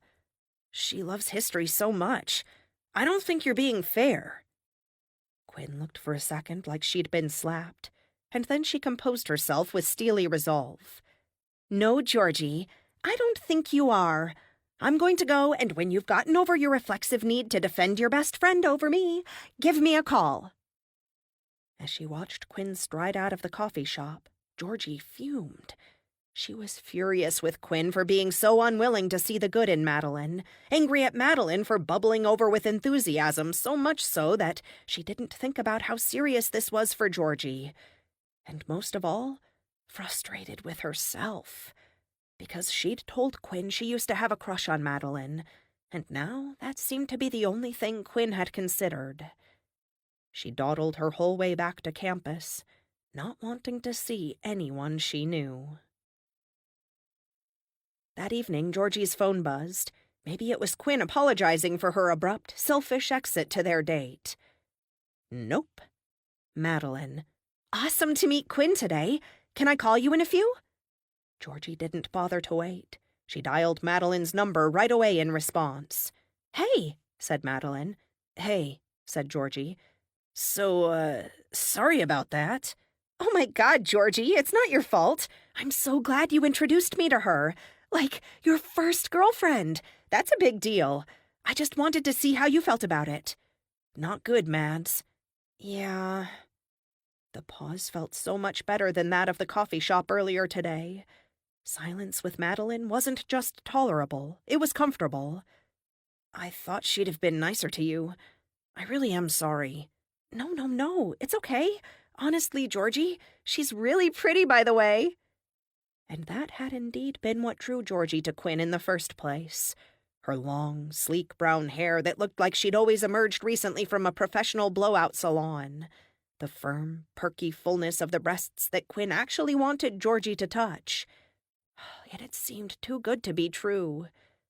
Maybe it was. Pretty, yeah. Thanks. What else?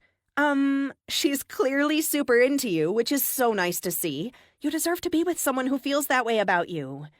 Thanks, Mads, said Georgie. She didn't feel thankful, though. Her guts were still twisted with anger and anguish. But I wanted her to like you. She will. Don't worry about me. I think I just overwhelmed her with my questions. I know I can be a lot to handle at first, and we'll have so much time to get to know each other better while you keep dating. Unless, do you still want to date her? Another pause while Georgie deliberated. I don't know. She was rude to you, and that's not okay with me. Maybe we just need to meet on more neutral ground. Without you to chaperone, we could really talk. Get past this initial hurdle. But Georgie could picture how that would make Quinn accuse her of throwing her to the wolves, of not caring enough to support her through getting to know Madeline. She was damned the one way, and the other. I don't think that's a good idea. And it's not your fault, Mads. Quinn's being unreasonable. Ugh, I'm sorry to hear that. Honestly, I'm surprised. We've been going out long enough I didn't think she'd be insecure. She was so jealous. Jealous? Of me? Shit. Georgie forgot what she'd been saying and accidentally let things slip that she'd worked excruciatingly hard to conceal. You know, we're best friends, and she doesn't like that there's another woman in my life whose history with me outweighs hers, and always will. Aw, that's kind of sweet, except the part where she's being irrational and unfair. Huh, exactly. Well, I liked her, even if she didn't like me all that much. You're too sweet, but thanks. Georgie's gut surged with affection for Madeline. No matter what happened, she could always count on her best friend to rise above petty drama. She was, as they said, a keeper. Too bad she was straight, and therefore highly unlikely to want to be kept by Georgie, let alone any other woman. Angst glimmered in Georgie's blood about this, her time-worn hobby horse. You could wait for someone to love you, sure, if there was a shot in hell. But short of a seriously invasive brainwashing session, Madeline was completely unattainable. Is Quinn always so insecure? Asked Madeline. Her question arose from innocent curiosity. Georgie knew her well enough to understand that. But the way it skirted near Georgie's deepest secrets brought her hackles up. She couldn't say what she really wanted to. Couldn't spill every messy feeling into the phone and have Madeline pick each one up. Not without breaking the trust they had and severing parts of the friendship forever. Not without confronting the fact Georgie was holding out for the impossible. If you never risked saying the truth, you could pretend, could grasp the last shreds of your dignity and tell yourself they were still yours and not co-opted by emotions you couldn't control. Not usually, no, said Georgie. She breathed steadily, counting for a few beats so that the answer wouldn't rush out of her and sound rehearsed. Still, she knew she wasn't being entirely honest. Like I said, she seems especially insecure about things with you. I can't promise I did my best to quell those fears, but you know me. I can be stubborn. Especially about you, thought Georgie. Words she could never speak.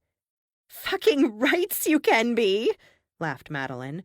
Quinn's got another think coming if she's convinced you'll just let her blast insecurity everywhere without you fighting it. That voice on the phone with her was so accepting of what Georgie said when she needed support, so measured in thoughtful critique when she was being an ass. Madeline had oceans more depth than Quinn. How could Georgie not have seen it until now? She had to have been kidding herself. Horny and desperate enough to jump at the first girlfriend opportunity that came her way, hoping it would erase the deeper feelings she concealed. Of course it didn't. The thing is, Mads, I don't know if I want to fight it. I shouldn't be having a fight like this at all. Girlfriends are supposed to accept who you are. And part of who I am is friends with you. A big part. That's part of me too, G. You don't think she'd come around? Georgie wanted to believe Quinn could, but this conflict had revealed something more unsettling and difficult to digest. And that was that Georgie wasn't as over Madeline as she'd thought she was. Maybe not at all. The moment Quinn had essentially forced her to choose sides, it hadn't even been a contest. Whoever did that automatically became the loser in Georgie's view. And if they were up against Madeline, they'd always come second. 15. Present day. Madeline left the cabin early, having talked her heart out with Nadia and Hannah. She'd longed to have time to do the same with Georgie, but since Georgie left and texts wouldn't send in this service-dead zone, Madeline would have to wait. And just like that, Madeline's best chance at happiness seemed to have evaporated as quickly as the steam above the spa hot tubs in the town of Banff. She watched the droves of tourists snapping mountain pictures and posing in front of Canadian stores like Roots, but the green light changed and the person behind her honked. Time to go home. It would have been easier if Madeline knew what she was doing. Instead of certainty, instead of airing her feelings and maybe sparking the start of something truly life-changing, everything had gone wrong. She'd told Georgie about her feelings in the stupidest way possible. That was already catastrophic. Then she'd hurt herself, necessitating a visit to the mediclinic when she got home so she could make sure there wasn't a fracture somewhere in her swollen ankle. A tensor bandage might help fix her injury, but there wasn't a surface fix available for her deeply bruised ego. In a cabin with no other distractions, with the power out and the snowstorm raging, Georgie still hadn't given Madeline her full attention. And the only explanation Madeline could find for that was that Georgie didn't feel the same way as her. Sometimes friendship was just that, and nothing more. But what about the fact their closest friends saw something? Nadia and Hannah had thought Georgie carried a torch for Madeline. When Georgie moved away, had the torch gone out? Madeline didn't know what to think. She cranked her saddest sack music on the drive back to Calgary, watching the mountains roll down into foothills, become undulating prairie, morph into grassy plains dotted with suburban homes and strip malls. When the landscape had lulled her into a sense of peaceful return, Madeline's eye was caught by a blur of brown motion to her right. A deer ran alongside the highway, its white hindquarters the only thing that stood out from the brushy ditch. Madeline wondered, for a split second, where it was going. And then she remembered that where one deer can be found, there are often others. Too late, she slammed the brakes on her car. The momentum carried her forward so quickly that she could do nothing but pray when another deer, larger than the first, hopped onto the pavement directly in front of her.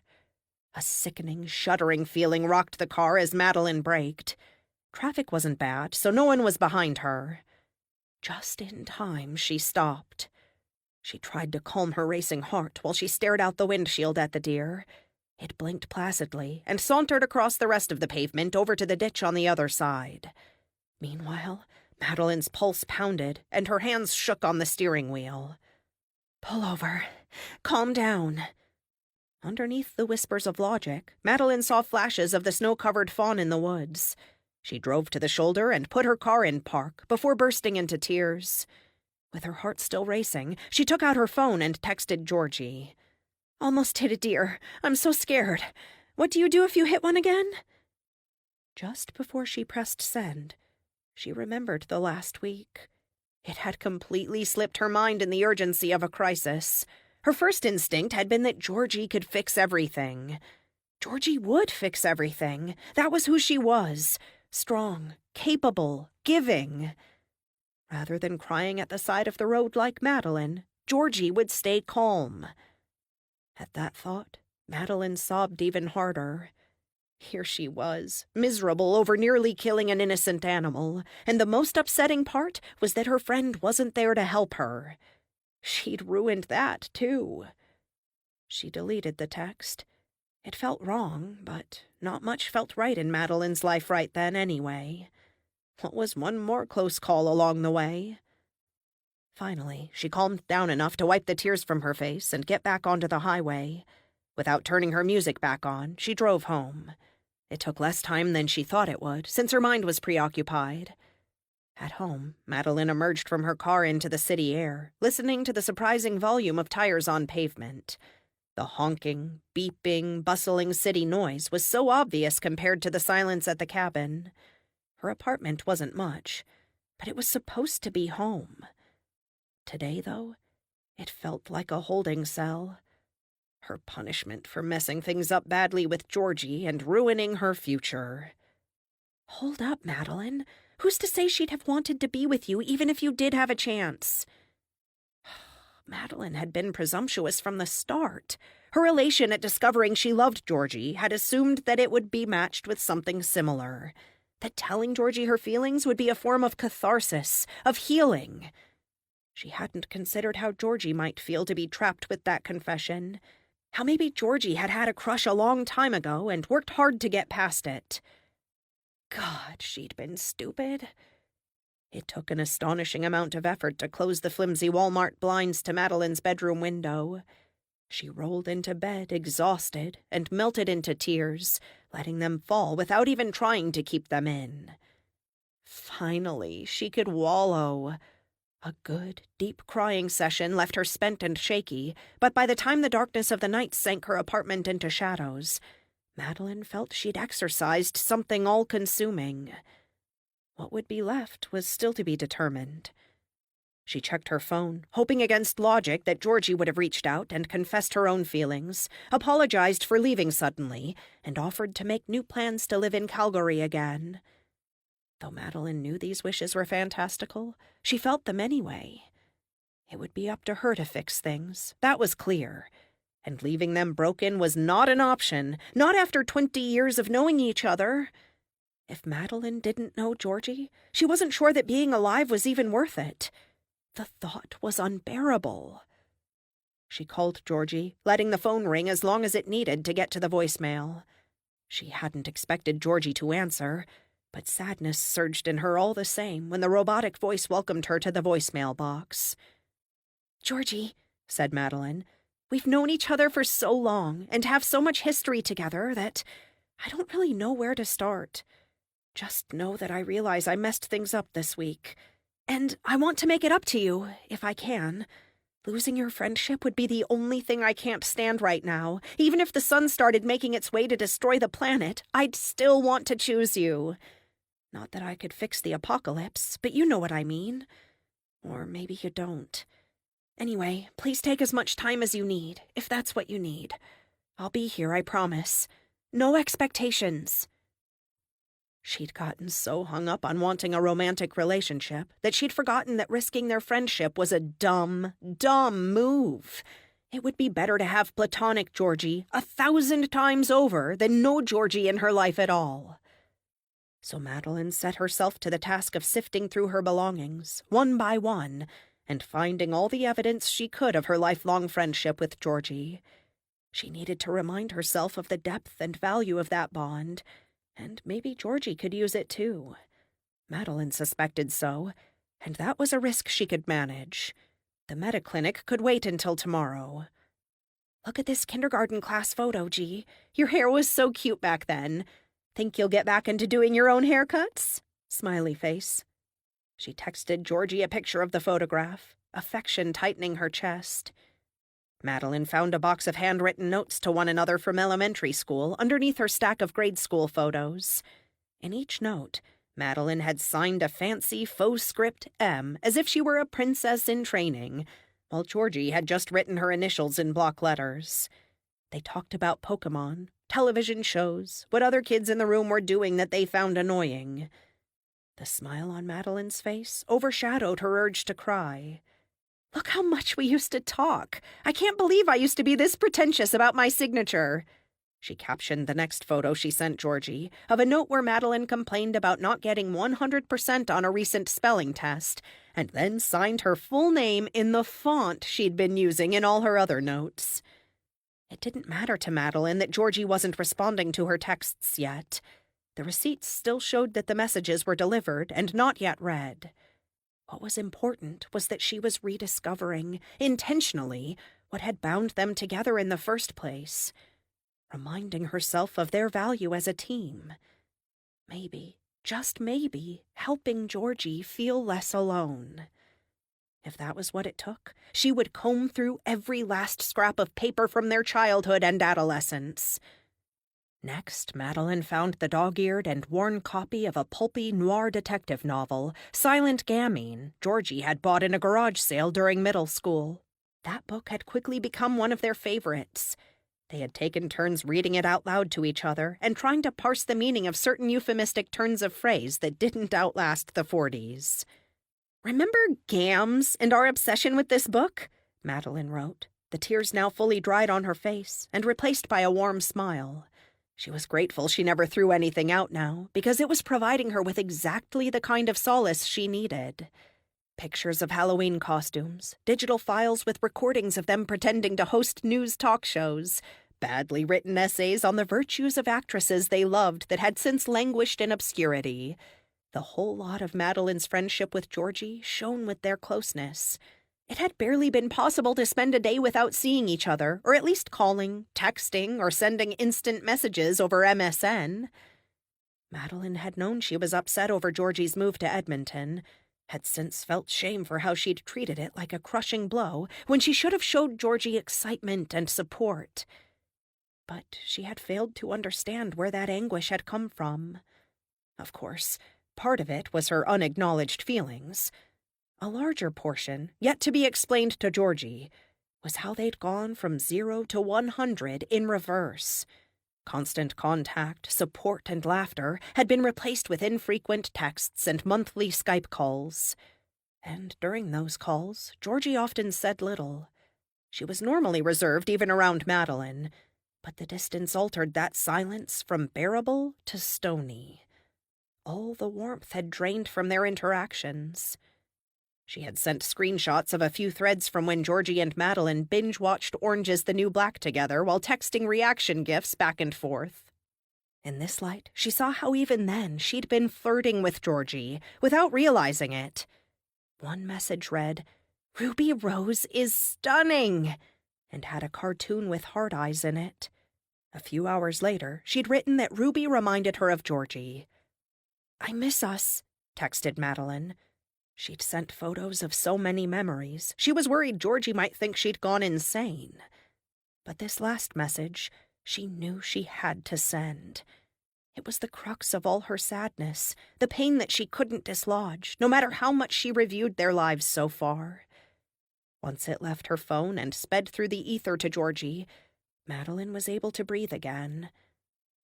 No matter what came of this, she'd done what she needed to do. Shortly afterwards, like her body had been running on fumes for the last few hours, Madeline fell into a deep, surprisingly restful sleep. Though she dreamed of nothing, it was the good kind of nothing. A soothing darkness completely enveloped her, leaving no space for the pain and sorrows of her wakeful day. In the morning, she would try calling Georgie again. 16. Age 24. Georgie hadn't expected Madeline's call, but it hadn't been unwelcome either. The late-night hour wasn't unusual. The two talked so frequently that it was an unspoken understanding that, no matter the time, you could send a message. It might not be seen until later, but communication was always an option. Even so, there was an odd structure to Madeline's speech that made Georgie anxious. Was she having a breakdown? Typically, Madeline wasn't terse. Far from it. Thoughts poured from her like a waterfall, sometimes splashing around all over before Georgie could form a single sentence. Tonight, though, Madeline's breath had been strained and her words mumbled. "Come over," Georgie had said. Crisis took precedence over sleep. Madeline was a priority, and if she needed help, Georgie was more than willing to give it, in whatever shape it took. She cleared empty energy drink bottles from the desk, stuck a few dirty dishes into the dishwasher that had been lying around. Just as the buzzer rang, Georgie shoved a vibrator under the bed. She let Madeline in and sat at the small table in her kitchen, waiting for her to make her way up the flights of stairs. No elevator for this cheap building, not that Georgie minded. Helped keep her humble and in shape. She enjoyed the flexing feeling that came from her quads after making the trip up.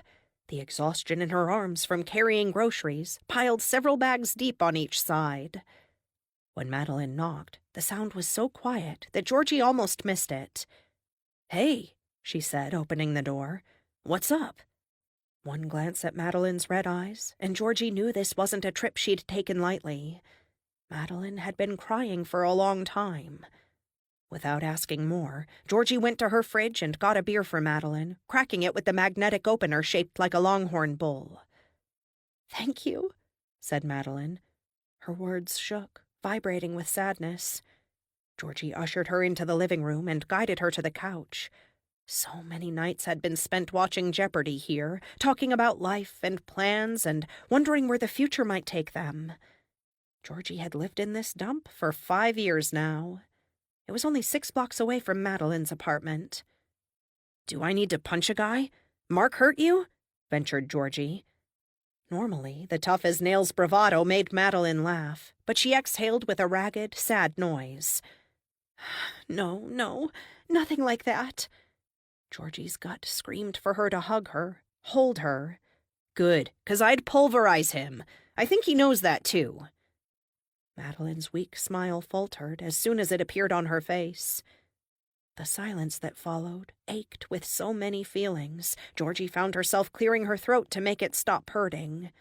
Her eyes prickled with the threat of tears. The sight of Madeline so devastated was unbelievably painful. "Mads?" Madeline sighed deeply and scratched at the label of the beer bottle. Her chipped nail polish made Georgie warm internally at the way Madeline's ever-the-whirlwind life showed up in small details. "Mark and I broke up," she said. Madeline's voice intoned the last part of the sentence with a rising sound, as if she were asking Georgie whether it had happened, rather than telling her. But the truth remained. Small, staccato heartbeats echoed in Georgie's chest, more noticeable than before Madeline spoke. It was irrational, she knew that. But Madeline and Mark had been together for years now. She hated to see her friend sad, of course, but the deep-seated emotional core of Georgie also secretly rejoiced. "I'm sorry," she said. It wasn't enough, and she knew it. But how could she fully express that she didn't want Madeline to hurt, and yet also didn't think Mark was good enough for her? No man was. Somehow they never saw Madeline the right way, the way where her light shone brightly because of some internal compass, not something that existed just for them. Madeline's boyfriends were always too willing to experience her, not eager enough to reciprocate her joy. She deserved so much more. Maybe now, finally, Madeline could have a chance at the expansive, all-consuming love she yearned for. Georgie sat, armpits hinting nervous sweat, wishing she didn't want to be that all-consuming love. She felt it anyway. "That's part of it," Madeline said. Her voice was practically a whisper. It drew Georgie closer, and she found her breath hitching at the proximity. From here, she could see the delicate movements of Madeline's throat as she swallowed a sip of beer, could watch Madeline's heartbeat in that soft, smooth skin. "Snap out of it, Georgie. Your friend needs help, not lust." "What else is going on?" Georgie said. It seemed obvious to her that her voice was strangled with feeling, but Madeline didn't look up, didn't flinch. "Georgie," said Madeline, turning her head to look Georgie straight in the eye. It was arresting, as it always was. The clarity of her pupils, startling and stunning. Lips curved like she was about to whistle, cheeks stained with since-dried tears and flushed with half-dissipated feeling. "Yeah?" "Promise you won't judge me?" Georgie had never taken any promise more seriously. "Of course not. Want to pinky swear?" Madeline smiled, a small, faltering smile. It was brighter than the sun to Georgie. "No, I'm good. I just—" This silence was warmer. Though Madeline's pain still shone from her curled-up posture, the mere act of being together seemed to ease the worst of it. Georgie pulled her feet underneath herself and tried to remember active listening skills. "Anything you tell me, I will always, always care. No judgments here, right? We've known each other too long, too well." "Thanks," said Madeline. She smiled down at her beer bottle and then drank a bigger gulp. "So, I think I'm gay." Stars burst in Georgie's eyes, and she felt a whine begin deep in the lowest part of her skull. The pinprick hint of sweat beneath her arms began to trickle. What? It was such an inadequate thing to say. What? Like she hadn't heard. Hadn't fantasized about this very moment for how long? And now Georgie was paralyzed, unable to help her friend because her mind had begun to race. Her body was thrown into an immediate frenzy of desperate, self-centered hope. While she should have been focused on how to be supportive, Georgie's long-held crush reared its head. I like girls, not boys. Or more than boys, I'm not sure. Maybe I won't ever know for certain. But what I do know is I don't love Mark. Or I love him, but I'm not in love with him." "That's a lot." Georgie stared at Madeline, and when she realized she'd been staring, she flushed beet red and redirected her gaze to her own hands. They were a little pink, too. Like every part of her was overloaded with blood, racing around completely maniacally from this shock. Welcome though it might be, it was still a shock. "I know. And I don't know what to do. This is like shit you're supposed to figure out in high school, right? You've always known so clearly who you are and what you want. Why can't I have that?" Madeline's voice faltered and tears sprang to her eyes, spilling readily down those soft cheeks. "It's okay to be upset," said Georgie. "I don't want to be, though." "Right, but even if you're upset, you should know something. Maybe it looked easy on the outside, to you, but for me, coming out wasn't obvious. So don't beat yourself up about it." "Really?" "Yeah. Don't you remember how terrified I was?" "You always look so cool, no matter what you're doing." Georgie laughed and didn't fight the puff of pride she felt hearing that compliment. It came from such a lovely source. "Maybe I looked like I wasn't panicked, but I swear to you that I was. It felt like my world was ending, and I'd lose everything I cared about." "I do care about Mark.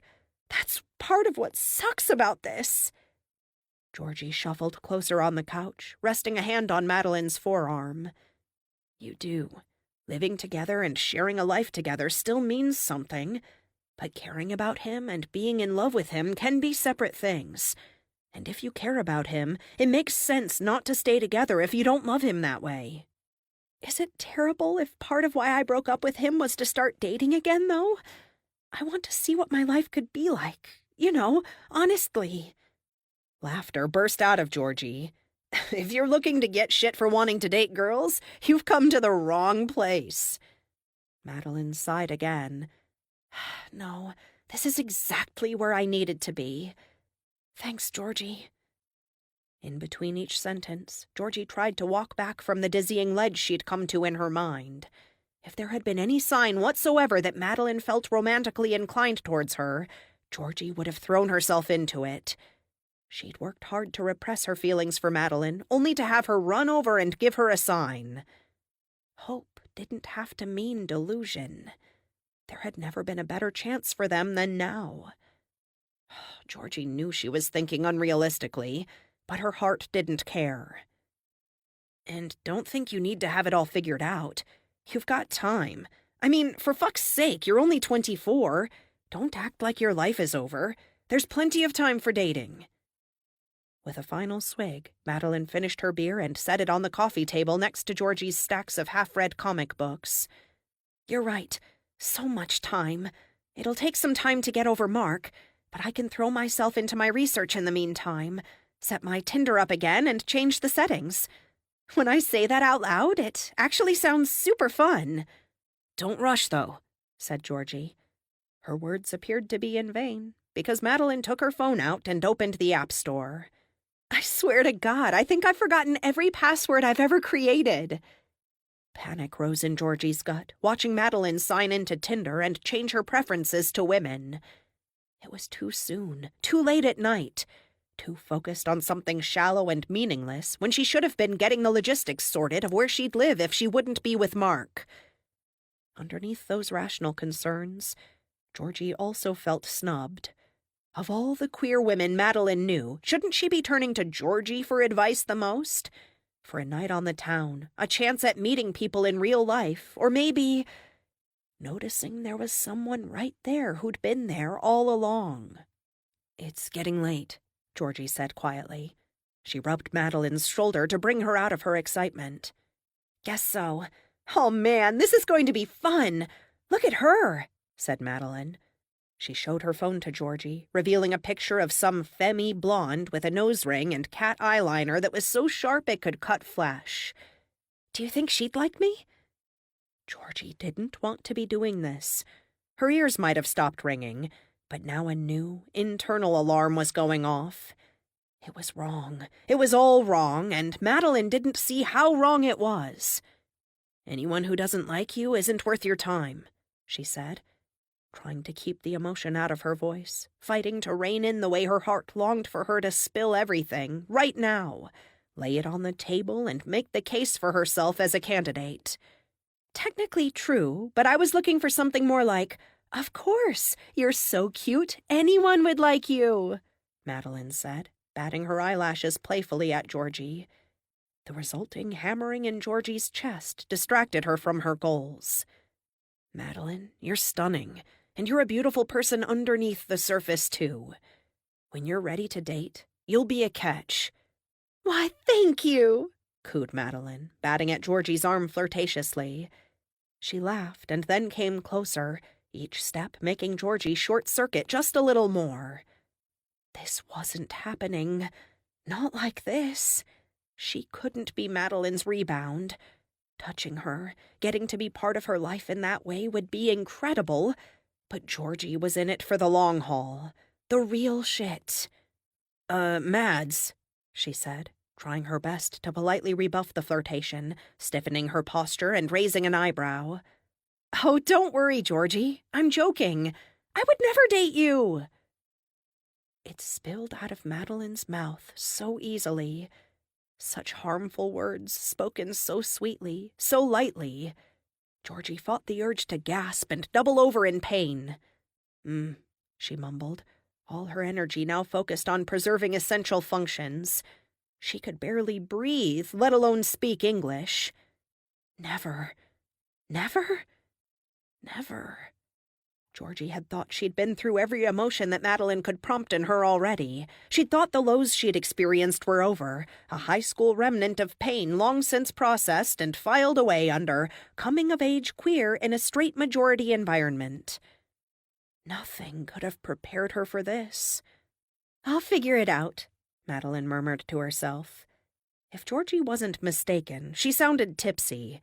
Maybe she'd had something to drink before coming over. Maybe that beer had been the final piece of a heartbroken puzzle. Maybe none of that fucking mattered because what Madeline had just said cut worse than anything Georgie could have expected to hear from her, ever. There was no better way to devastate Georgie. I think it's time for bed, Georgie managed to say, her eyes unable to meet Madeline's. Whatever Madeline said in response, it didn't reach Georgie's brain, which still whirred with the obsessive, self-harming focus on how Madeline had so casually destroyed Georgie's longest-running hope, misguided as it may have been. She set up the couch with a pillow and blankets, and then steered Madeline to the bedroom. I couldn't. That's your bed. I'll take the couch, she protested. But when Georgie turned and walked away, it must have been enough to finalize the matter. Georgie sank onto the couch and slept fitfully, her every dream poisoned by having reality slapped squarely across her face. She had spent a lifetime waiting around for Madeline to be who Georgie wanted her to be. But no amount of insane self-deception could justify waiting any more. If Madeline was queer and still didn't want Georgie, it was time for a change. Georgie couldn't do this anymore, and when she woke in the morning, it was clear that she needed space. Real, enforced space. Something that would require her to stop talking to Madeline so much, to stop expecting so much from her, when her feelings were obviously never going to be reciprocated. It was time for Georgie to get over her. A few weeks later, Georgie's sister Ariel helped load the contents of her sparsely furnished apartment into her beaten-up pickup truck. Rather than face the friends who knew Madeline and Georgie both, Georgie found herself wishing for familial comfort, support from a person who was more clearly on her side. With the packages loaded onto the back of her truck, Georgie closed the tailgate and turned to her sister. "Thanks for showing up for me, Ariel," she said. Tears wavered on the brink of spilling, surprising Georgie and Ariel both. "Take care of yourself, Georgie," said Ariel. She drew Georgie into an affectionate hug, and Georgie let herself cry onto the soft pink sweater, knowing that all forms of comfort would soon seem very far away indeed. 17. Present day. Madeline's phone history now showed call after outgoing call to Georgie. None where Georgie picked up, but Madeline was still hopeful. With all the text messages she'd sent Georgie's way, there was nothing more Madeline could do except wait. First, she waited at the Mediclinic, where they informed her, after a couple hours and several x-rays, that she'd merely sprained her ankle and ought to rest it. Then she went home and sat in front of her phone, willing it to buzz with Georgie's response. When none came, Madeline threw herself into distraction. She took the opportunity to finally work on the revisions to her paper. Better late than never. It had seemed before like there were so many that she'd never finish them. But with a full night's sleep and the exercise of going through Georgie's memories under her belt, Madeline felt more optimistic than she had in weeks, maybe months. Madeline addressed one comment at a time, starting with the easiest suggestion. This reviewer preferred British spelling for several of the words Madeline had unwittingly Americanized. That was simple to find and replace. With a little more confidence built, having completed those edits, Madeline tucked into the more substantive critiques. Before long, her paper began to look much better. At least she thought so. Albertan women's wartime contributions would now have a new voice. But working made Madeline hungry, so she ordered a pizza and chopped carrot sticks in the meantime. When the buzzer went off, Madeline's stomach growled in anticipation, and she let the delivery guy in. Soon, a firm hand knocked at her apartment door. When she opened the door, debit card in hand, she jumped. "Georgie?" She stood there, pizza box in hand and a sheepish expression on her face. The denim jacket over her high school t-shirt fit in a way that emphasized her shoulders, and she slouched to one side, hip extended, like she might run off instead of staying until Madeline found words to speak.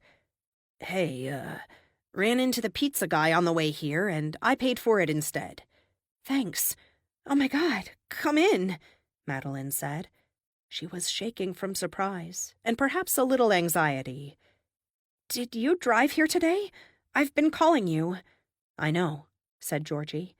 She put the pizza down and sat on the footstool near Madeline's desk. "I wasn't ready to talk yet." "But you were okay with driving for hours without even checking if I was home?" "Let's be real, Madeline. I knew you'd either be here or the library." Madeline laughed despite herself, and then frowned as if retaliating against her own renegade feelings. "I could have been staying with my parents, or friends." "Nope, checked with everyone. Not that that was easy, mind you." "I thought you were mad at Hannah and Nadia." Georgie sighed and grabbed a slice of pizza out of the box. Yeah, I said a bunch of nasty things to them in my head on the drive home from Banff. But it turns out the person I was the angriest at was myself. Deep, said Madeline, winking at Georgie, who wasn't normally the kind of person to speak like this. I'm serious, Mads. Madeline stopped smiling and tried instead to focus on Georgie with her every breath. This was important. It's fucking embarrassing to think that everyone talked about how I was into you. If they'd had a bet going, thought we'd hook up or end up together, it drove me crazy. I owe you an apology because I didn't mean to storm out like that, but by the time I cooled down, I was hours away on a shitty highway. Icy. I'm glad you didn't risk your life to come back. With me, it can wait. You know that, right? It can always wait. I'm here, and I'm not going anywhere. Madeline moved so that she could sit next to Georgie. The radiant energy of Georgie's body pulled her closer. Barring their time at the cabin, it had been almost a year since they'd been able to be in the same room. It felt good. You say that now, but I've spent years convinced that if you knew how I felt about you, you'd run. It never occurred to me that everyone in our friend circle could tell that was how I felt. Fucking sucks, you know? You think you're guarding this precious secret, and then they all laugh about it the moment it's out. I didn't laugh, said Madeline. I know, Georgie sighed. Thanks for that. A moment passed. Madeline wasn't sure where to dig in, but Georgie began talking again. I have loved you since as long as I've known how to love, Madeline. Longer than I was aware of. Longer than any relationship I've had with any girlfriend. That's scary as fuck. Madeline's stomach tightened and quivered at Georgie's words. She had prepared herself for the absolute worst yesterday, that their friendship would be over and done with. Nothing could have made Madeline ready for this. I love you too, Georgie. But here's the thing. In Georgie's inhalation, Madeline saw flashes of disaster, impending doom sure to shatter their relationship before it began. Her mind worked overtime in assuming negative outcomes. Georgie had been using the past tense, hadn't she? You really hurt me, said Georgie. There it was, the beginning of the end. Georgie had come down here to break up with her as a friend and as a lover. It was decent of her to make the trip, but Madeline had let herself calm down too soon. She wasn't ready for this kind of heartbreak. How could she ever be? I'm sorry, Madeline said through the tears that sprang up instantly. They streamed freely, tracing paths down her cheeks that she did nothing to stop. Georgie, I'm sorry. Please just listen. Okay. The noise from the street outside buzzed deep in Madeline's brain. Do you remember when you came over to my place last year, before I moved to Edmonton? Madeline nodded, still crying. The night Georgie had been there for her, no questions asked. She'd needed support, and Georgie had given it. When you said that you'd never see me that way, something inside me broke. All those years of pining, and you could just callously joke about me your first day of being out. I knew I needed space to get over you. Gravity suddenly felt 3 times as powerful, and Madeline sank into herself. Wait, no. So you're over? That's why I moved. I know I said the job opportunity was too good to pass up, but it was a lie. I needed room, time, to find some closure on that stupid dream I had that you might see me that way. So it's all done? A siren somewhere in the distance blared. Madeline's shoulders shook with emotion, and she cried out of frustration now as well as heartbreak. That cut me deep. And when the rest of the group walked in on us, together, I didn't think I could ever get over that either. You know me. I hate feelings. Would rather not have any, to be completely honest. Okay, I can accept what you're saying, but stop for a second, Madeline said. The anger in her voice gave Georgie pause long enough for Madeline to finally get a word in. That night I told you I didn't see you that way? That was a joke. A stupid, careless joke, obviously, but it wasn't supposed to hurt you. I wish you'd let me know that was why you were moving, given me a sign or a chance to fight for what we have. Anything. It wasn't a joke to me, Georgie said. She was speaking so quietly, Madeline had to lean in closer to hear. And for that, I don't think I'll ever be able to apologize enough, G. Madeline took Georgie's hand and stroked the back of it, admiring the calloused strength of her skin. Though Georgie shrank initially and stiffened as if she were going to withdraw, she let Madeline keep her hand. "Okay," said Georgie. Her voice sounded different, oddly strangled, but then Madeline noticed that Georgie was crying too. She wasn't sure the last time she'd seen tears on Georgie's face, if ever. "I'm sorry. I am so sorry. I shouldn't have made light of you, because you're the most important person in my entire life. With you in Edmonton, every day is emptier. I wake up wishing you lived here, and I go to sleep wanting to talk to you about what's happened during the day. I get it now, why you needed to leave, but I still wish we'd talked more than just once every few weeks." "I do too," Georgie said softly. "And I promise you, not everyone knew that you had feelings for me, or even that you thought I was sexy enough to bone," Madeline said. "Hannah and Nadia probably noticed because they're smart, queer people, and they know us well. But I know you better than I know myself, and I still couldn't see it. So please don't feel bad." "You really didn't?" asked Georgie through shaky tears. It almost physically hurt Madeline to see Georgie so emotional. Her normally stoic composure had loosened to show her deepest fears. Madeline shrugged and shook her head. "I missed it. I'm not sure how, but I did. I'm just glad I realized on my own how I felt about you. At least I got that right." Georgie squeezed Madeline's hand then, a renewed energy visibly coursing through her.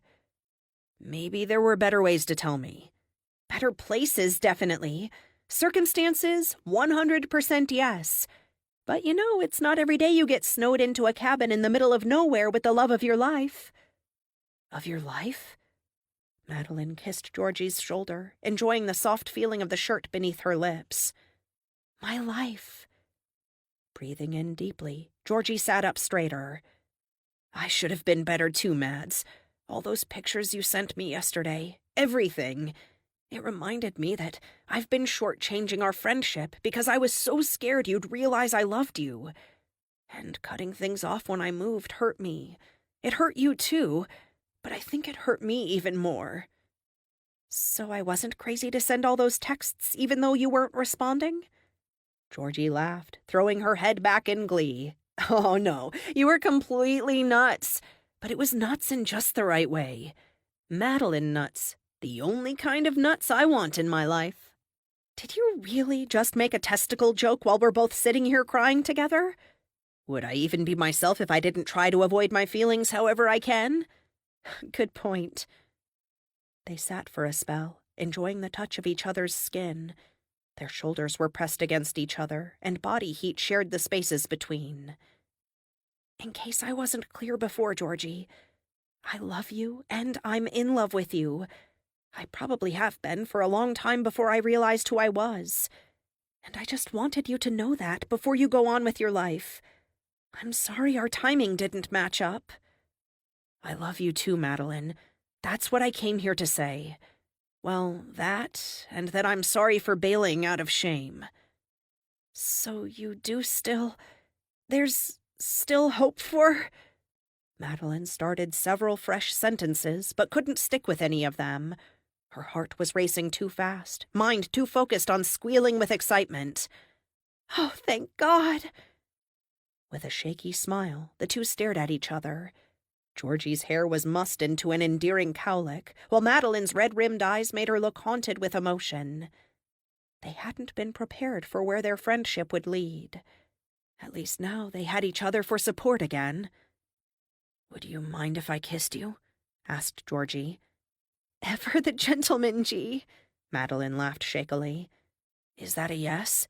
"Fuck yes," said Madeline, and she closed the distance between them eagerly, welcoming Georgie's tear-salted lips against her own. Where their kiss in the cabin had been tumultuous, breaking long-held silences and uncomfortable secrets, this one was full of renewal. It healed as much as it heated them. Madeline's thoughts dissolved, leaving behind only traces of how upset she'd been. She relished the sweet and salty taste of Georgie's lips, and then let her own part to allow Georgie's tongue access to her mouth. The kiss deepened in stages, first with tongues entwined, playfully tasting each other and jockeying for dominance. Georgie then cupped Madeline's neck with her right hand, pulling her closer. And just as Madeline was sure this was the best she'd ever felt kissing anyone, it got better. Sparks tingled along the back of Madeline's neck, down her spine, joining whispers of perfect bliss that shot from her core along the sides of her ribcage. Madeline's entire body was stirred by the kiss, to speak nothing of her mind. She was happy. For the first time in months, years, fully happy. And it wasn't from her stupid plan, or because she'd jumped over herself to do the big, romantic gesture with Georgie. It was from being honest, making herself vulnerable, and hoping against all rational thought that Georgie would do the same. Georgie began to kiss Madeline down the side of her cheek to the soft skin of her throat, following a path down her collarbone and further. She pushed Madeline's sweater aside and then tugged it free from her waistband so that she could take the garment off entirely. While Madeline raised her arms, Georgie lifted the sweater up and freed her. She'd been working at home, so she wasn't wearing anything special. Just a well-worn white tank top underneath an old sweater, her breasts barely supported by the built-in bra. As Georgie appreciated the view, Madeline felt her nipples prick against the fabric, raising up beneath the attention. "I didn't get a chance to say before," Georgie whispered, "but you're beautiful." Madeline wasn't normally self-conscious. She was accustomed to making odd statements and cringing sometimes, yes, but she mostly interacted with the world at face value. With Georgie staring at her like she wanted to make her scream louder than the concrete apartment walls could muffle, her face warmed red-hot. "And you're sexy," she responded. It felt right, despite how cheesy the words made her feel. With Georgie, she wanted to keep saying exactly what she wanted when she wanted to. Enough with keeping things in, enough hiding and uncertainty. They'd finally discovered how they'd actually felt for so long, and Madeline wanted to revel in it. She unbuttoned Georgie's shirt slowly, staring deeply into Georgie's eyes as she moved. It may well have been the most erotic dance in the world for how arresting it felt. Madeline's breath hitched when she finally freed Georgie from the shirt entirely, and she dove to the smooth, firm abs beneath. While Madeline nipped at Georgie's stomach with a hunger that surprised them both, Georgie took off her bralette and then leaned back to enjoy the view. Tendrils of Madeline's sandy hair encircled her, while the afternoon sunshine streaming through the blind slats dappled them with light. "Was this what you'd hoped would happen?" Madeline asked, surfacing from her work. "Way more than I could have ever dreamed of, Mads. I mean, sure, I've fantasized, I've had dreams, but I never really thought you would actually want me back." Madeline grinned at Georgie, whose sincerity shone from her deep-set eyes. "Guess what, though? I do!" And with a happy yelp, she tackled Georgie, the two of them rolling sideways on the floor before landing with Madeline on her back. They kissed until it felt like some sequel version of high school, where making out was a valued and well-worn activity. It could have been minutes or hours that passed, the sun sinking lower behind the apartment blinds, the only sign that time had elapsed. "Georgie," she said, pulling back from another kiss, "I want you." Without another word, they got up from their revelry and shed the rest of their clothes. It was a quiet minute, maybe two, and then Madeline led Georgie to the soft sheets of her bed, sinking deep beneath the comforter so that they could enjoy themselves together. She didn't need anything but this. Georgie, a comfortable bed, and the prospect of pizza sometime after their energy had been spent. Madeline should have had more faith in her friend, but the journey they had just been on brought them closer, despite the twists and turns. Wherever the future might bring them, at least they'd bridged that first, most painful gap. The rest was just details. 18. Harder, Madeline gasped, the word escaping her like a hiss of hot steam. She felt like she was boiling. Georgie shook Madeline with deft thrusts from her strap-on. Each of Georgie's hands made a deep imprint on Madeline's hips from behind. Georgie obliged Madeline's moaned instructions and gripped harder, moved faster and deeper, each thrust punctuating Madeline's mind with a new level of pleasure. She was making noises she didn't recognize now. Pure, blissful, animalistic noises. Madeline was close to ecstasy, but Georgie hastened the trajectory by reaching around past her hips and playing with her deftly. As Madeline's hips bucked at the attention, a new sound erupted from her mouth. Hips moving, muscles clenching, body completely dazzled by the sensation. Madeline collapsed onto her stomach on the bed. Georgie laughed as she buckled on top of Madeline, rolling to the side quickly so as not to hurt her. Holy fuck, G!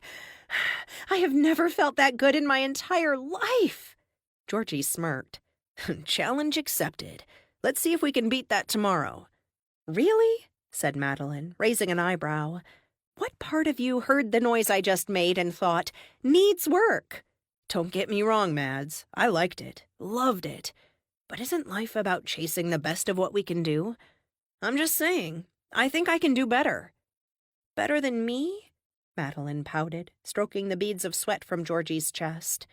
No, better than my personal best, making you scream like a hyena being physically assaulted by a tourist.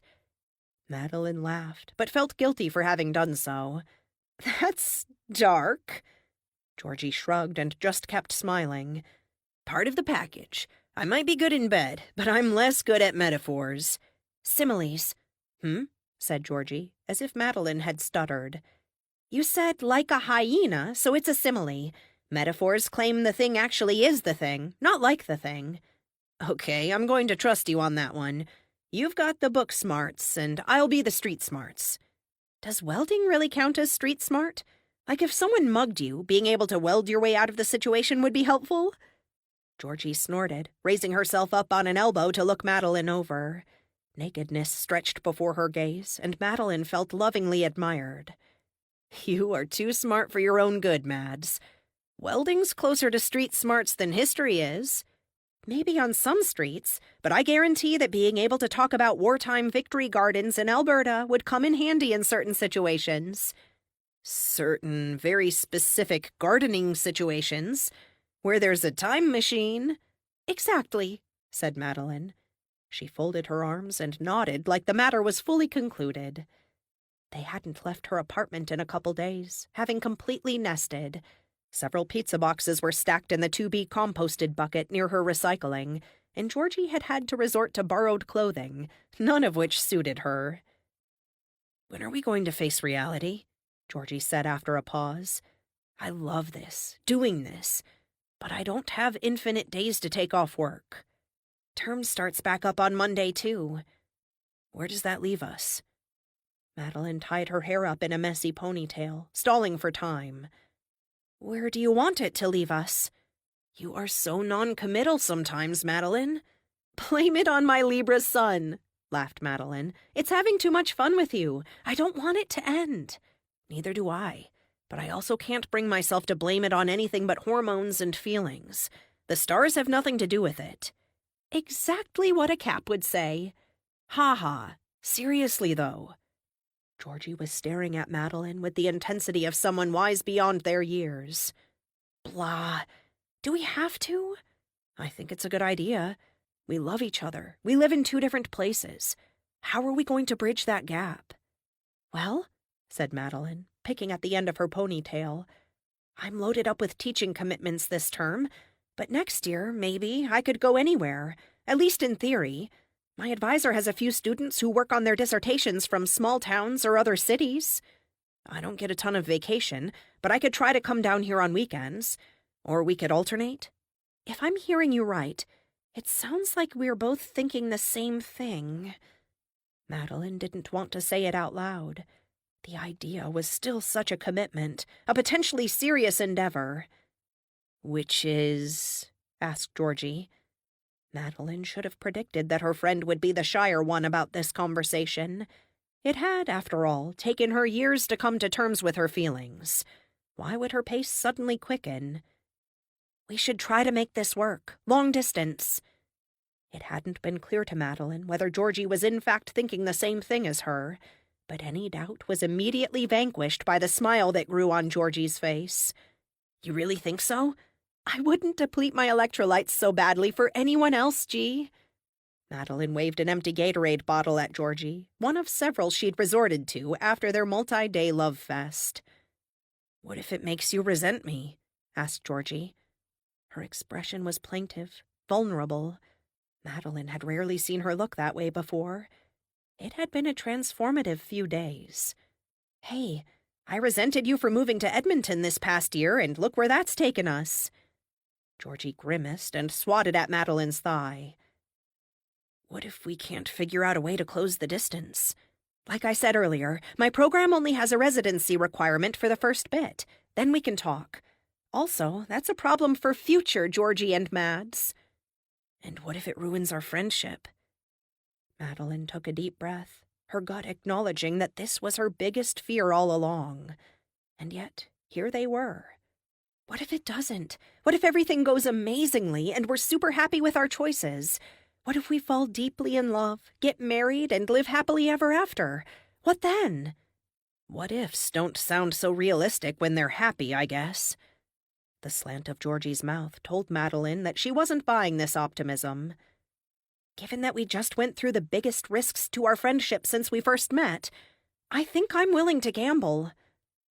Despite the confidence Madeline projected in her voice, she was still uneasy beneath the surface. Georgie had never been an easy sell on sunny outlooks. Toughness and grit, she understood. Having hope, less so. But Madeline wanted to put all her feelings out there, to demonstrate that she was all in. Because she was, and saying anything else would be a self-preserving lie. Are you? She asked Georgie. The longest pause of Madeline's life transpired. And when Madeline wasn't sure she could last any longer, Georgie spoke. I am. A few days later, with Georgie on the road back up north, Madeline sat at her computer.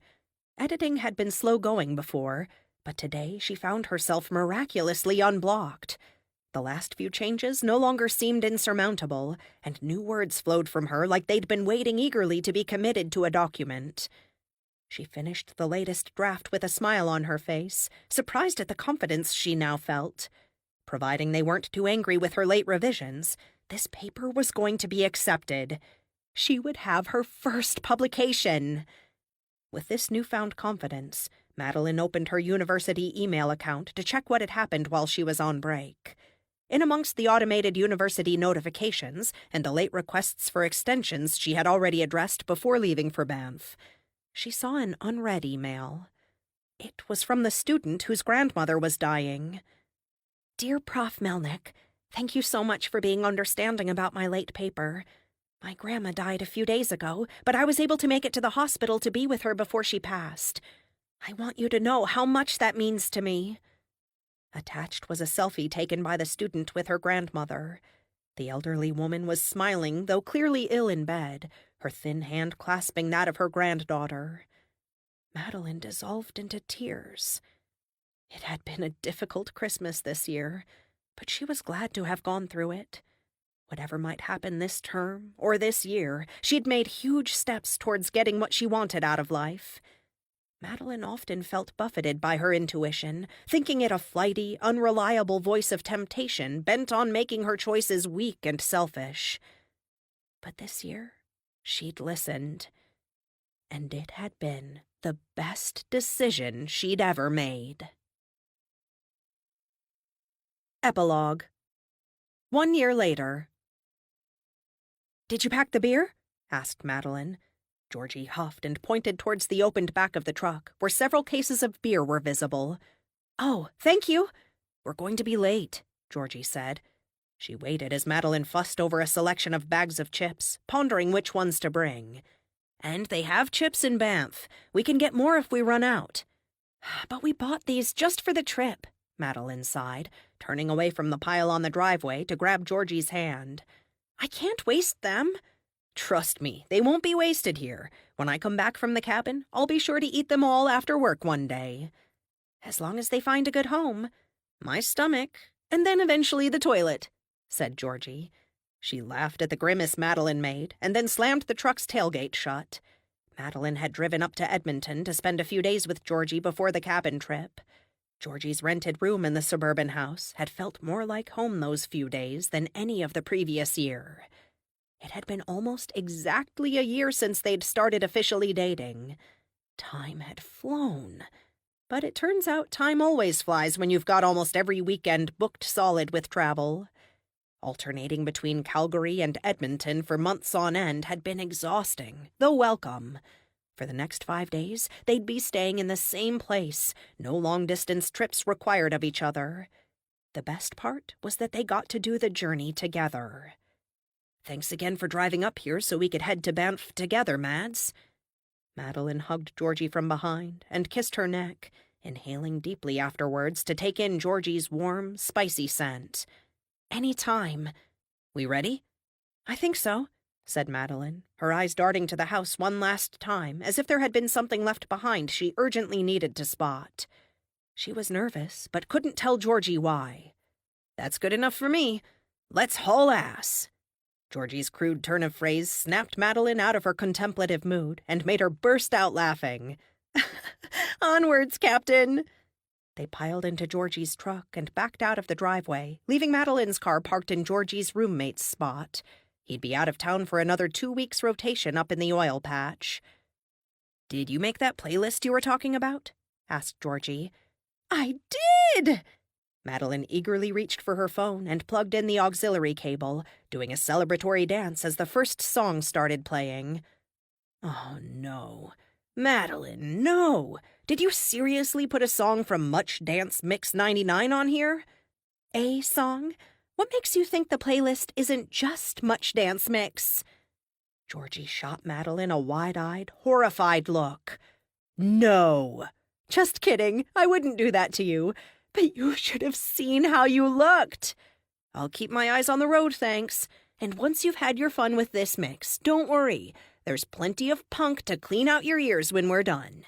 "My ears are squeaky clean, thanks." Madeline grinned at Georgie as they pulled onto the arterial road that would lead them to the highway. Only a few more hours until she'd do it. "Guess I'll have to dirty them up later tonight, then." Georgie shot Madeline a smoldering look, and Madeline felt heat rise up her neck. Eagerness to enjoy each other's bodies while on vacation ran into a barrier. "I'd love that. But you remember that Nadia and Hannah will already be there, right?" Though Georgie paused, it was almost imperceptible. "I do, and that's okay. They've seen worse before, right?" Madeline smiled. "Right." Georgie had finally gotten over her barriers about PDA around friends. Sure, they'd all hung out a bunch in Calgary when Georgie was in town, but that was different. This week, they'd be sleeping in close quarters with the people by whom Georgie had felt so scrutinized. It loosened some of Madeline's anticipatory tension to see how much more secure Georgie was, even now. "I love you," she said, reaching over to squeeze Georgie's thigh. The affectionate gesture was familiar and exhilarating in equal parts. "I love you, Madeline." Georgie smiled at Madeline and then honked the horn of her truck. "Hey, what was that for?" shrieked Madeline. A Toyota driver to their left on the highway glanced over in defensive shock at the sound. "Just telling the world how I feel." "With honking? Fuck yes!" said Georgie, moving her hand as if to honk the horn again, but Madeline stopped her. "No, don't cause an accident. There's too much traffic." "Sometimes it's too easy to tease you, Mads." Georgie smirked at Madeline with a devastating glint to her eye. "Like now."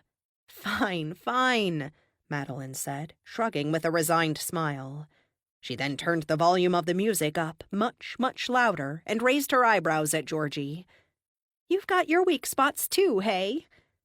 And so they drove along the wintry highway towards their vacation spot, happily bickering in the way couples do, with hearts full of affection and an intimate understanding of how best to push buttons. Nadia had been responsible for booking the cabin this time, and she'd chosen a spot much less secluded than the previous year. Better safe than sorry. When Georgie and Madeline reached the cabin driveway, they parked in the visitor lot for the condo complex. It would take a few trips to unload their gear, but that was okay. The walk from the lot to the front door took them along a beautiful woodsy pathway. Very romantic. Madeline had planned it all out. She fiddled with the packet in her right-hand pocket and nearly lost her courage. Georgie had already started unloading groceries and bags, though, so Madeline slid out of her seat and onto the snowy ground. "Leave that last bag for me," she said brightly. Grabbing its handles, she pulled it off the truck and walked alongside a heavily laden Georgie to the front door. A few other things were already piled there from Georgie's previous trips back and forth. "That didn't take long," said Madeline. Her voice sounded strained and falsely bright, so she took a deep breath. She was nervous. Georgie pressed the button on her key fob to lock the truck remotely, and the vehicle honked in response. Just as Georgie was about to ring up to the others to let them in, Madeline spoke. "Wait, I think I forgot something." She thought she heard Georgie sigh in frustration, but Madeline was too keyed up to be hurt. "Can you come back with me for a sec?" she asked. Georgie nodded briskly and jangled her keys while they walked back along the path. The waning daylight made the snow crystals sparkle like magic. Madeline paused by the rough-hewn wooden bench she'd seen along the pathway. She sat down and gestured for Georgie to join her. "Shouldn't leave those things by the front door for too long.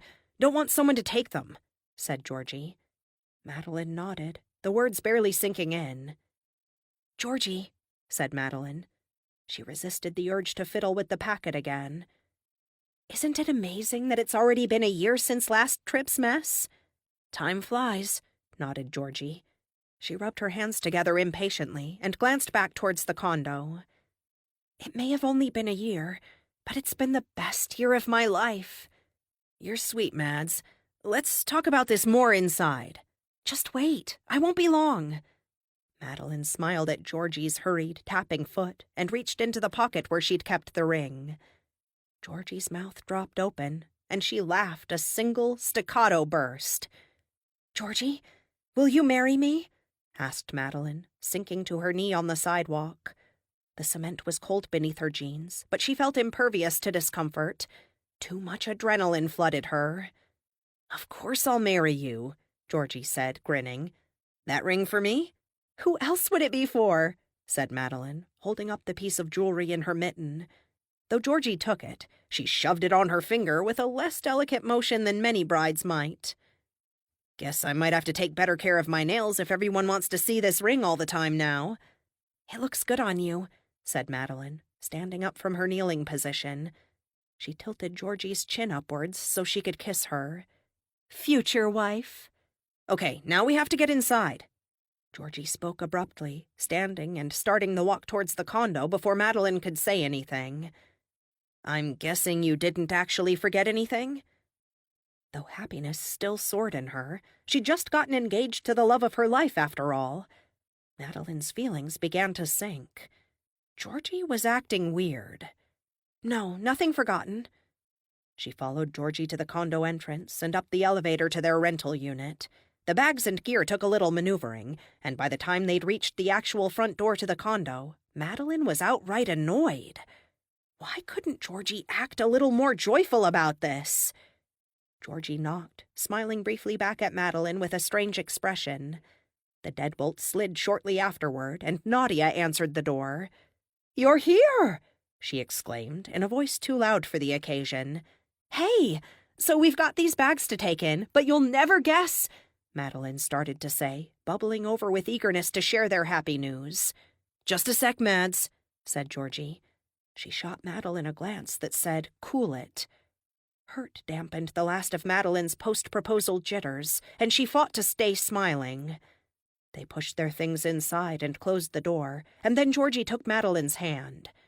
Madeline almost didn't want to let her, but she relented. Even if she were a little hurt by Georgie's strange reactions, she still loved her. They were still going to be married. As Nadia led them down the entranceway's hall and into the main living area of the condo, Madeline fought the sadness piercing through her otherwise blissful evening. "Oh," she said, involuntarily, when they reached the living room.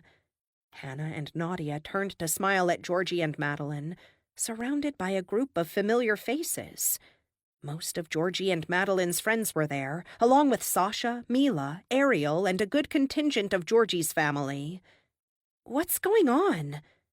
A bunting banner was strung across the far wall, with triangles bearing felted letters that spelled out Madeline. Before she could say anything else about the surprise, Madeline gasped again when Nadia, Hannah, Ariel, and Sasha held up signs that read, "Will you marry and me?" Shock nearly paralyzed Madeline, but she heard Georgie clear her throat and say her name. So she turned, as if in slow motion, and came to face her love, who knelt right next to her with a small velvet box held up in her hands. Madeline's tears flowed swiftly, springing up out of the heartfelt surprise so suddenly that she barely bore witness to the ring Georgie offered her. Emotion overwhelmed her. "Mads, you're my favorite person. I want to spend my life with you." "Yes!" yelped Madeline ecstatically. The hush of the waiting crowd murmured with laughter when Georgie widened her eyes. "I haven't even finished yet," she said. Tears began to stream down Georgie's face, too, and Madeline barely knew how to string together a sentence. She'd been racked with anxiety about her own proposal, so consumed by it that apparently she'd missed the signs that Georgie was planning one, too. "My answer's yes, though," said Madeline, "just like yours was." Madeline heard Nadia mutter to Hannah. And then Madeline's teary joy overflowed into laughter, a belly-shaking, all-consuming form of it that she couldn't contain. Georgie managed to slide the ring onto Madeline's finger while she kept on giggling, and the two stood, hand in hand, to present themselves to the group. They were engaged. Twice now. With this presentation complete, their friends and family clapped, cheered, and whistled. If Madeline had thought she was overwhelmed with feeling before, this outpouring of support added a new layer of intensity to the mix. Hannah brought Prosecco to Georgie and Madeline, while Nadia insisted on taking pictures as they clinked their glasses together. "What the hell, G? I thought you were embarrassed by everyone knowing your feelings. That's why I wanted to propose in private, all alone." Georgie snorted with laughter and sipped her drink. Nodding, she answered, "Yeah, I realized I was guarding myself too much. Why shouldn't the people closest to us know we're in love and happy together? You deserve to be showered in as much love as is humanly possible." Ariel, who stood nearby, her mane of golden hair impeccably styled, overheard their exchange. "You two are too much." "A toast!" cried out another friend. While the hubbub showed no signs of dying down, Madeline drank her Prosecco, Georgie's hand firmly grasped in her own. The celebrations unfolded around them, loved ones genuinely happy to see the two of them together. "Thank you," said Madeline to Georgie. "It was perfect." Georgie grinned and stood up straighter than Madeline had ever seen. "So was yours, Mads. I'm glad we had your proposal all on our own." Then she set down her glass on a nearby end table, taking Madeline's drink from her smoothly before wrapping her into a deep, low-bending kiss. While the gathered crowd cheered and laughed and applauded their love, Madeline's heart pounded with the absolute, earth-shaking certainty that this was precisely how things should have unfolded. She wouldn't change a thing. This concludes Never Just Friends by Lily Craig, narrated by Emily Beresford. Copyright 2019 by Lily Craig. This unabridged audiobook is published by arrangement with Lily Craig and was produced in the year 2019 by Tantor Media Incorporated, a division of Recorded Books, which holds the copyright thereto. Please visit tantor.com for more information on our growing library of unabridged audiobooks.